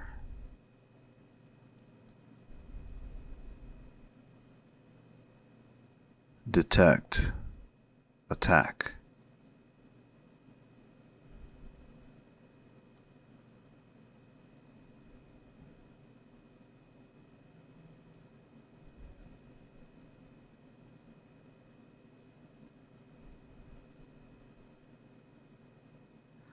They're not psychic.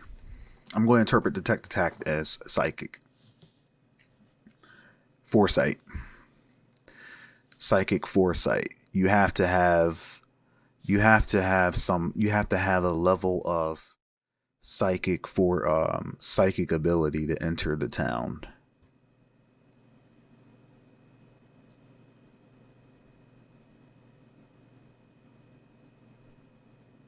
And maybe in order to acquire a psychic ability, you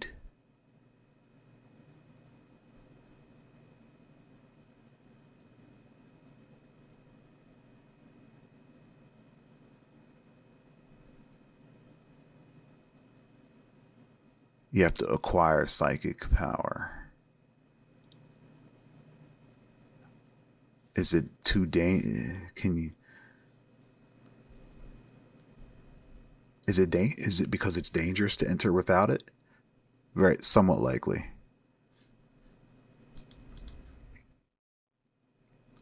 No, I'm not even going to go there.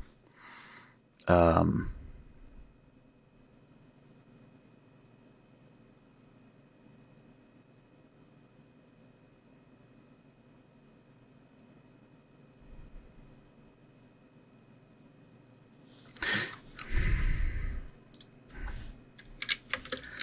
refuse entry due to having no psychic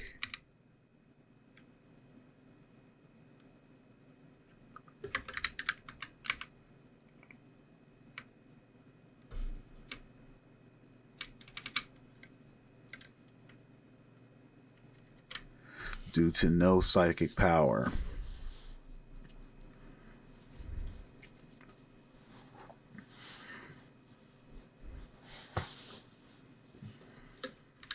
But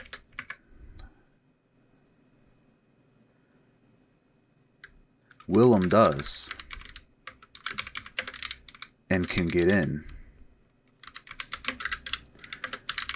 The others are introduced to an alternative, a strange creature they must consume to grant minimal psychic power. And it's gross. And then they get in.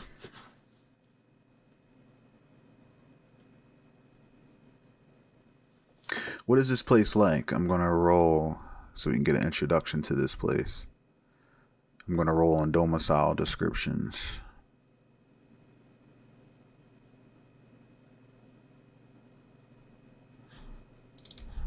For a little bit more detail.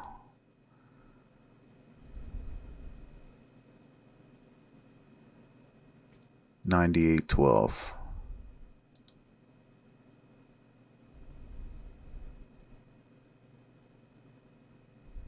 View. Clean. The place is clean. High views. Strange, frantic, moving people. No voices / talking aloud. Only telepathy.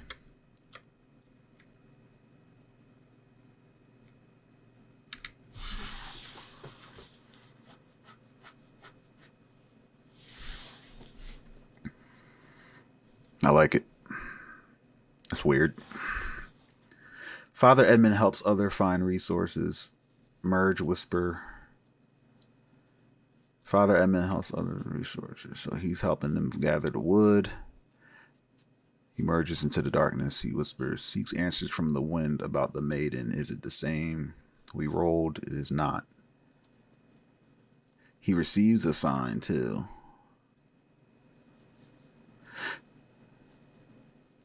So he's going to receive this sign.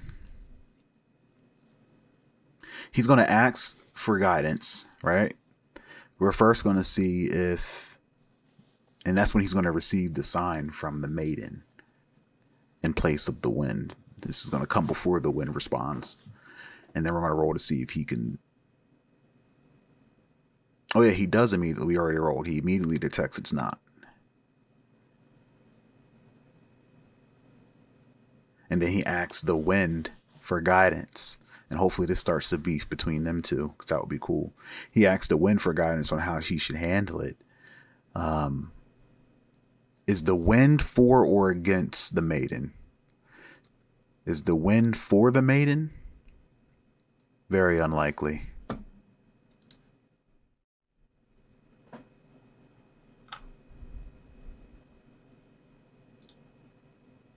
Anything under a 25 is a yes. Is the wind for the maiden?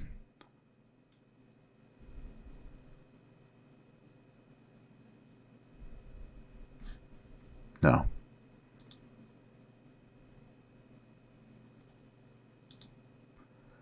What guidance does the wind give to Father Edmund? I'm going to roll adventure tone, an action, and a meaning. Adventure tone, action, meaning. From left to right. Adventure tone, 29. Failure.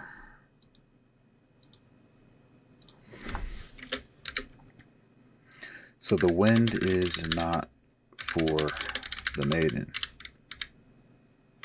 The mission is failure.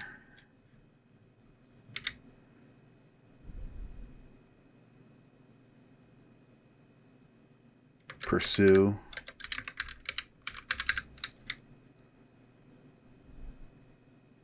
Power.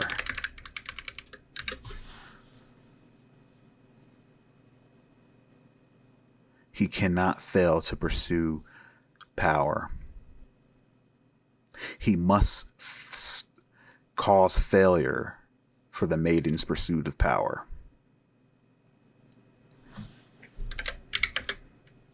So that means stop the maiden from pursuit of power.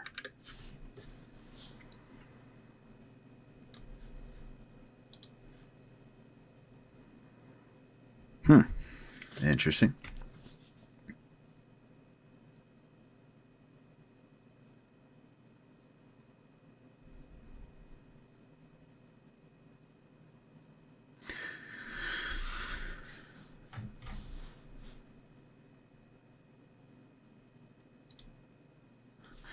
Asal returns with knowledge.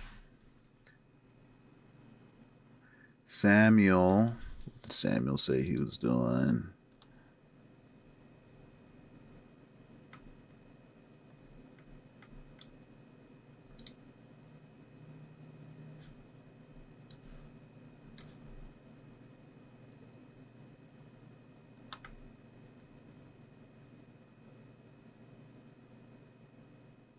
After the trial is concluded, the verdict, he will assist whatever manner is needed. He will assist to do this. What he wishes to do is restore the old jail sheriff's office, whatever would be appropriate in the setting to working order. Whatever would be appropriate in the setting would be appropriate. Jail sheriff's office. Eventually, he will seek to assist someone. He's going to restore the jail. Samuel begins to restore the jail / prison. Ovaz, after the conclusion of the trial and possible... Ovaz will retire somewhere to compose a new verse in the song. The trial and the media. Lazuli, at the trial, Lazuli will head north to the darkness.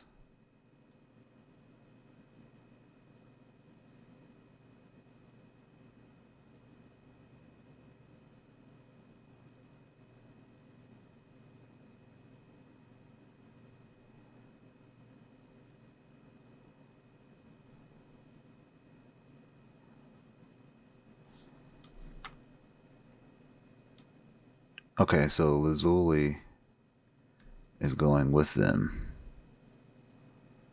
Lazuli went with Wilhelm and them.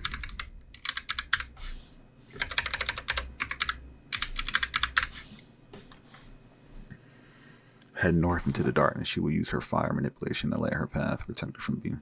She will doesn't intend to go too far, but she does not. Is there any good stuff? Is there food that is salvageable? Does did the people who were lost in the darkness survive? So she's gonna look for food.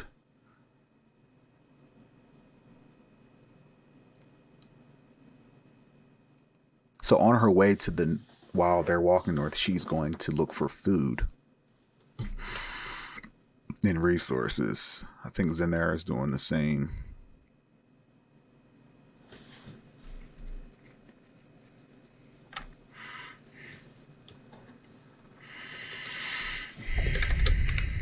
Zanera and Lazuli search for food.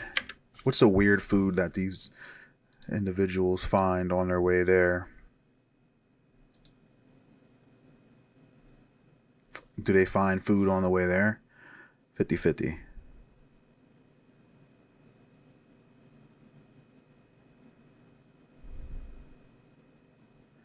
Yes. And what kind of food do they find?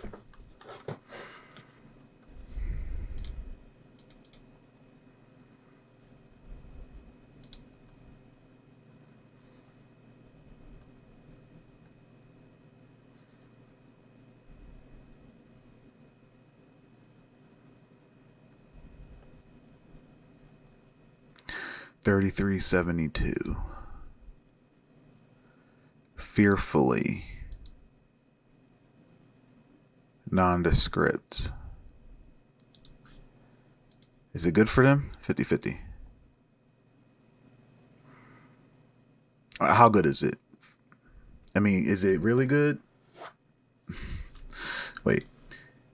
Is it good or is it bad? Anything under 50 is a yes. Is it good? No.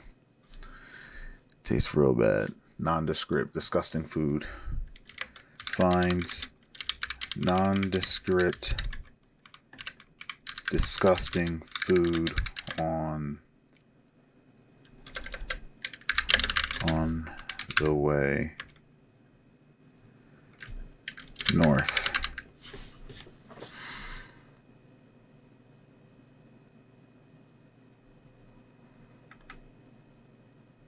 And maybe we'll have like their abilities and personalities come into play when they're, in this little segment of acquiring this food.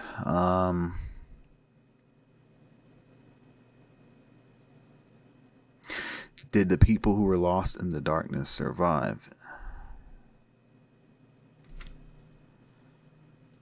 No, they find dead bodies. Do they encounter any enemies on the way north? Somewhat likely.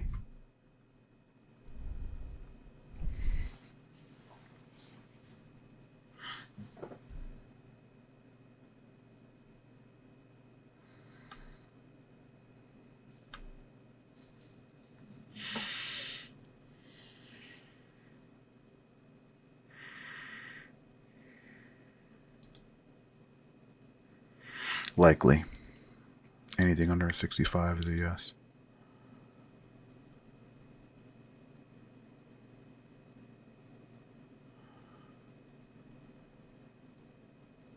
$59.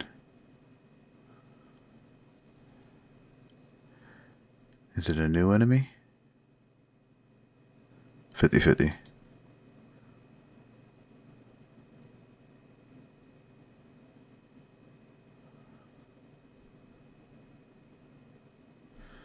Yes.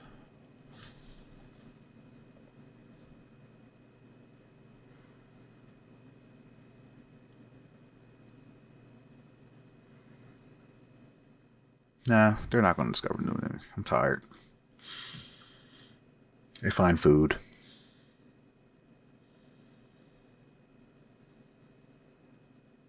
Maybe I'll have them encounter an old enemy and defeat it just for coolness. Did the people survive? Unlikely.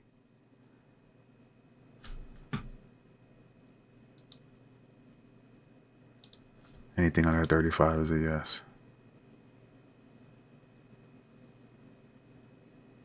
No. They find dead bodies.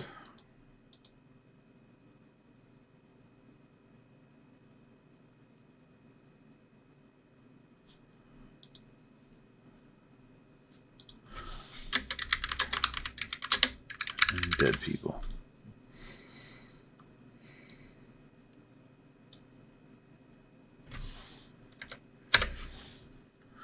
Oiji, and that's when the parents come to Oiji, reuniting the kids. They take the kids and arrive to New Maiden cult home with Maximori.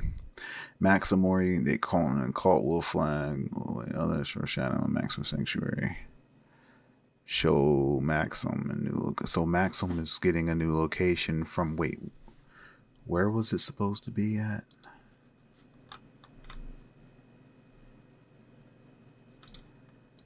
New location. Maxim will use shadow travel to search for sanctuary for the followers. I mean, in the tower settlement, and a private safe house for himself outside the settlement.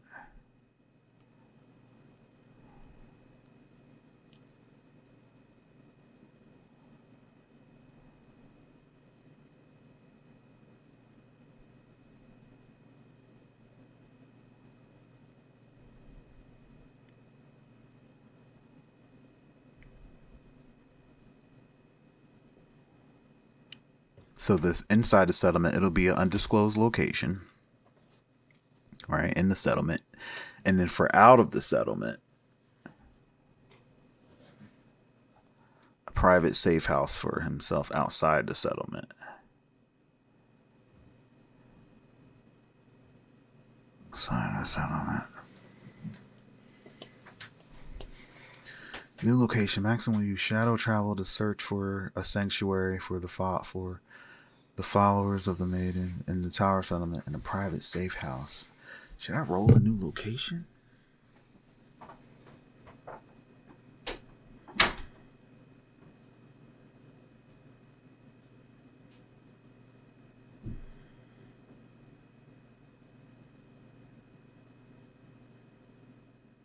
We'll consider this private safe house outside of the tower settlement.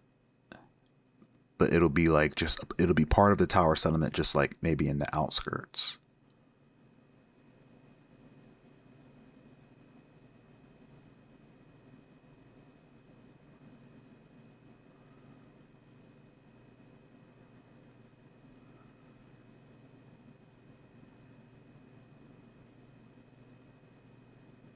Yeah.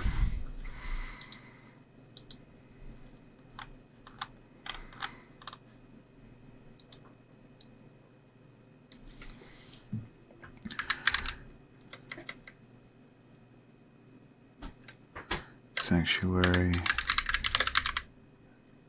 within non-disclosed location in the settlement, and Maxim will have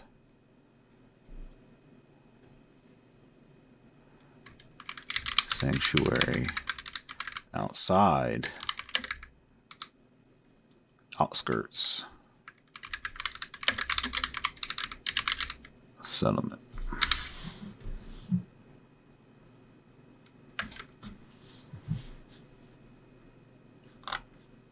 All right, and that's that.